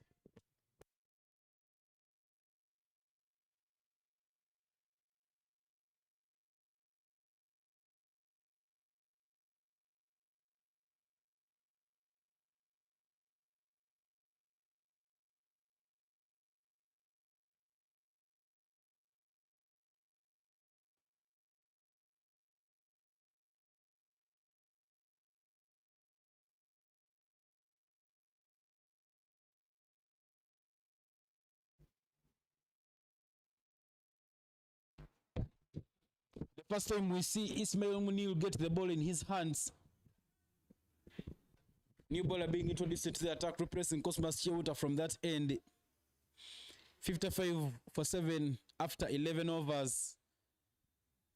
Munil Ismail also made part of that team that played for Uganda in that Under-19 World Cup in 2022. He is also a player for Tornado Bees Cricket Club. And now he will be coming into ball. Deep square leg, deep mid wicket, long on, long off, extra cover, all at the boundary. Bullseye, and he hits right away. Juma Miyaji trying to create room, but stepping away from the line of the ball. The middle stump is disturbed, furniture rearranged, and Juma Miyaji will have to make his way back to the dugout. Ivan, that is the proverbial break wicket, the wicket that breaks you as a team. Though it means that after every break, there is somehow a wicket falling. If you can see natural play, you've already called it, Ivan. But just to clarify, Munir Ismail bowling it straight, and Juma Miyaji a bit disdainful. He disrespected that ball, and the net result is he has to walk back to his dugout because Munir Ismail has finally got the breakthrough, breaking the back over the Bujjagali Rafters. The intention from Juma Miyaji was to make sure that he puts Munir into pressure, as the intention was clear. He wanted to overhit that ball maybe to the boundary to make sure that he puts some pressure onto the new bowler. And I think if he had maybe stepped closer to the ball and played it with the full face of the bat, maybe he could have gotten contact and picked up what he really wanted. And in the end, it's Ismail Munir who wins the battle. Yunus Sobi makes his way to the crease. 55 for 8. The Bujjagali Rafters innings failing to take off. Newman into the attack. Newman strikes. It's Ismail Munir for you. Bit of a yoker to Sobi Yunus, but Yunus equal to the challenge. Good work there from Munir. He's just bowling the good areas, not giving anything away to the batters. You said it, Ivan. Indeed, credit to Munir that he's just insisted on that particular line, just that nagging line, stump to stump line, not giving the batters any room to try and swing at that ball. And the only way that can happen is use your feet. Either you create the room on the offside, or you actually try to create a scoring option to the leg side. And so that is a lot of hard work, and you miss a hit. That is the story. In that context, like Miyaji missed and Munir hit, he continues just with that bowling stamp to stamp approach. Not so much keeping it simple. By keeping it simple, I mean just bowling those balls that are asking questions of the batters, especially of their basic techniques of the drive or the defense. Full and driven down the ground. Top running between the wickets. They know there is chance for the second, so they're making sure they take the first one first. But I tell you something, Mike, somehow we feel that the backbone of the Bujjagali Rafters has been broken. All their batters who exploded in the morning, 2 half centuries. They both didn't come to the party. Fahadi Mtagana going early. Gerard Olipa following him also. And there has not been any meaningful partnerships. A wicket and 4 runs in Munir's first over. After 12, 59 for a loss of 8 is the score. I'm not sure what the discussion is between Yunus Sobi and his partner Simon Okecho. But you've batted a little more than me. Maybe you could give the guess. Certainly the discussion should be just to complete the overs. Let's look to stay around. This is our opportunity to bat. We didn't get to bat in the morning. Let's do our best. A little just encouragement for each other. And the explanation always is, the moment you see another bowler, you'll have to take another mid-wicket conference like you see. They'll now say, oh, no, sorry, there's another bowler. Change of strategy. Let's go about our business. Look to survive this particular over. It's little mental games that happen. And believe you me, Kenneth is most likely to strike and strike early. And I tell you something now, the Bujjagali Rafters should be thinking at playing the remaining 8 overs and completing them. Not getting as many as they would wish. But again, between the two batters, I think when Sobi gets on strike, he'll try to hit the ball because that is his game. He's a bowler. So always bowlers come in with a slogging approach. Long on, long off, deep square leg, third man and extra cover at the boundary. As Kenneth Waiswa replaces Henry Senyondo from the Ginger Road end, Kenneth will be bowling to Simon Okecho. Beaten completely by pace and a dot ball for Kenneth to start off the over. You know, Ivan, it's so good to see a bowler having that much control, that much authority, and so to say, he can dictate terms because he seems to get even that same action. That ball is moving off the seam, just outside of stump. And even such at a later stage, it is the 13th over. Kenneth Wise is still able to do that. Same round, he walks and gets full access of that ball, plays it down the ground. Simon Okecho just playing it as the starters would love to see it, and he manages to bring up a boundary for the Bujjagali Rafters. If you were to ask me, Ivan, I just have one word. That action from Simon Okecho, it's dismissive. He doesn't seem to care what Kenneth has done or what he can do. As you can see in that replay, slight shimmy walk down the track, gets into the up, good position, good balance, and drives that past the bowler. Best place to hit that ball. It's a boundary. It's all happening. I think somehow Kenneth West went too full. You could have kept it outside off. Pulls it again, but this time round, not good contact there from Simon Okecho. Fumbled by Brian Asawa, but no, they will not take the second run. Somehow, Simon Okecho starting to anchor the innings, but again, he should not be exposing Sohobi Yunus. It's risky business and risky trade for the Rafters. The thing about Simon and his body language, his expressions, strikers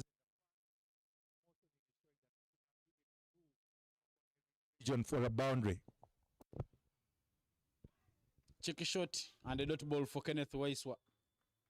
He knows the lane to bowl that will somehow force Sohobi Yunus to fall into the trap. Good comeback there from Kenneth Waiswa. 5 in the over, but manages to make up with a dot ball to make sure that the Rafters don't get so many runs. And to me, what is impressive about Kenneth is his ability to get that ball moving off the seam at such a moment. That is exactly what you want to see from your strike bowler. Touch and go. Yes, they will take the run right under the nose of Paul Mulongo. Somehow, the Rafters have made sure that they still march on and get close to the 3 digits. But somehow these two will need to live in a little bit longer, because when you look at the shots between Simon Okecho and Sohobi Yunus, they have looked to be in too much control so far in the game. For Simon Okecho, long off will go at the boundary, long on, cow corner, extra cover, and deep mid-wicket all patrolled.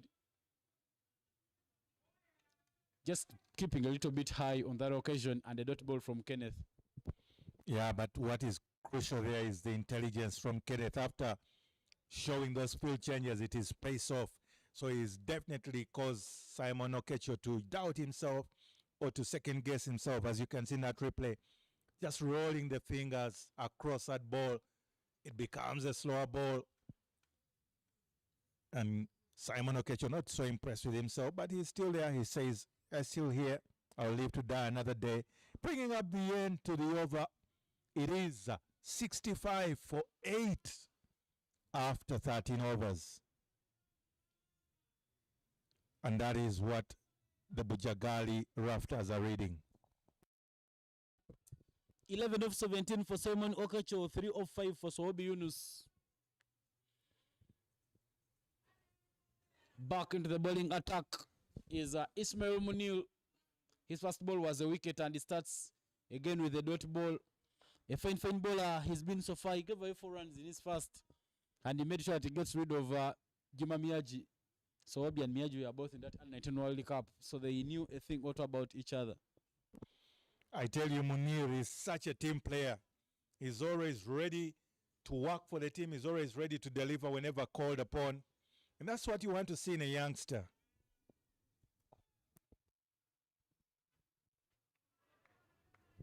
I've seen him doing some bit of coaching lately with the Posh Cricket Academy here at Lugogo.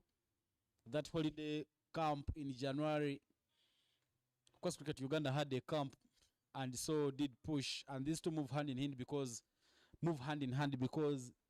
theirs is to make sure that they grow the game. So you saw him doing a lot of coaching, and he is really put his game at its best. A bit lofted.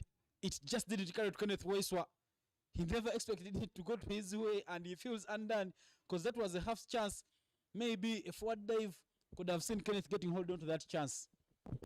I agree, Ivan. He seemed to pick up late, and that body language seems to say it all. That lonesome-looking figure of the captain, because he knows he sets very high standards for himself. Chance of a run out. And he's just able to cover back his ground. Simon Okecho. Remember, these youngsters are always playing together. Munir Ismail, Simon Okecho, Sowobi, Yunus. And so they seem to know each other's game, and they seem to have a way around each other's psyche. It's all happening here in the middle at the Lugogo Cricket Oval. Good weather for cricket. The sunny weather. The skies are clear compared to the morning where there were some bit of dark clouds up. Short pitched, but so will be creating a lot of room and not getting anywhere close to the ball. Actually, when the spinners came to the only person who looked comfortable for me was Robert Arjuna. Unfortunately, he fell for that late feather of Henry Senyando's bowling, but he looked to be so comfortable with his technique because his foot movement, his stance was really good for the spin bowling. Final ball of the over coming in from Ismail Munir. Slow pitched ball and another dot ball. 2 runs off his second over. At the end of the 14th, 67 for 8 is the score.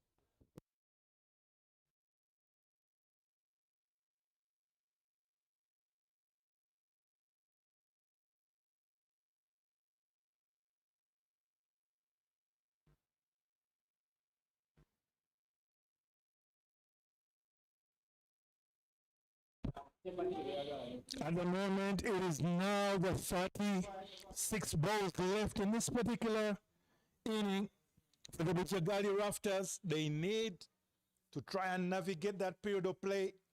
As my co-commentator here, Ivan, mentioned that they look to try and get closer to that 120, 125 run mark. At the moment, they are a little stranded because it's just a 2 wickets in hand, and they are at 67. With 36 balls to spare, and yet it is Felix coming through, the youngster Ochan. Yeah, okay, so there Simon Okecho standing on double crease. He's swinging hard, but not anywhere close to the ball. Felix Ochan with a dot ball to start off the over.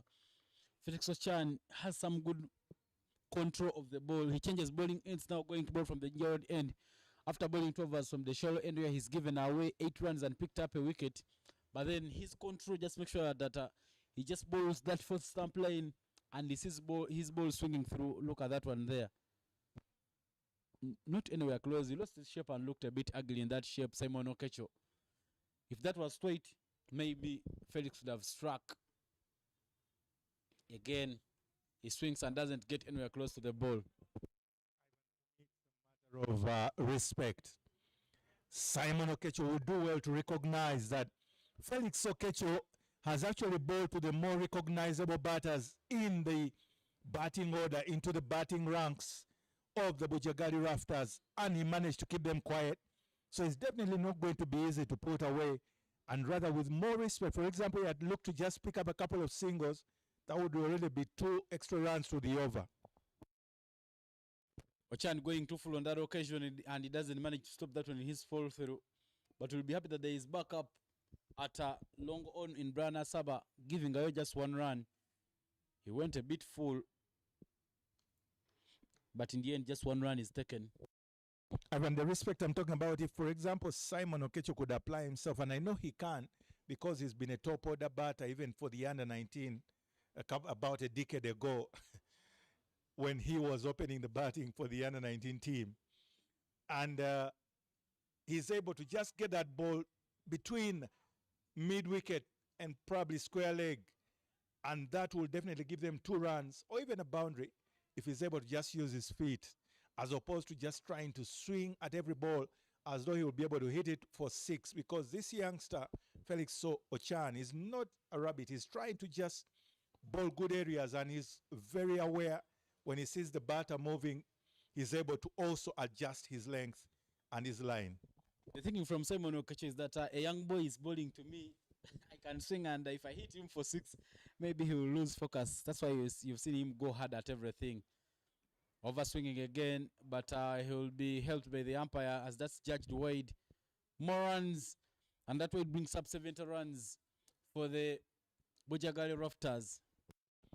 Okay, credit to him there because I think he tried to have a little almost shimmy towards the offside, trying to open up the leg side, and that caused the young man to delve and sway down the leg to get a wide. But to me, what the respect I mean is just play each ball on it according to its merit. Again, overheating instead of looking for the gap as you do say, Mike. And again, a dot ball for Felix Ochan. Just 3 runs in the over so far, with the delivery to complete it. Remember, swing and a miss, Ivan, will always result in a caught behind. If you're very lucky, maybe caught at the boundary, but it's better to put bat to ball and then you pick up your rhythm and then strike that ball comfortably with authority and control as a batter. Final ball of the over. He gets contact, but fine stop by Paul Mlongo, cutting that one off. 3 runs in the over. End of the 15th. 70 for 8 is the score.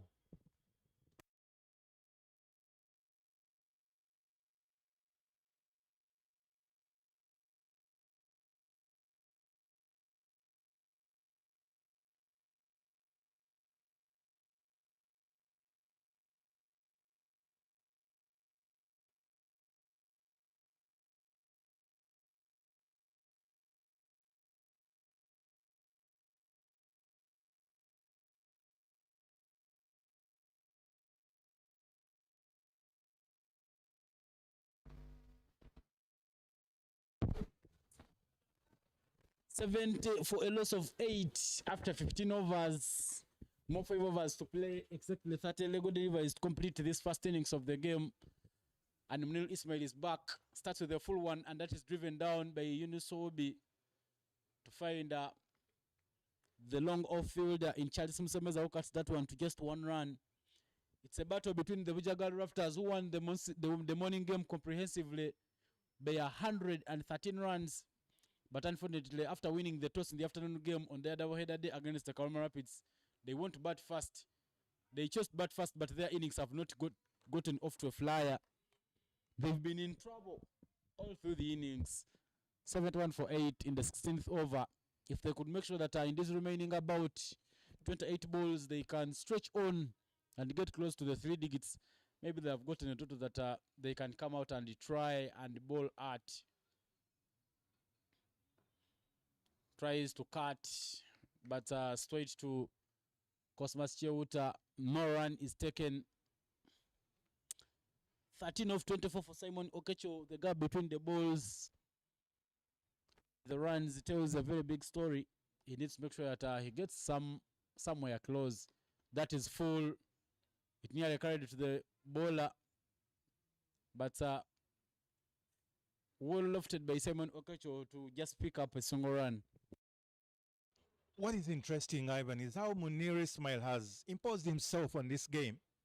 Come through, picked up a wicket, most prized wicket of Juma Miyaji, and gone on to bowl some extra couple of overs, and in such a manner that he's keeping the trend and the tide of events at a rather manageable pace. The volume is low, and that's exactly where the Karuma Rapids need the Bujjagali Rafters to be, in that calm, cool, collected position that they want them to be dictated upon, because then it gives them the option, it gives the Karuma Rapids the option of keeping that score below 100 or just above 100, much easier to chase down. Well said, Mike. 2 runs off Muniru's 3rd over. 73 for 8 is now the score after 16 overs.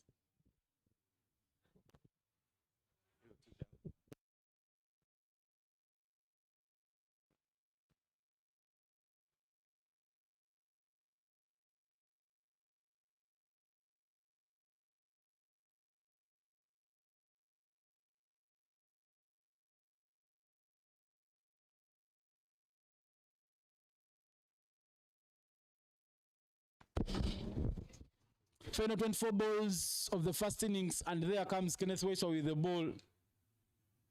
Good work there, just guided to the backward of point area to pick up another single. I told you, Mike, if you were somewhere watching the morning game and you were a player for the Karuma Rapids, looking at the power which was asserted to the Itanda Kayakers by the Bujjagali Rafters, they went on and scored 221 runs in just 120 balls.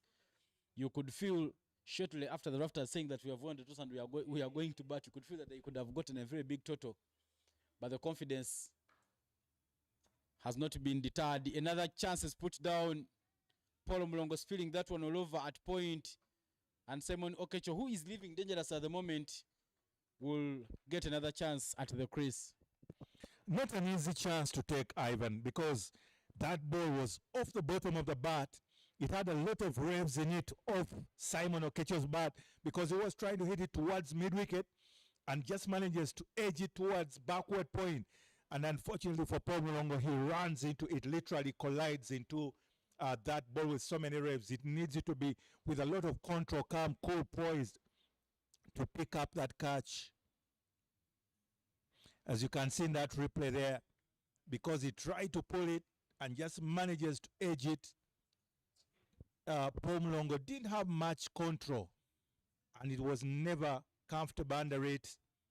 Hence, it just bounced off his chest and fingers. I hope it didn't injure his fingers. They may be needed in the batting period. Yeah, Paul Mulongo, another batter, another one for the future.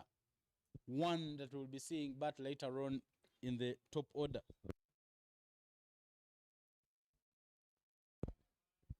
That one will go past Henry Senyondo at covers for a single. They are pushing very quickly. They'll take the second run. Cosmas Chewuta and Henry Senyondo just looking at each other there. And in the end, 2 more runs added onto the total for the Rafters. A bit casual in the field. They clearly had to cut that one off to maybe a single.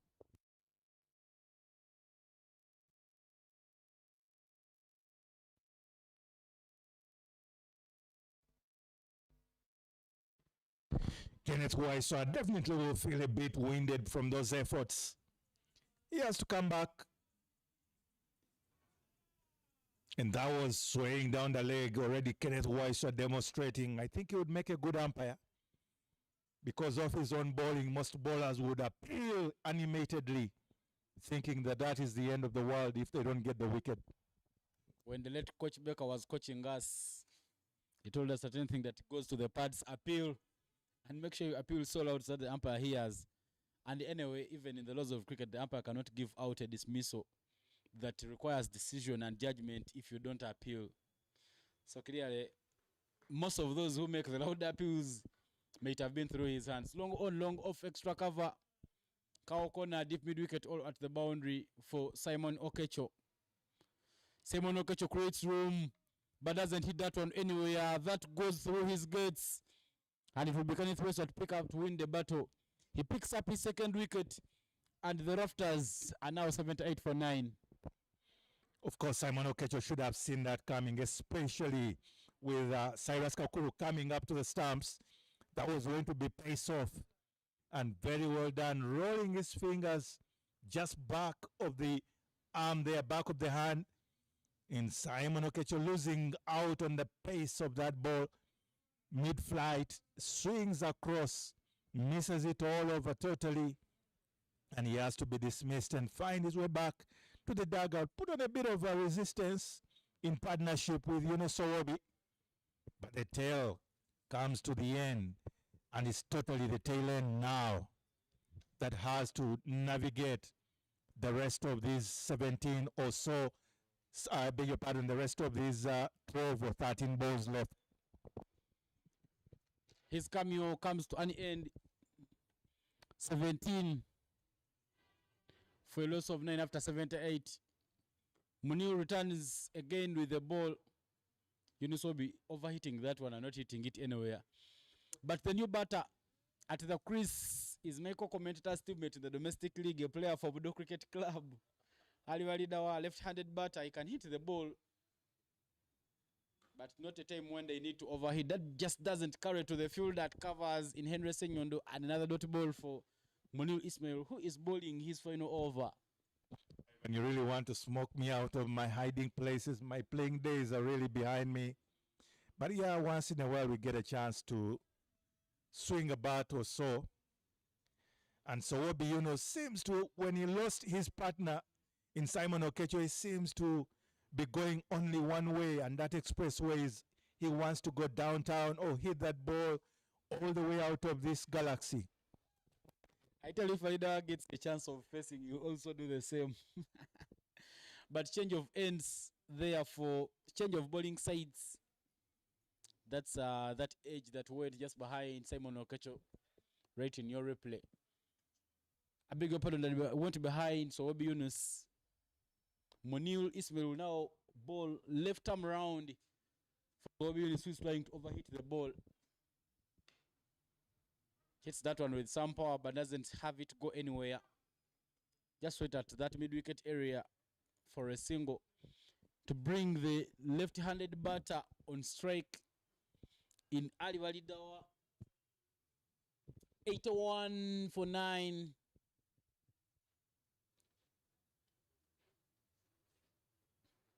And Ismail will now continue bowling left arm round for the left-handed batter. Let me see if Ali Balida will take your advice to also just swing his blade, because clearly I don't know what the communication is in this last wicket partnership between the two.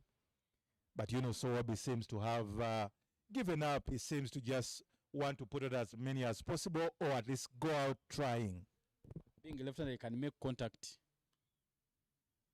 if he tries to overhit. But one thing I like about Munir Ismail is that he bowls the ball close to your body. So it doesn't give you room to open up, because you feel that when you open up, it may hit you over. So you tend to change the trick and maybe play it down. Remember, Ivan, this is a good matchup. Munir Ismail to Ali Balidawa, right hand to left hand batter. At the end of the day, Munir Ismail will have a bit of a gentle smile because he's completed his allotted bowling spell of 4 overs. And most importantly, his side is in a good place because the Bujjagali Rafters are only at 81 for 9 after the 18 overs.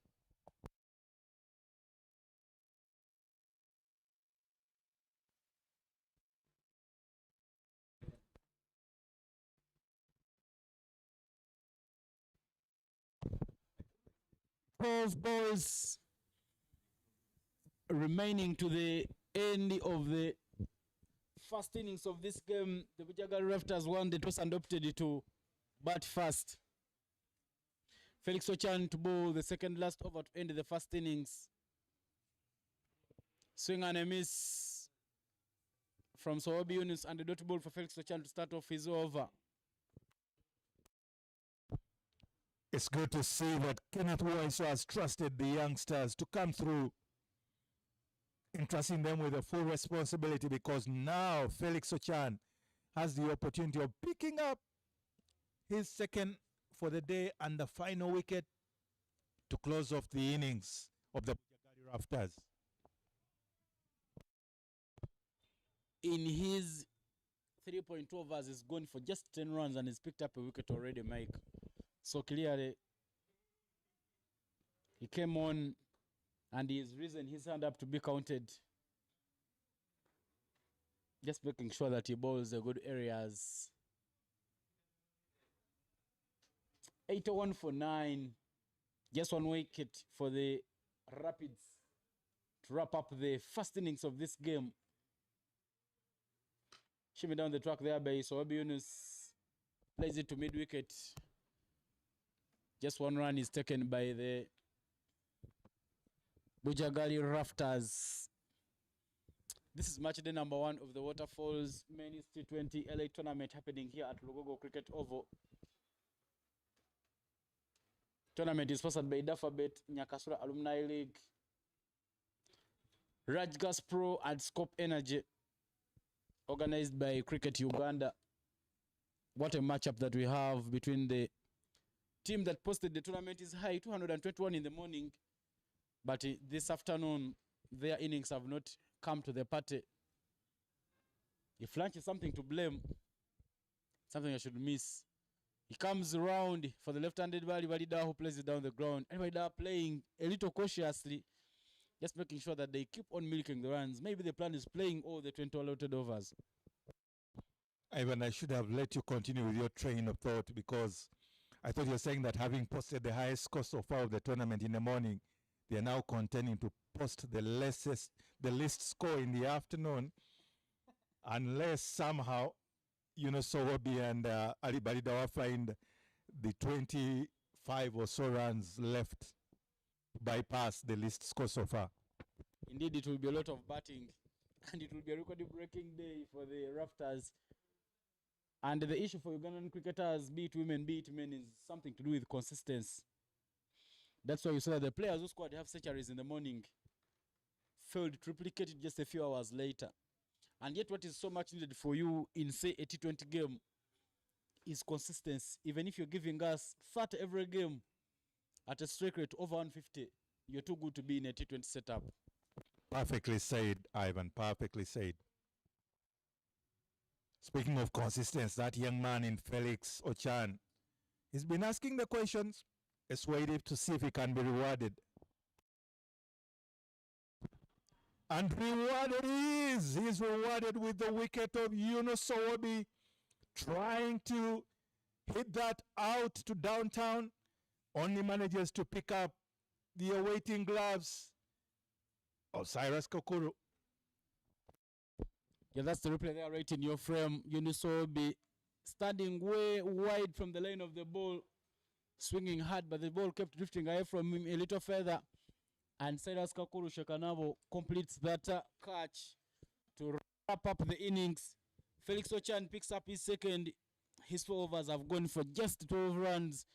He's been the most economic among all the bowlers, completing at an economy rate of 3. And that means that we come to the end of the first innings. The different angles, the replay. So Obi is not stepping anywhere close to that ball, creating a lot of room and a little feather. And somehow would feel that the Karuma Rapids have done half of the work in the first innings. Bowling out the Bujjagali Rafters, an uniform team, looking at the morning batting display for just 83 runs all out in 19 overs. This is match day 1 of the Waterfalls Men's T20 Elite League Tournament. A tournament sponsored by Nyakasura Alumni League, Raj Gas Pro, Scope Energy, and Leica Mobile. That is the batting card. No standout figures to speak about apart from Simon Okecho's late 15 of 29 and Yunus Sowabi's 13 of 25. 10 extras, quite many from the Rapids as we come to the end of the first innings. The bowling card for the Karuma Rapids: 3 wickets for Henry Senyondo, where he's bowled 4 overs that have gone for 21 runs at an economy rate of 5.25. Ochan Felix, who's picked up 2 wickets, has been the most economical. An economy of 3, where he's bowled 4 overs that have gone for 12 runs. 2 more wickets for Kenneth Waiswa, whereas a wicket apiece for Cosmas Chewuta. We come to the end of the first innings of this game. Ladies and gentlemen, we take a short break and we will return with the second innings.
Ginger Road end.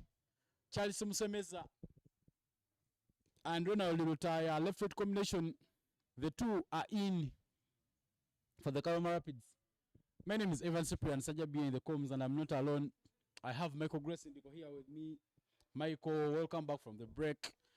Should we see this get done in the first 10 overs? Because 84 runs really are not so many runs to bowl at. Hey, thank you, Ivan. I definitely wouldn't say it's going to be a quick run chase. However, also the normal expectation is that when you have a low score, you want to try and go as positively as possible about it, or else you end up getting stranded in the middle. So it's all to happen here. Expect the unexpected is what I would say about this particular fixture. And especially now seeing that once again we have a left-right combination here, just as we saw earlier on in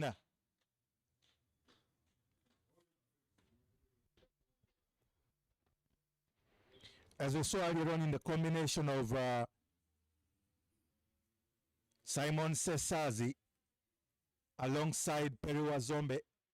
It wasn't easy going in the morning to the bowling of Juma Miyaji, and in the afternoon it starts off expressly with that particular very good length, line and length, 3/4, just short of 3/4 length, making sure there is no contact and there is nothing for free to the batters.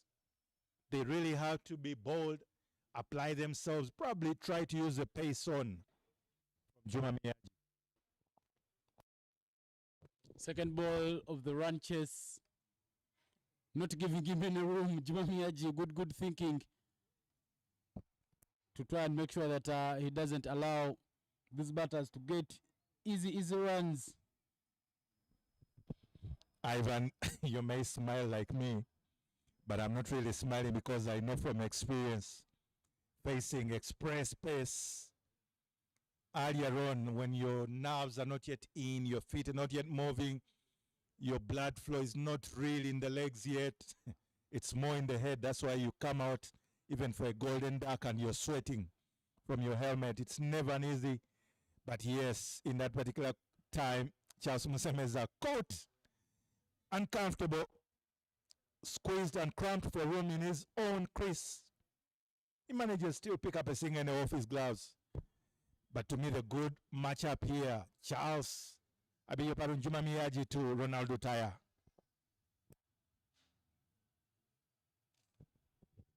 In the morning game, Juma Miyaji bowled 2 overs, conceded 10 runs, 8 dot balls, and 1 wicket. Now he returns. So far, so good. If he would get a little more support. And I think now the idea for the Bujjagali Rafters to pick something out of this game is to bowl the areas that will give them a chance of picking up dot balls.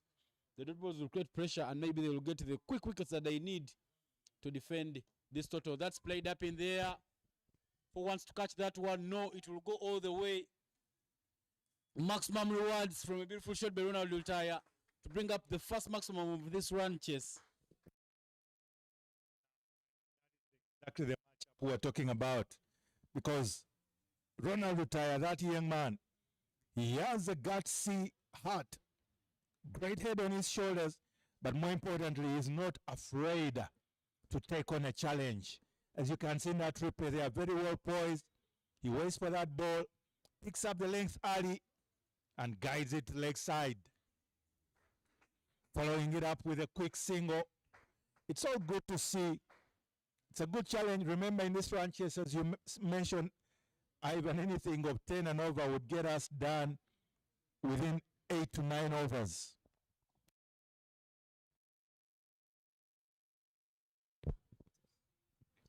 Shaking something off his hands there as that one clearly hit him inside the gloves.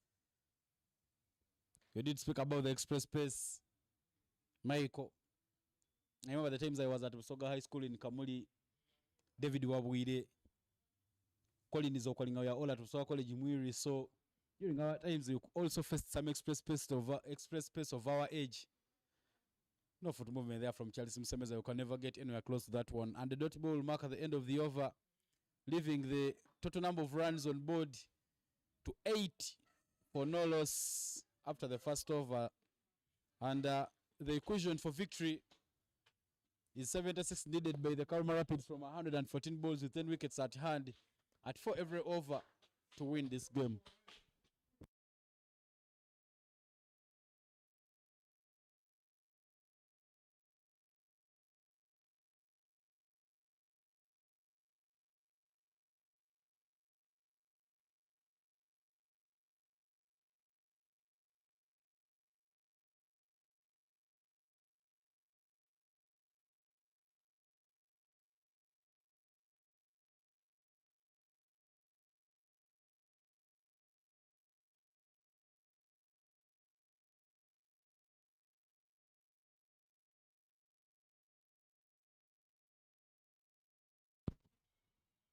The reason you're seeing that lonesome looking image of the umpire, so he's the only one on the pitch, is because Ronald Utaya is still receiving some treatment.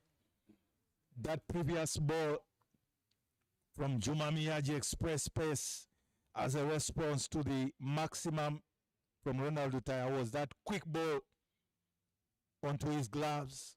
Thankfully, the gloves are quite cushioned these days, but still the impact went through and there was some pain felt in the fingers.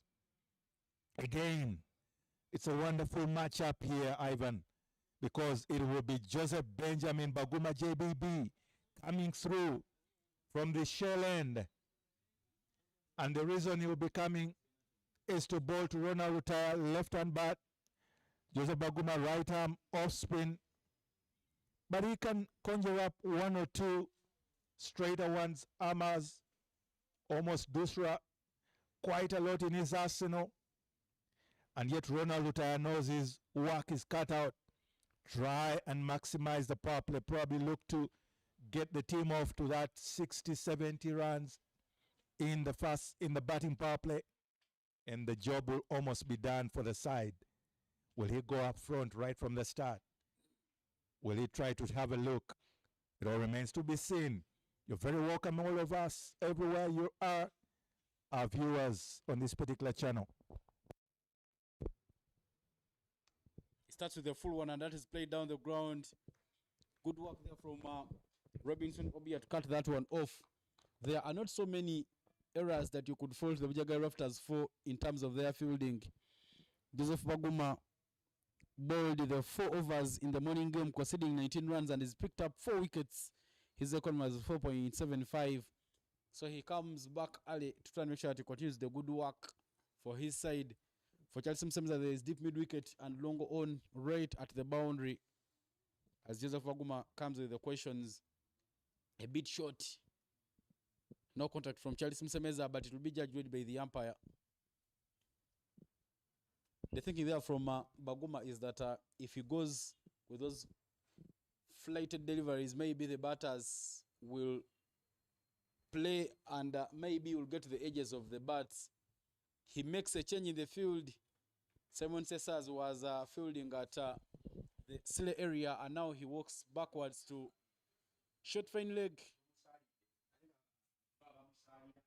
Deft touch. Fumble there by Ali Balidawa, and another run taken by the Rapids.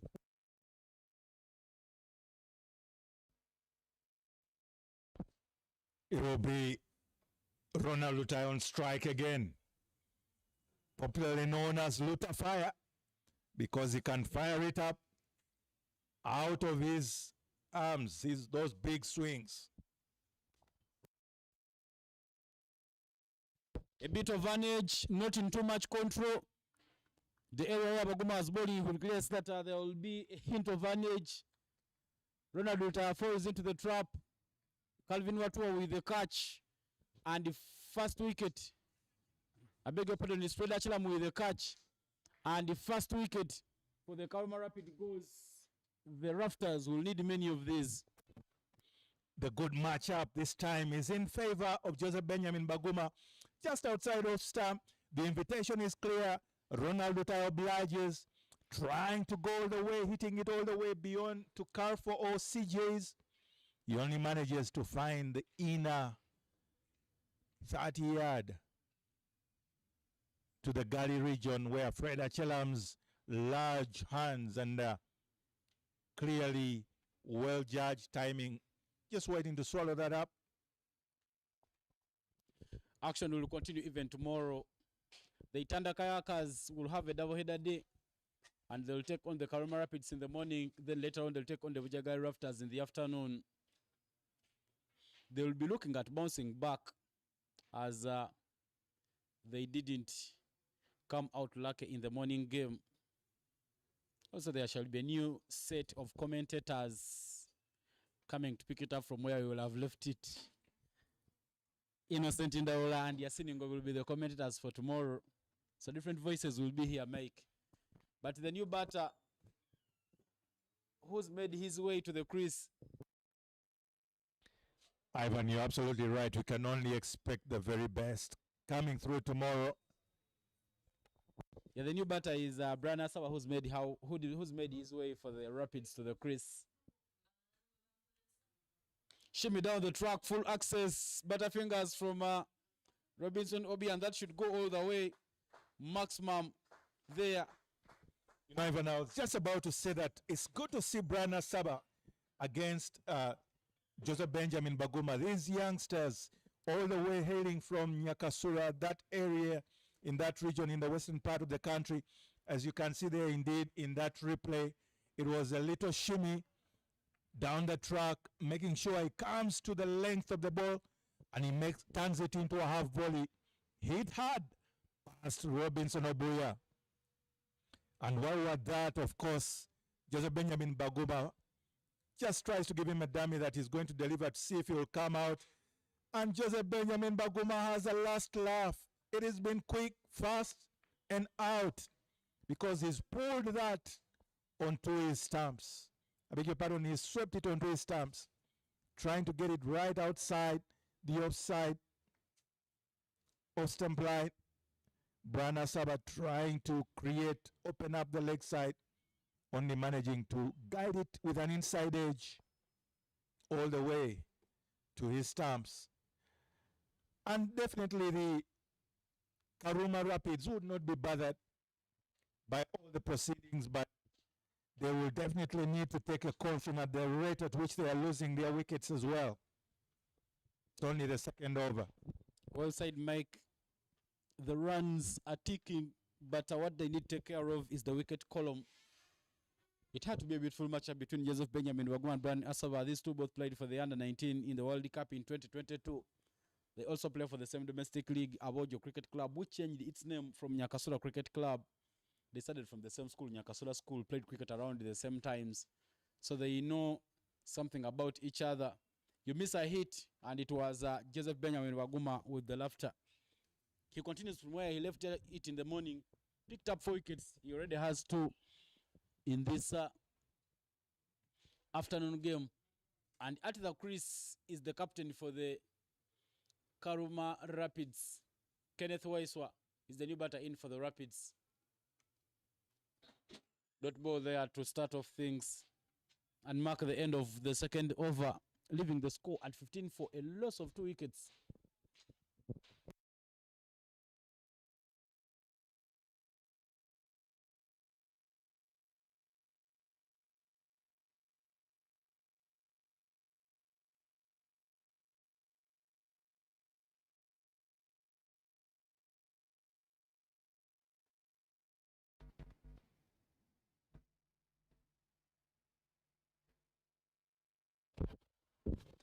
This tournament is sponsored by Dafabet, Leica Mobile, Nyakasura Alumni League, Raj, Gaspro, and Scope Energy. Juma Miyaji gave away 8 in his first over, will now return with the ball for the Bujjagali Rafters. Not giving him any room, already 2 wickets down for the Rapids. And the Rafters will be praying that for something to go their way, they pick up as many wickets as they can early in this game.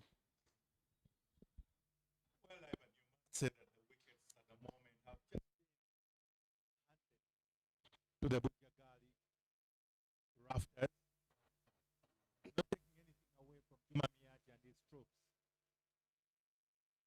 But you get a feeling that probably the Rapids of Karuma, the Karuma Rapids, are just trying a little too much rather than just keeping it clinical. And probably clinical is what you will see from the captain now in the middle, in Kenneth Weiser joining his opening batter of Charles Musemeza to just take and sail that ship home with less damage to the batting ranks. Another dot ball for Juma Miyaji. Good start to this over. 3 dot balls on trot. What will happen, Michael, is that this dot ball will cause some dot ball pressure to the batters, and maybe we'll see more wickets stumbling. All the wickets have gone in the previous over by Joseph Baguma. And if the Rapids are to pick up something from this game, they will have to make sure they get as many wickets as they can, and a bit early in the game. Good use of the surface there from Juma Miyaji. Just sees that one sailing through to the wicket keeper.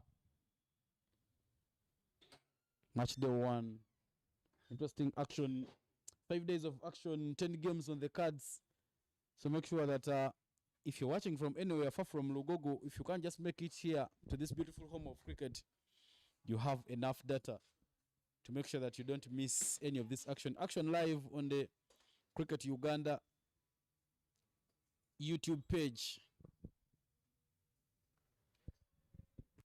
Charles Musemeza guilty of premeditatively trying to survive the bowling onslaught of Juma Miyaji, because his feet are rooted in the crease in that particular moment. He's not trying to either go back or try to apply himself and make contact with the ball. And that is resulting in those consistent dot balls, as you mentioned, Ivan. Yet Charles knows his role there as an opening batter in the power play is to try and maximize the scoring options. But he's well bowled from Juma Miyaji. Good pace on offer, just past his helmet.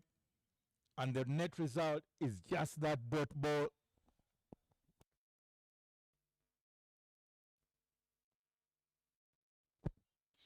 Because that will bring up the first maiden of the tournament. Juma Miyaji there in your image, getting some bit of applause from his colleagues, clapping and saying, well done, gentlemen, well done, captain. Because it's now still at 15 for 2. The Karuma Rapids are batting, and it's 3 overs down already. He got two wickets in his first over. Joseph Baguma, now he returns to bowl his second. Hit, chance to catch, but just slightly over the hands of Robinson Obiya, who was about to take a stand of a catch.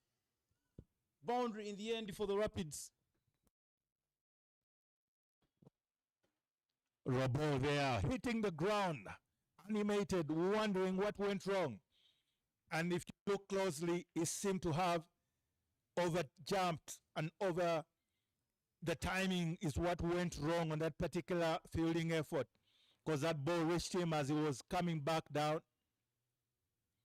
He just seemed to miss the jump in terms of the timing. And following that up with a quick run from Kenneth Weiser and a very good effort in backing up. Good to see all together. These are definitely very fit gentlemen, lads that are running, throwing their bodies around, making sure everything is crisp and clean and nothing is being given away.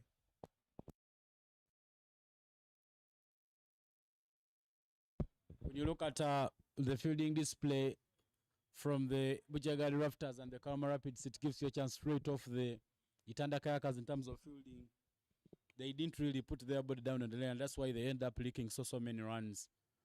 Long on, right at the boundary for Kenneth Weiser, so that's played down the ground. And Simon Okecho will fumble it, and they'll manage to sneak through for the second run. Not very good to see from your boundary fielders. Absolutely. Whatever the circumstances, even if you're defending 200, you want your boundary patrolling unit to be absolutely watertight. Nothing goes through, and everything is done according to plan and schedule. But Joseph Benjamin Baguma will continue his quest for more wickets. But this time, it is well picked up through the gap by Charles Musemeza, getting it between Cow Corner and Long On. Much needed boundary for the Karuma Rapids. They continue on in their quest to chase down the score in record time. Good user of that crease. And the managers make sure that he forces that one to the boundary. They are making great use of the power play, the Karuma Rapids, because, you know, when the field gets spread, somehow the Bujjagali Rafters might find a way of putting a break to the flow of runs. That is played, and it should go all the way. Maximum is a pickings there from Charles Musemeza. Charles Musemeza is also an OB to Benjamin Baguma, both from Nyakasura School. They don't play for the same club, as Musemeza is trading with Ceylon Lions Cricket Club, whereas Baguma is with Abojo Cricket Club. Indeed, you called it, Ivan. You could see a lot of another Ivan, a great cricketer of Uganda, Ivan Tawitamwera. Indeed, the proponent, the person who was the vision bearer, bringing a revival in Nyakasura cricket and now the Abojo Cricket Club. That shot is very typical of Ivan Tawitamwera, where he gets it to go across and hits it and remains a bit with that check of the shot, as though he's waiting for the photo finish from the photographers, as it was traditionally. But that will bring up the end to the fourth over, a very healthy one for the Karuma Rapids, because suddenly they are at 33 for 2 after 4 overs.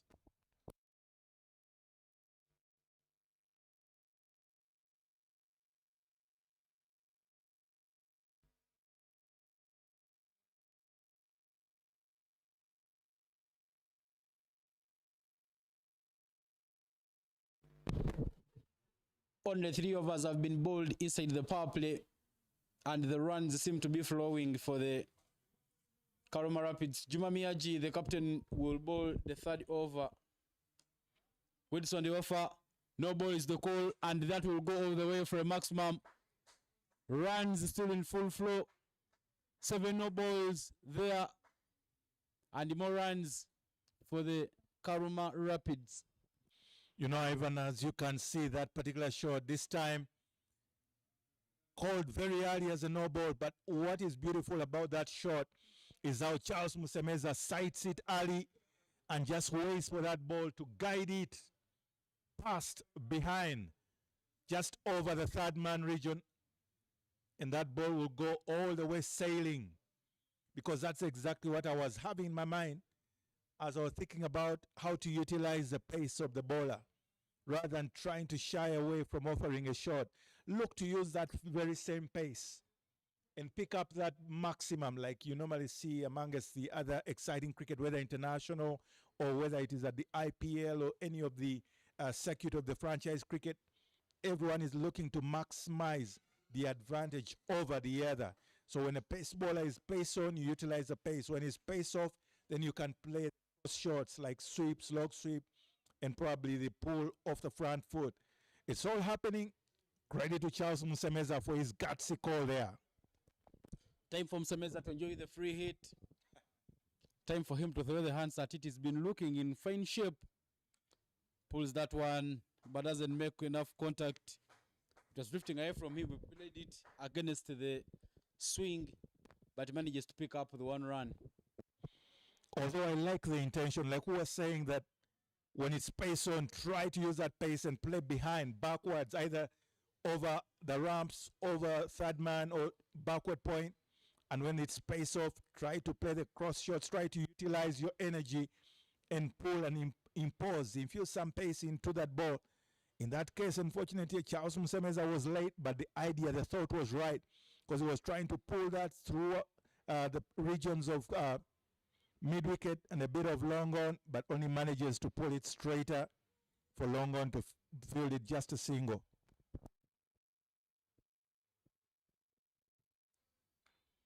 Edge.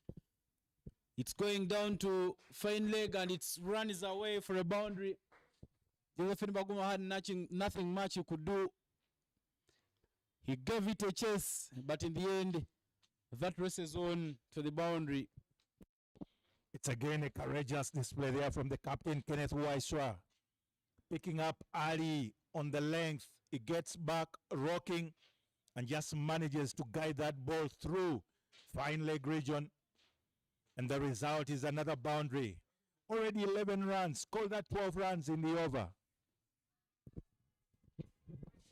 12 runs in the over. Reduce the deficit to just 39 runs from as many as 93 balls. Big appeal from Juma Miyaji. He feels undone. He's really struggled to try and pick up and prize that wicket, because this is the third over. He's yet to pick a wicket in this run defense, and he felt that he had trapped his man right in front of the wickets as leg before. But that man in red is not only called umpire for one thing, but that red also means that it is a call to say his word is final. As you can see, that seemed to be drifting a little towards the leg, but because it was a little closer, Juma felt that that was going on to hit the stumps. Full yoked balls there from Juma Miyaji, just making sure that he puts Charlie Swexwa into the trick. But I tell you, for the men's action, we've seen a little more fans compared to what we saw during the women's tournament, Mike. The tennis courts near court number 3, many are sitting there, even close to the scoreboard that is towards the Ginger Road end. Many are there. The Itanda Kayakers players are also around watching to see where this one goes, because tomorrow they have a double header.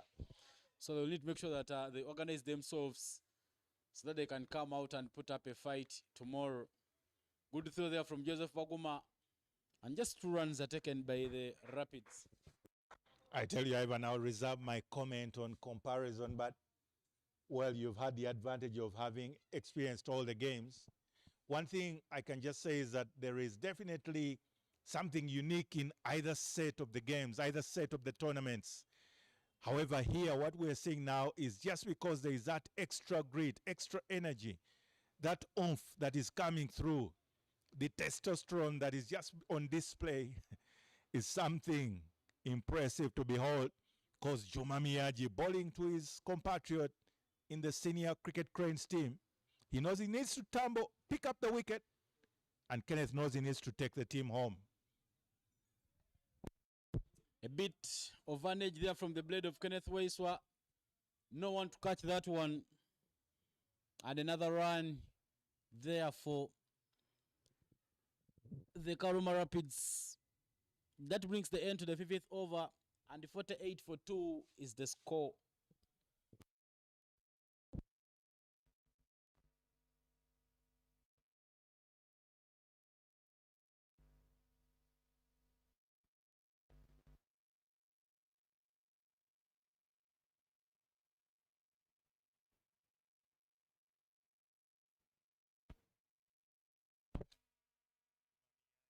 Trying to get the better of Kenny, and that is a very good, well-directed bounce.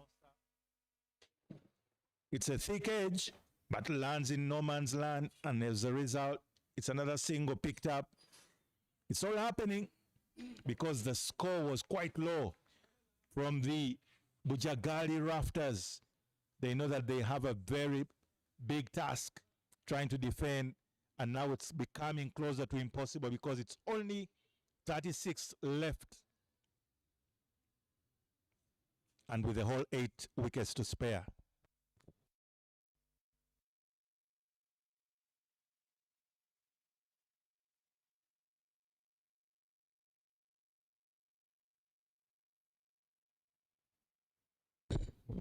final ball to complete the power play, and Sobi Yunis gets the ball from Benjamin Baguma. Started spell with the dot ball. Good start there and display from Sobi Yunis. He had fine bowling figures in the morning. He bowled 3 overs and picked up 3 wickets. His economy was 7. Something he will try and make sure that he pulls down. But thus far in the tournament, he's not done anyway bad. As he returns back for his second ball. His young brother plays for the Karuma Rapids, Hamidu Munyungwa, but he's out of the playing 11 in today's game. Misses his line completely, and that's a wide that goes the way of the Karuma Rapids. In terms of extras, when you look at the first innings, there were a total of 10 extras, and the Bujjagali Rafters are paying back the generosity. They've already given away 3 extras in the first 5.1 overs. Goes for Furniture and manages to get rid of Kenneth Waiswa. Kenneth Waiswa swinging through that line, but he keeps his head a bit high. Doesn't make contact. The Furniture is disturbed, and the Rapids lose the 3rd wicket, the wicket of their captain.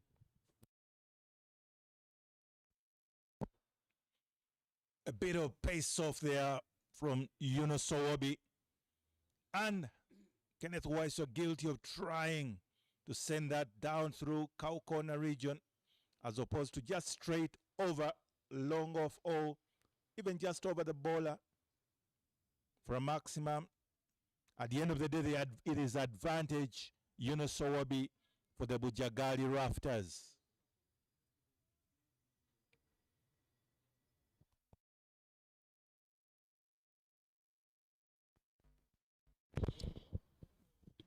$49 for 3. Somehow wickets have fallen in the power play.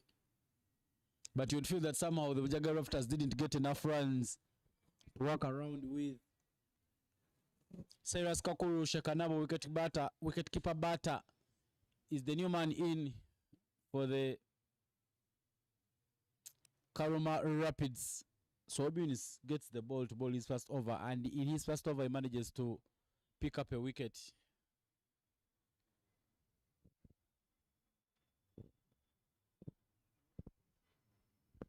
They're not working with so many runs, so they need to make sure that they just bowl the good areas. If they had pick up victory, 35 in 88 goes to cut, but misses, and the umpire calls that one wide. So Obion is not bowling it anywhere close to Kakuru. 4th extra in the runs defense.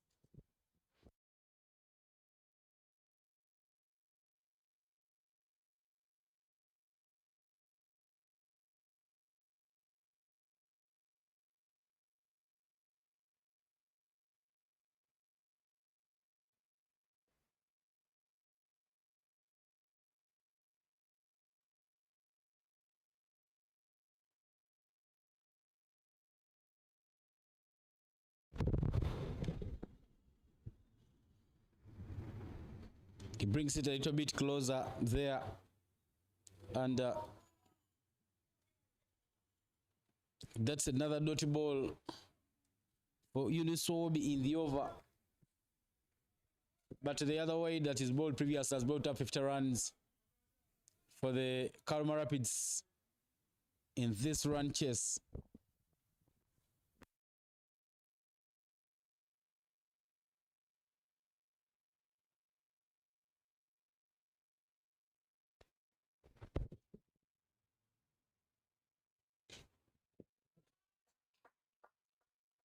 Just use of the wrist there from Cyrus Kakuru, and manages to sneak through for a single. Getting off the mark.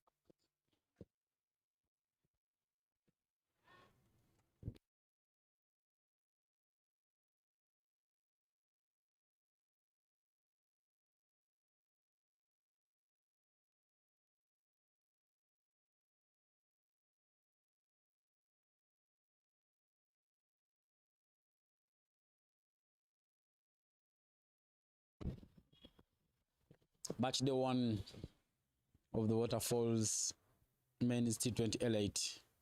Slow ball there from Unisobi. Run out chance. But the direct hit from Baguma. Not managing to hit the top. The Rapids sneak another single.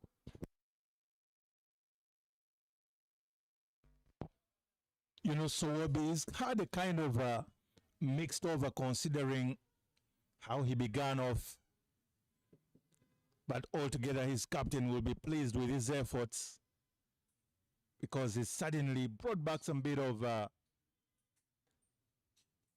impetus to the side. Is causing some bit of changes happening and he's kept the Rapids rather quiet because that will bring up the end to the 6th over. It's also the end of the power play, which power play has definitely and most certainly belonged to the Karuma Rapids, because at 52-3,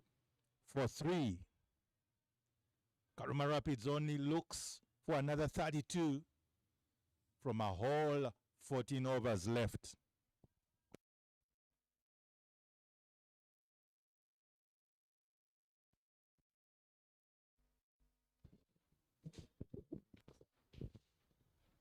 The Bujjagali Rafters at the end of the power play were 36 for a loss of 4 wickets. It shows you that the Rapids are ahead in terms of the number of runs that they do have, and they also lost fewer wickets compared to the Rafters at the same time. There will be a bowling change.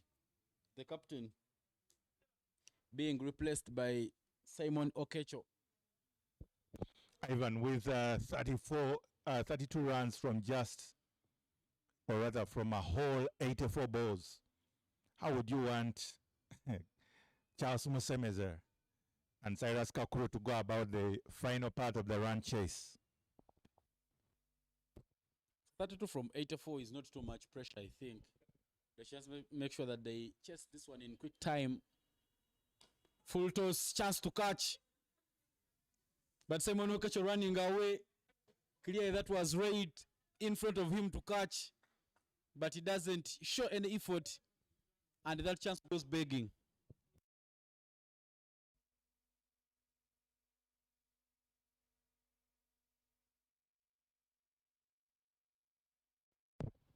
Down the ground from Cyrus Kakuru. And another run added on to the total. Well, Mike, every time you chase quickly, you work on your net run rate. And you never know where this will go. It might come down to net run rate. So you need to make sure that when they are speaking about games, you still surface somewhere in the conversation on the back foot, but he forces it into the gap. Charles Musemeze, as he continues to motor on. Charles Musemeze had a very fine run with Ceylon Lions. And he is also part of those players who are working with Uganda emerging team. So I believe if he continues doing that work, maybe we'll stand a chance of earning a spot on the senior men's team. He also does the kinetic. At the Kinetic Sports Center, the one which is owned by the Ceylon Lions. So really, he's doing a lot of good work, giving back to the game. Very sensible batting from both Cyrus Kakuru and Charles Musemeze, that gentleman you've been speaking about. Of course, there's always that argument that the more you coach, the better your game becomes. And every player at one point or another is encouraged to participate in coaching, especially the underage, the age group categories. Players are encouraged to also participate, because what you tell your learners at the back of your mind subconsciously, you'll have to practice. And that will bring up the end, the over. And the story reads 57-3 after 7.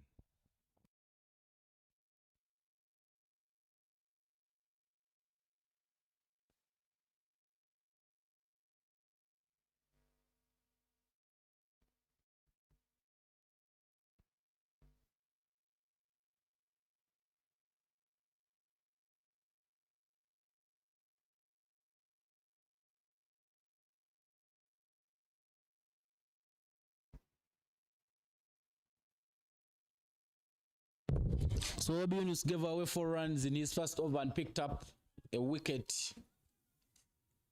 He got rid of the captain for the Karuma Rapids, Kenneth Waiswa. And now Bujjagali Rafters' Juma Miyaji tosses the ball back to him to come and bowl the 8th over. 57 for a loss of 3 wickets as Obi comes to bowl. Not in full control, but he manages to guide it to point area. Fine stop there from Benjamin Baguma, making sure that he cuts off the run. Double-header day for the Uganda Kayakers tomorrow as this tournament gets to match day number 2.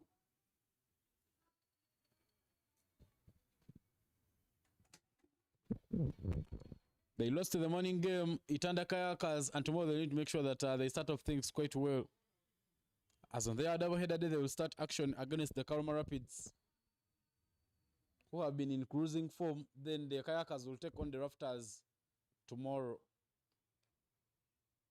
These two teams will play each other 3 times before the top 2 advance to the final. Action will continue up to the 7th day of February, which is Saturday. Final group stage between the Uganda Kayakers and Karuma Rapids in the morning. Then the top 2 teams will play the final at this very venue. So if you're around Kampala, Uganda, make sure that you come to Lugogo Cricket Oval to enjoy first-hand action, as everything will be happening right here. Tournament sponsored by Leica Mobile, Scope Energy, Raj Gas Pro, Nyakasura Alumni League, Dafabet, and the tournament is organized by Cricket Uganda. There will be cash prize for the winner of the trophy. There is also some money for player of match. Not Easter times, but this January, players will have something to take home. Let's come and excel on the day and you stand a chance of getting the money. Shim down the track, played over the head of the fielder and the bowler, and another run for Simon, a big opponent for Cyrus Kakuru. From Bulawayo, where the Under-19 World Cup is taking on, Australia Under-19 needs just 110 runs from 81 balls with 5 wickets at hand to seal a spot in the finals. Whereas in the World Cup warm-ups earlier on today, Zimbabwe beat Netherlands by 29 runs to win that warm-up. Sri Lanka A lost to Oman. Oman won by 5 wickets with 12 balls remaining. Whereas the UAE Nepal affair is still live. 79 from 61 for Nepal to pick up victory.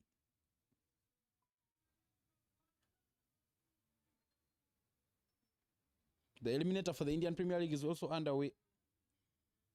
Delhi Capitals women won the toss and opted to field first, and the Gujarati Giants are 9-0 after 1.5. Sri Lanka, England won the toss and opted to bat. And after 7.1 overs, the English are 46-4. So Obi Yunus still asking the questions. Shimmy down the track and hit with a lot of power. Good stop there from Gerard Olipa. He momentarily loses sight of the ball, but he manages to recover. Good work there in the deep, cutting off that boundary, giving them just 2 runs. And that double marks the end of the over.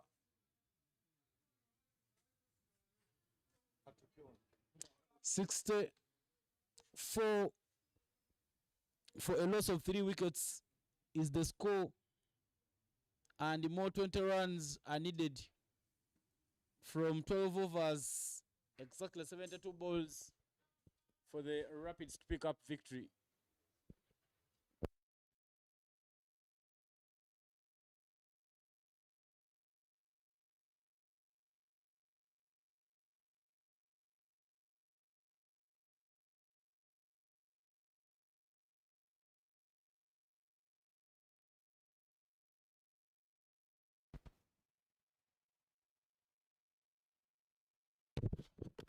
Back with the ball, Simon Okecho.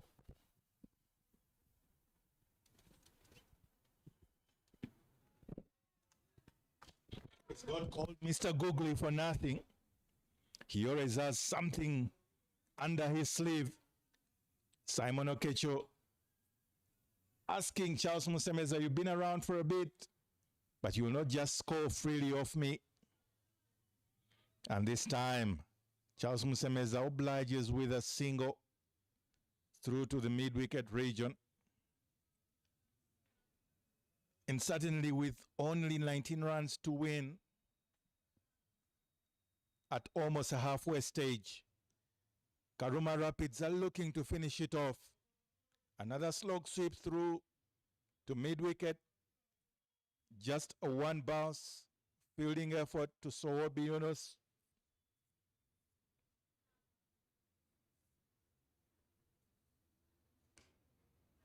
And Charles Musemeza picking up a gap just past Calvin Watua. Not the best of his efforts.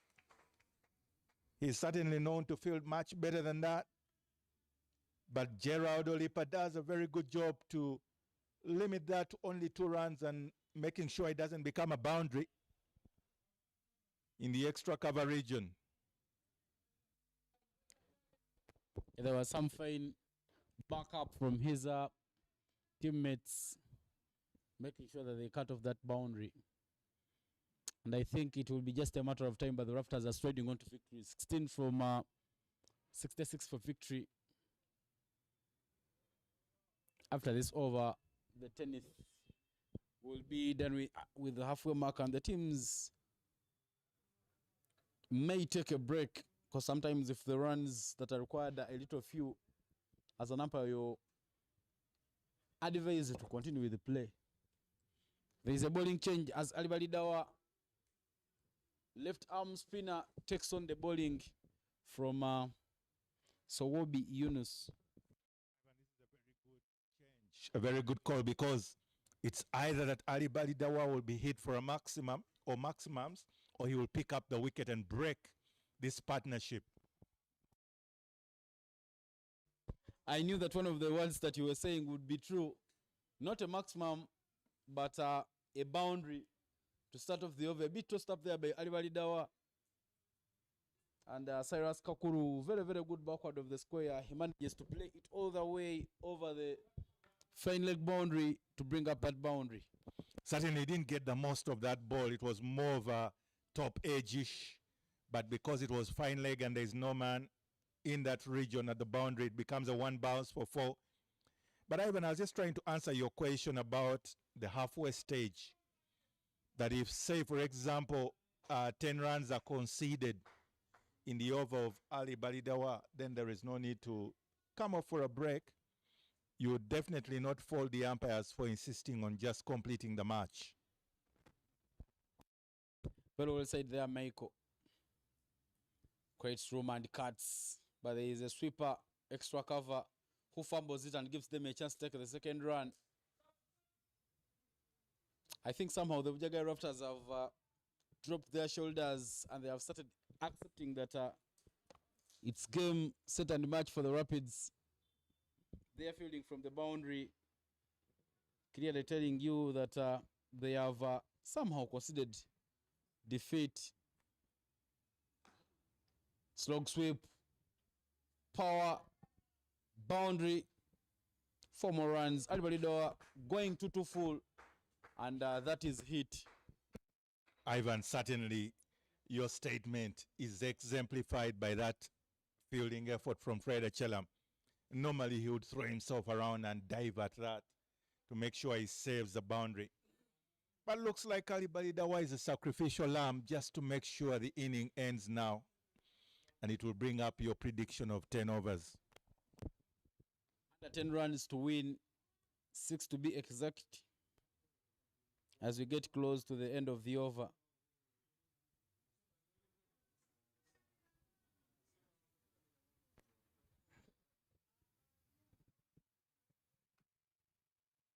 Another cut short. Another single.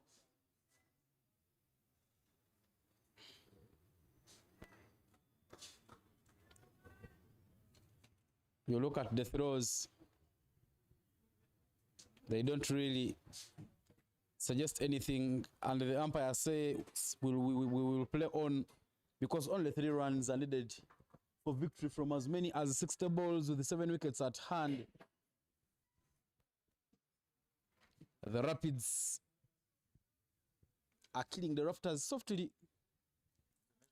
82 for 3 is the score after 10 overs.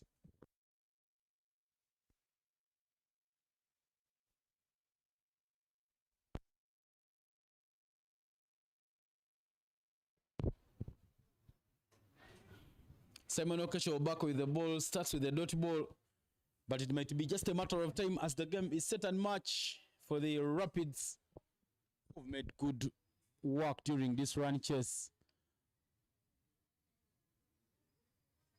Pulls that one to the square leg side for just a single, and the deficit reduces to just a 2 for victory.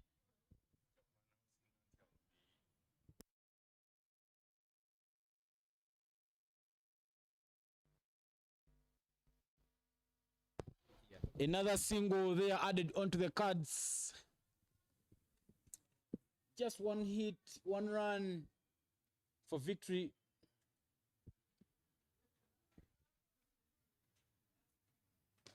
Flighted and hit all over. Should go all the way. No. 1 bounce for 4. And that's game set and match for the Karuma Rapids. 7 wickets victory for the Rapids. Fine work there they have done as we come to the end of match day number 2.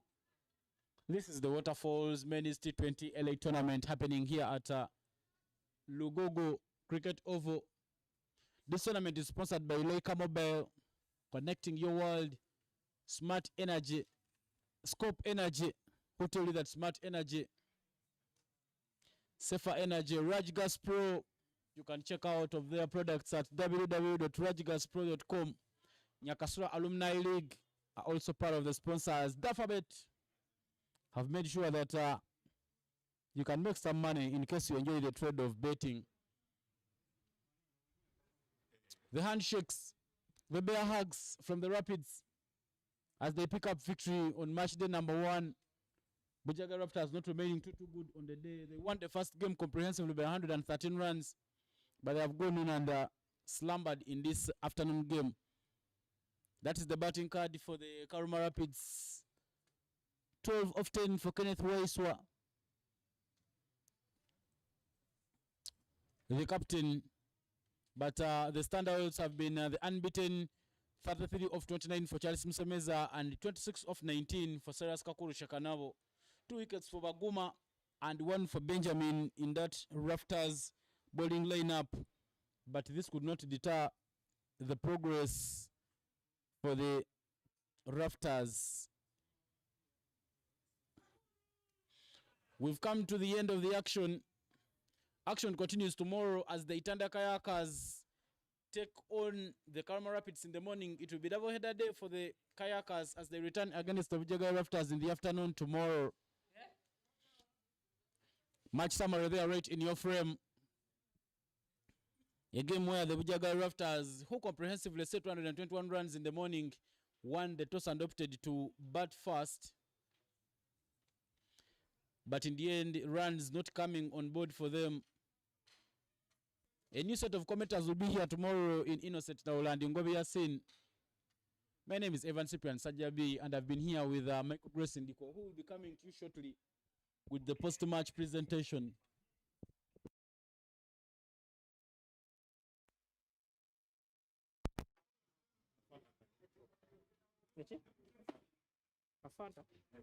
Fanta kan akan. Okaga. Umpa musen.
a deep mid wicket all at the boundary for Simon Okecho.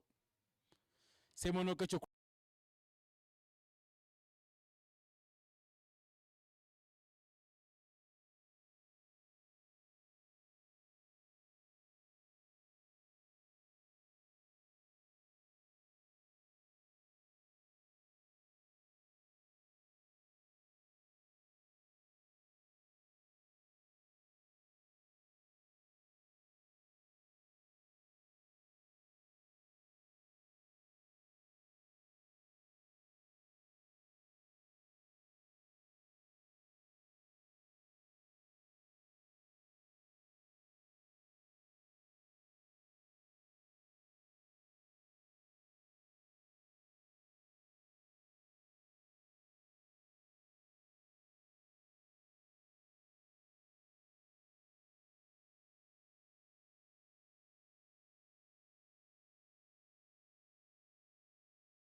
Welcome to this post-match, and we are here live at the Lugogo Cricket Oval.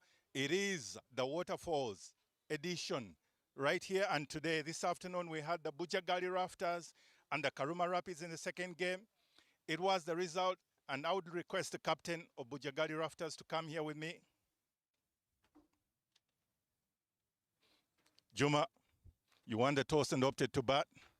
Not the kind of result you expected. Yeah, well, the wicket was good for batting first because it looks flat and the ball gets onto the bat. And yeah, I would say my top order bat didn't execute well, and that's why we managed to stop on a low score. And maybe a double header, could it have had any effect on you, or was it just a bad day in the afternoon office? Yeah, well, I won't say it's a double header that it will be an excuse for us, but all I can say is giving the same energy in the first game would work more better. I know you have a whole day because you return in the afternoon tomorrow against the Itanda again Kayakers. I think you'll be able to bounce back. Yeah, I think that gives us a good time to recover, to prepare for tomorrow's game. All right, all the best in the next games in the tournament. Yeah, thank you. And that is Juma Miyaji, of course, distraught from the experience. I would want to invite right now the captain, today's winning captain for the Karuma Rapids. Kenny, good game to win? Yeah, I think good was to lose today, but we bowled very well up front. We got 3 wickets in the power play. That was the key for us. You said you'd bowl in good areas and try to restrict their batters. Did everything go according to plan? Yeah, I think we bowled very well in the power play. Costa started off very well. Me, myself, and Henry, we put them under pressure, and they didn't recover after that, which was good, very good for us. Do you feel you lost quite a number of wickets in this run chase? Yeah, I think 1 or 2 more wickets. I think we would have chased for no loss of for 1. That would have been ideal, but we're happy with that. All right, going into the game tomorrow, you all set. How do you feel about the rest of the tournament? I think we started off very well. We should just maintain the momentum going forward, and we'll see how things go on. All right, wishing you all the best in the rest of the tournament. Thank you. And that is the captain for the Rapids, and they are glad that they won. And right now, to join me here, the presentation party by Mr. Nobata B, but will be coming to present the player of the match. I will request Mr. Nobata B to join me. And the player of the match is someone, a senior, that really showed his ability with the ball, picking up 3 in his allotted 4 overs for just a paltry 21 runs. Henry Senyondo, applause to you, sir.